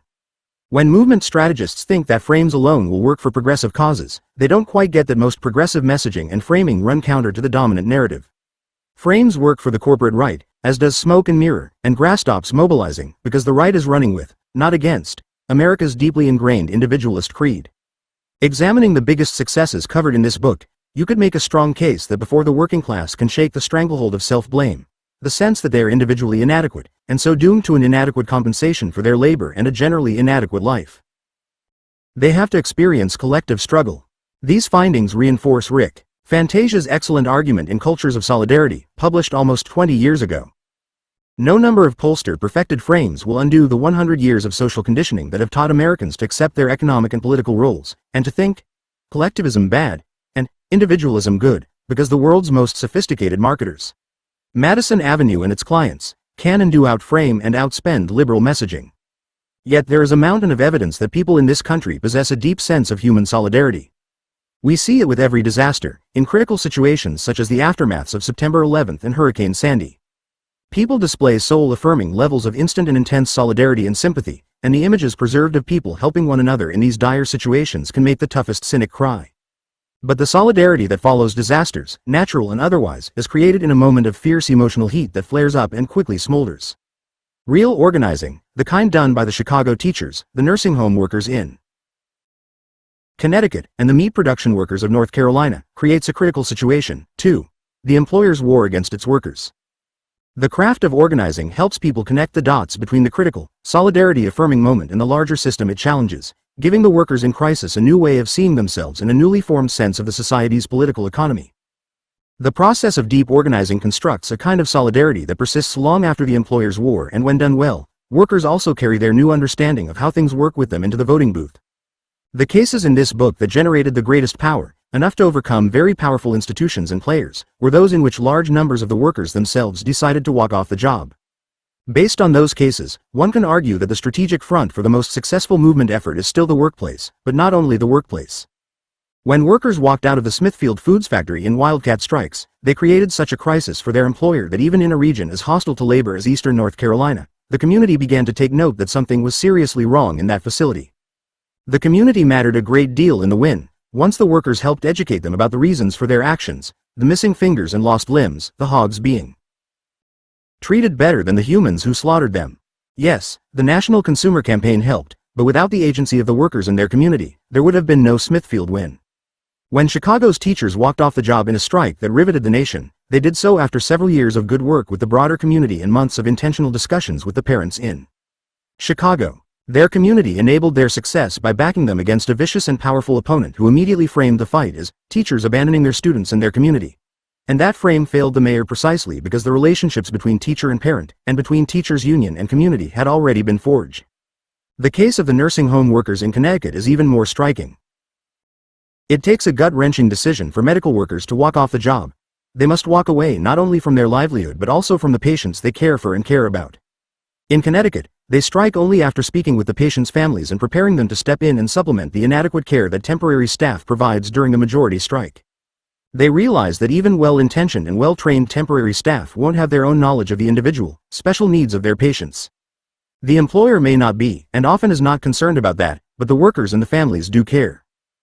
Healthcare workers can earn the support of the community before a strike by supporting these families, who are often like their own extended families, explaining to them step by step how to care for their loved ones, so that the workers can strike to demand better conditions for their patients and themselves.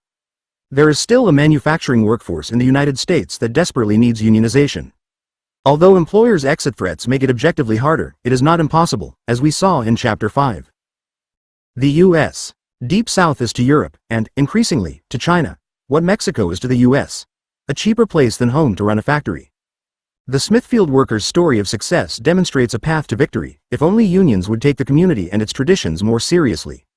When the UAW in 2014 tried to form a union in a Volkswagen plant one state away from where the Smithfield workers had their victory, they paid no real attention to the workers or their community.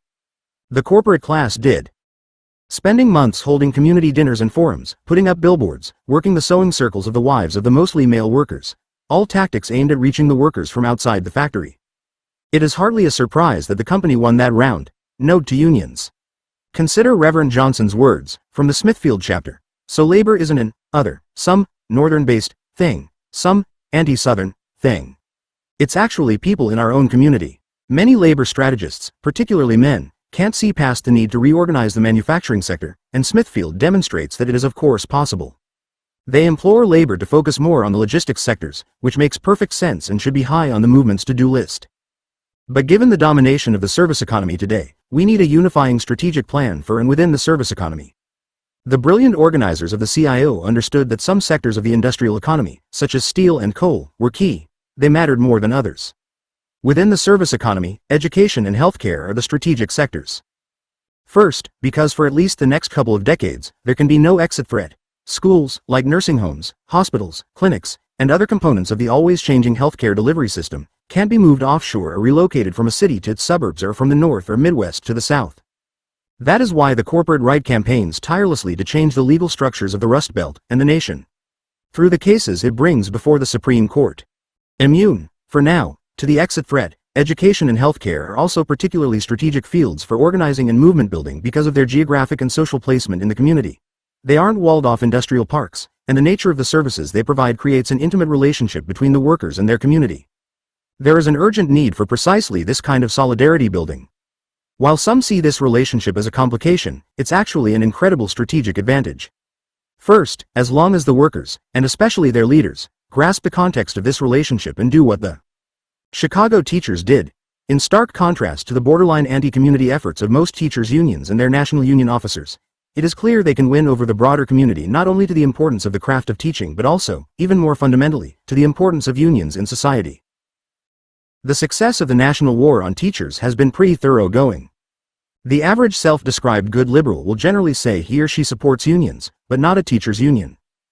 But in Chicago, the teachers showed that a workplace struggle led as a community struggle can be transformational for the whole of the working class. Their strike changed Chicago, not just the teachers, not just the parents, not just the students. Because the city's working class assumed agency in an all-out fight for the right to have public schools in their neighborhoods, taught by teachers interested in staying with their kids. The working class also changed its view of teachers, schools, racism, neoliberalism, and the city's slick mayor. That doesn't happen through a messaging campaign or a mobilizing model. Educators and healthcare workers can hone that worker-community relationship by taking the conversation directly to the families they live among and work for, showing them how their needs as workers and the quality of their work life relate directly to student performance and patient outcomes. Education and healthcare workers, to a much greater extent than factory workers, are consumers of their own exact form of labor. They have kids and sick family members, and they get how hard they work. When unions get this right, when they understand the basis of the relationship between the workers and their own community, they can defeat not only a bad employer but also America's centuries-old anti-collective messaging. They can change not only their workplace but also society. Howard Kimmeldorf pointed out that the social base of a workforce is key to the kind of union it forms.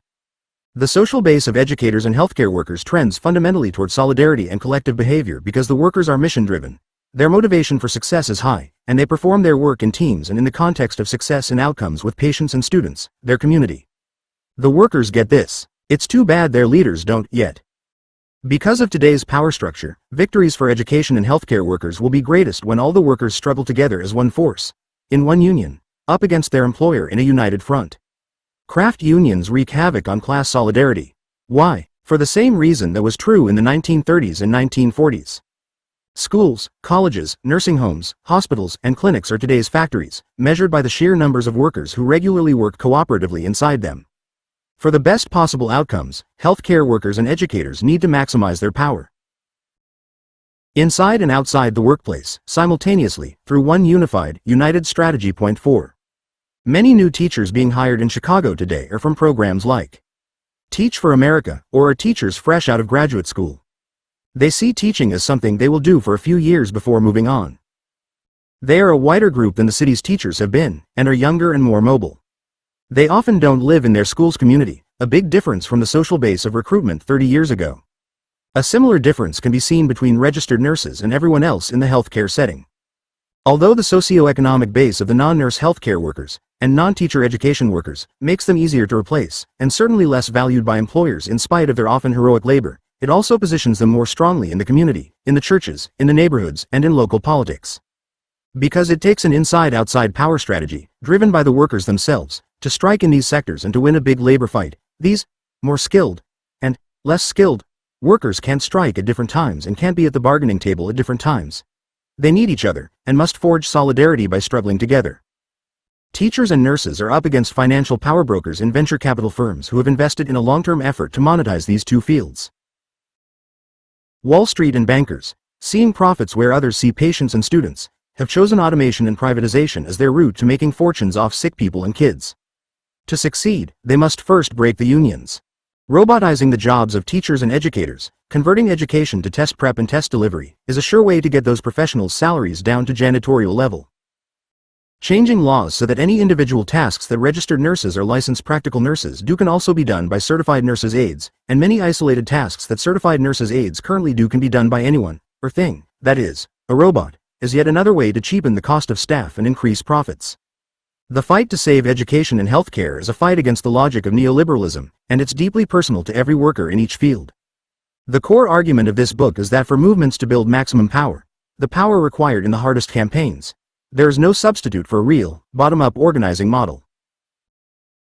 This argument involves a set of 3 associated questions aimed at understanding the 3 common elements of the most successful strategies in this book. Power is variable, so how do you assess the power the workers need to win their fight? What strategy will win it? Will the power built be enough to execute the strategy? In effect, can the approach chosen generate the power required to win? Because production-crippling majority strikes were the most successfully deployed strategy in all 3 cases, Chicago's teachers after 2010, Connecticut's nursing home employees, and North Carolina's meat production workers, I argue that for workers to win substantial gains, the strike weapon is essential. More important, this book suggests what steps are necessary for workers to deploy the strike today on a mass scale. There are 2 clear and distinct models inside and outside unions in the new labor era, only one of which can enable majority strikes. I name these distinct models the mobilizing model and the organizing model, and they produce different levels of success. The mobilizing model places primary agency on staff and is only capable of winning under certain restrictive conditions, those that do not require high levels of power. An organizing model places the primary agency for success on an ever-expanding base of ordinary people, and it can win in much more difficult circumstances, those requiring high levels of power. In each model, staff plays a very significant but radically different role. The key difference is where and with whom the agency for change lies. Paying close attention to today's conditions and looking at which sectors in the U.S. economy are expanding, or at least stable, with little or no threat of exit, and being mindful of the workforce in these sectors, I conclude not only that success is contingent on the organizing model as it has been deployed by a handful of successful unions inside the workplace, but also, for even these unions to keep winning, the model must be expanded into the community via the workers themselves. For labor's community actions to be as successful as the best workplace unions, agency must rest with workers, not staff. Today's good organizing unions face a choice. See the community their members and unorganized co-workers live in as their key additional power strategy, or surrender that element to expensive consultants who promise a strategy of perfect messaging, high-quality consumer data, and slick, but shallow, community labor alliances. That kind of so-called community plan has failed and will fail, again and again. This is strong evidence that an expanded vision of the organizing model, one that bridges the workplace and the community through the workers, is more capable of winning the hardest fights than the carrot-and-stick corporate campaign model that labor has chosen over the past 20 years. In 1995, despite the promise of bold new organizing, the new labor leaders ushered in an era of electionless unions, workerless unionization growth deals, and contracts settled by national agreements between union and corporate lawyers rather than by committees consisting of actual workers. They converted a tactic, mobilizing, into a model. Ironically, Alinsky's brilliant understanding of power and tactics has morphed into New Labor's grossly disproportionate emphasis on the corporate campaign. Good rope twisted into a noose. It's not that unions and other organizing groups don't need smart research, of course they do. But smart research should augment, not replace, workers as the primary source of leverage against employers. Smart union and social movements research departments could shift from staff-only corporate-focused research to worker and staff-led geographic power structure analysis that involves workers themselves in the research process. With workers as research partners, the strategy of understanding who holds power, how and why, and how to change the balance, can be arrived at for far less money and without recourse to highly paid consultants. And in the process, the workers can learn about power in their own community and make informed decisions whether in a workplace fight or in the voting booth. During interviews and research conducted for this book, I heard union staff describe the latest scheme to avoid engaging workers in their own liberation. Following the Obama campaign's data-driven successes in 2008 and 2012, the consultant industrial complex that straddles national unions and the National Democratic Party has been urging unions to spend tens of millions of dollars purchasing consumer databases, data gathered and aggregated by search engines like Google, and develop predictive models for which workers might be inclined to vote yes for a union. That is incredibly expensive, and like the information gathered from polling and pollsters, the data is derived outside the context of an employer fight, rendering it as useless as the promise of framing has been for the past 2 decades. Data, like messaging, can be useful, but not when the people driving the data and driving the polling are also driving transactional, one-time get-out-the-vote efforts. Transformational experiences come through high-risk collective action, not through data crunching or air attacks on the corporate boardroom. Some of the misunderstanding of the promise of the corporate leverage and top-down research, with its minimal worker involvement, stems from a misunderstanding of which kind of sectors and what types of workers are involved, and what the relative concession costs will mean to the employer. A handful of so-called authentic messengers and a minority of workers engaged might work for a Justice for Janitors campaign, where concession costs are a tiny fraction of those involved in a hospital workers campaign, or of the pension plans still enjoyed by 28,000 teachers in Chicago. High concession costs require high power.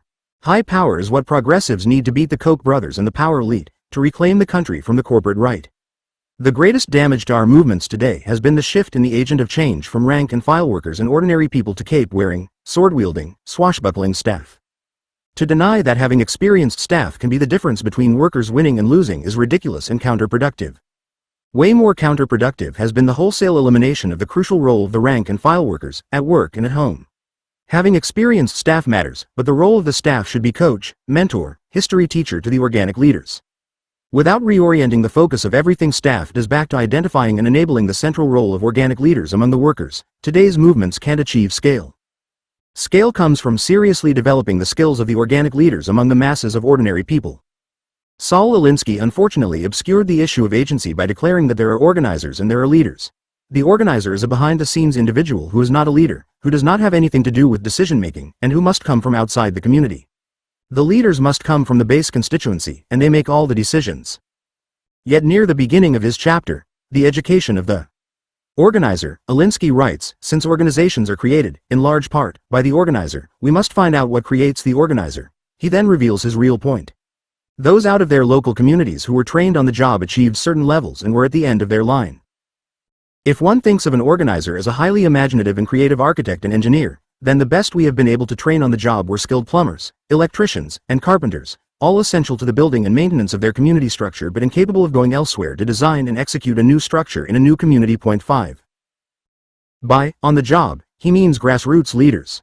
Outsiders are imaginative and creative architects, and community members are plumbers and electricians. This inviolable Alinskyist principle relates directly to a core concept of the new labor era. The distinction between organizer and leader, and the corollary between external organizing and servicing. External organizing is the supreme driver, and existing worker leaders in the shop floor are relegated to the backseat, or, sometimes, the trunk. The result is an ineffectual contract like that, negotiated, for Washington's nursing home workers, which stripped them of shop floor rights, of meaningful negotiations, and of the right to strike, and brought them instead a marginal material gain. New Labor's efforts at developing a more robust political program, considered a hallmark of the post-1995 era, have not made matters better, and for the same reason. The focus has been away from the shop floor. The union's chief priority has been to massively increase the money they raised and coordinated for the Democratic Party. But while labor unions ponied up more and more for election coffers, mostly at the national level, big business groups working with right-wing forces got busy on two salvos that would obliterate union hopes of competing in the election spending game. First, they launched a legal strategy in the courts that resulted in the Citizens United and McCutcheon decisions, blowing the doors open on campaign spending. This strategy began in the early 1970s. A case that gets too little attention is Buckley v. Valeo, decided in 1976. It laid the groundwork for the other two.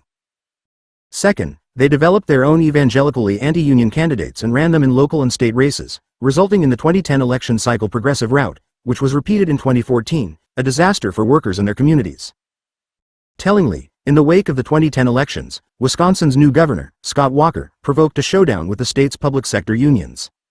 After stripping these workers of their collective bargaining rights, Walker faced a union-financed recall campaign and defeated it. The margin of victory for a recall had existed well within Wisconsin's union households, but fully 38% of those households voted to retain Walker. All the union financing in the world will not give the union political power if the union's rank and file members don't understand who is causing their problems, or why, before they go into the voting booth. Walker's re-election in 2014, like Rick Snyder's re-election in Michigan after he instituted a right-to-work rule, feels like someone is hitting the replay button over and over again. Data geeks may have mobilized enough first-time voters for victory in the 2008 and 2012 national presidential election cycles, but obviously, each midterm election cycle has produced bigger and bigger disasters. Mobilizing is not a substitute for organizing. The community organizing sector today is weak, and labor is weak, and weak plus weak does not add up to the strength that can stem the anti-labor tide. 40 years of Alinsky-inspired community organizing have not done it, 50 years of business unionism have not done it, and the past 20 years of a mobilizing model veneered as a robust organizing plan to revitalize unions, relegating workers to one of a dozen points of leverage, have not done it, either. This is pretend power, and it doesn't fool the employers. Today there is almost no organization left among private sector workers. If the corporate class has its way, this will soon be true among the public sector too. Sprightly strategy and cunning tactics matter, but labor cannot jujitsu its way out of its demise. It is time to acknowledge that growth strategies and theories that rely on giving workers less say in the workplace only compound the problems that put New Labor and its promises of reform in power in the first place. New Labor desperately needs to return to bottom-up base building as its core strategy. Organizing, not merely mobilizing. The low to no exit workplaces with strategic power are heavily made up of women of color. Imagine a new movement filled with tens of thousands of Karen Lewises. Yes, they really are out there. True, Lewis is charismatic, but so are tens of thousands of educators and healthcare workers. To be good at their job, which the vast majority aspire to be, they either arrive with or have to develop a strong sense of confidence. Making real decisions that have significant impact on kids and patients is central to their work. They must possess strong powers of persuasion to lead students and patients through challenging, sometimes frightening, moments. They must know how to explain a plan of action for a successful outcome. They must build intense relationships with families and the community. As Karen Lewis developed her power through a massive struggle and strike, so can millions more. The whole worker model offers a way to overcome the silos analyzed by Ira Katznelson in City Trenches, because it structures class into the community via rank and file union members. This is a considerably different approach from today's labor community coalitions, or what is typically considered social unionism, which reinforces rather than resolves the Katznelson divide. Unions are under pressure from extraordinary external forces. But unions are also dying from the inside out. Although many of the external factors in play would be difficult for unions to change, returning to a genuine bottom-up organizing model, one that encourages and equips workers to resist the multifaceted assault on their interests inside and outside the workplace, is within the decision-making control of today's unions. There are no shortcuts.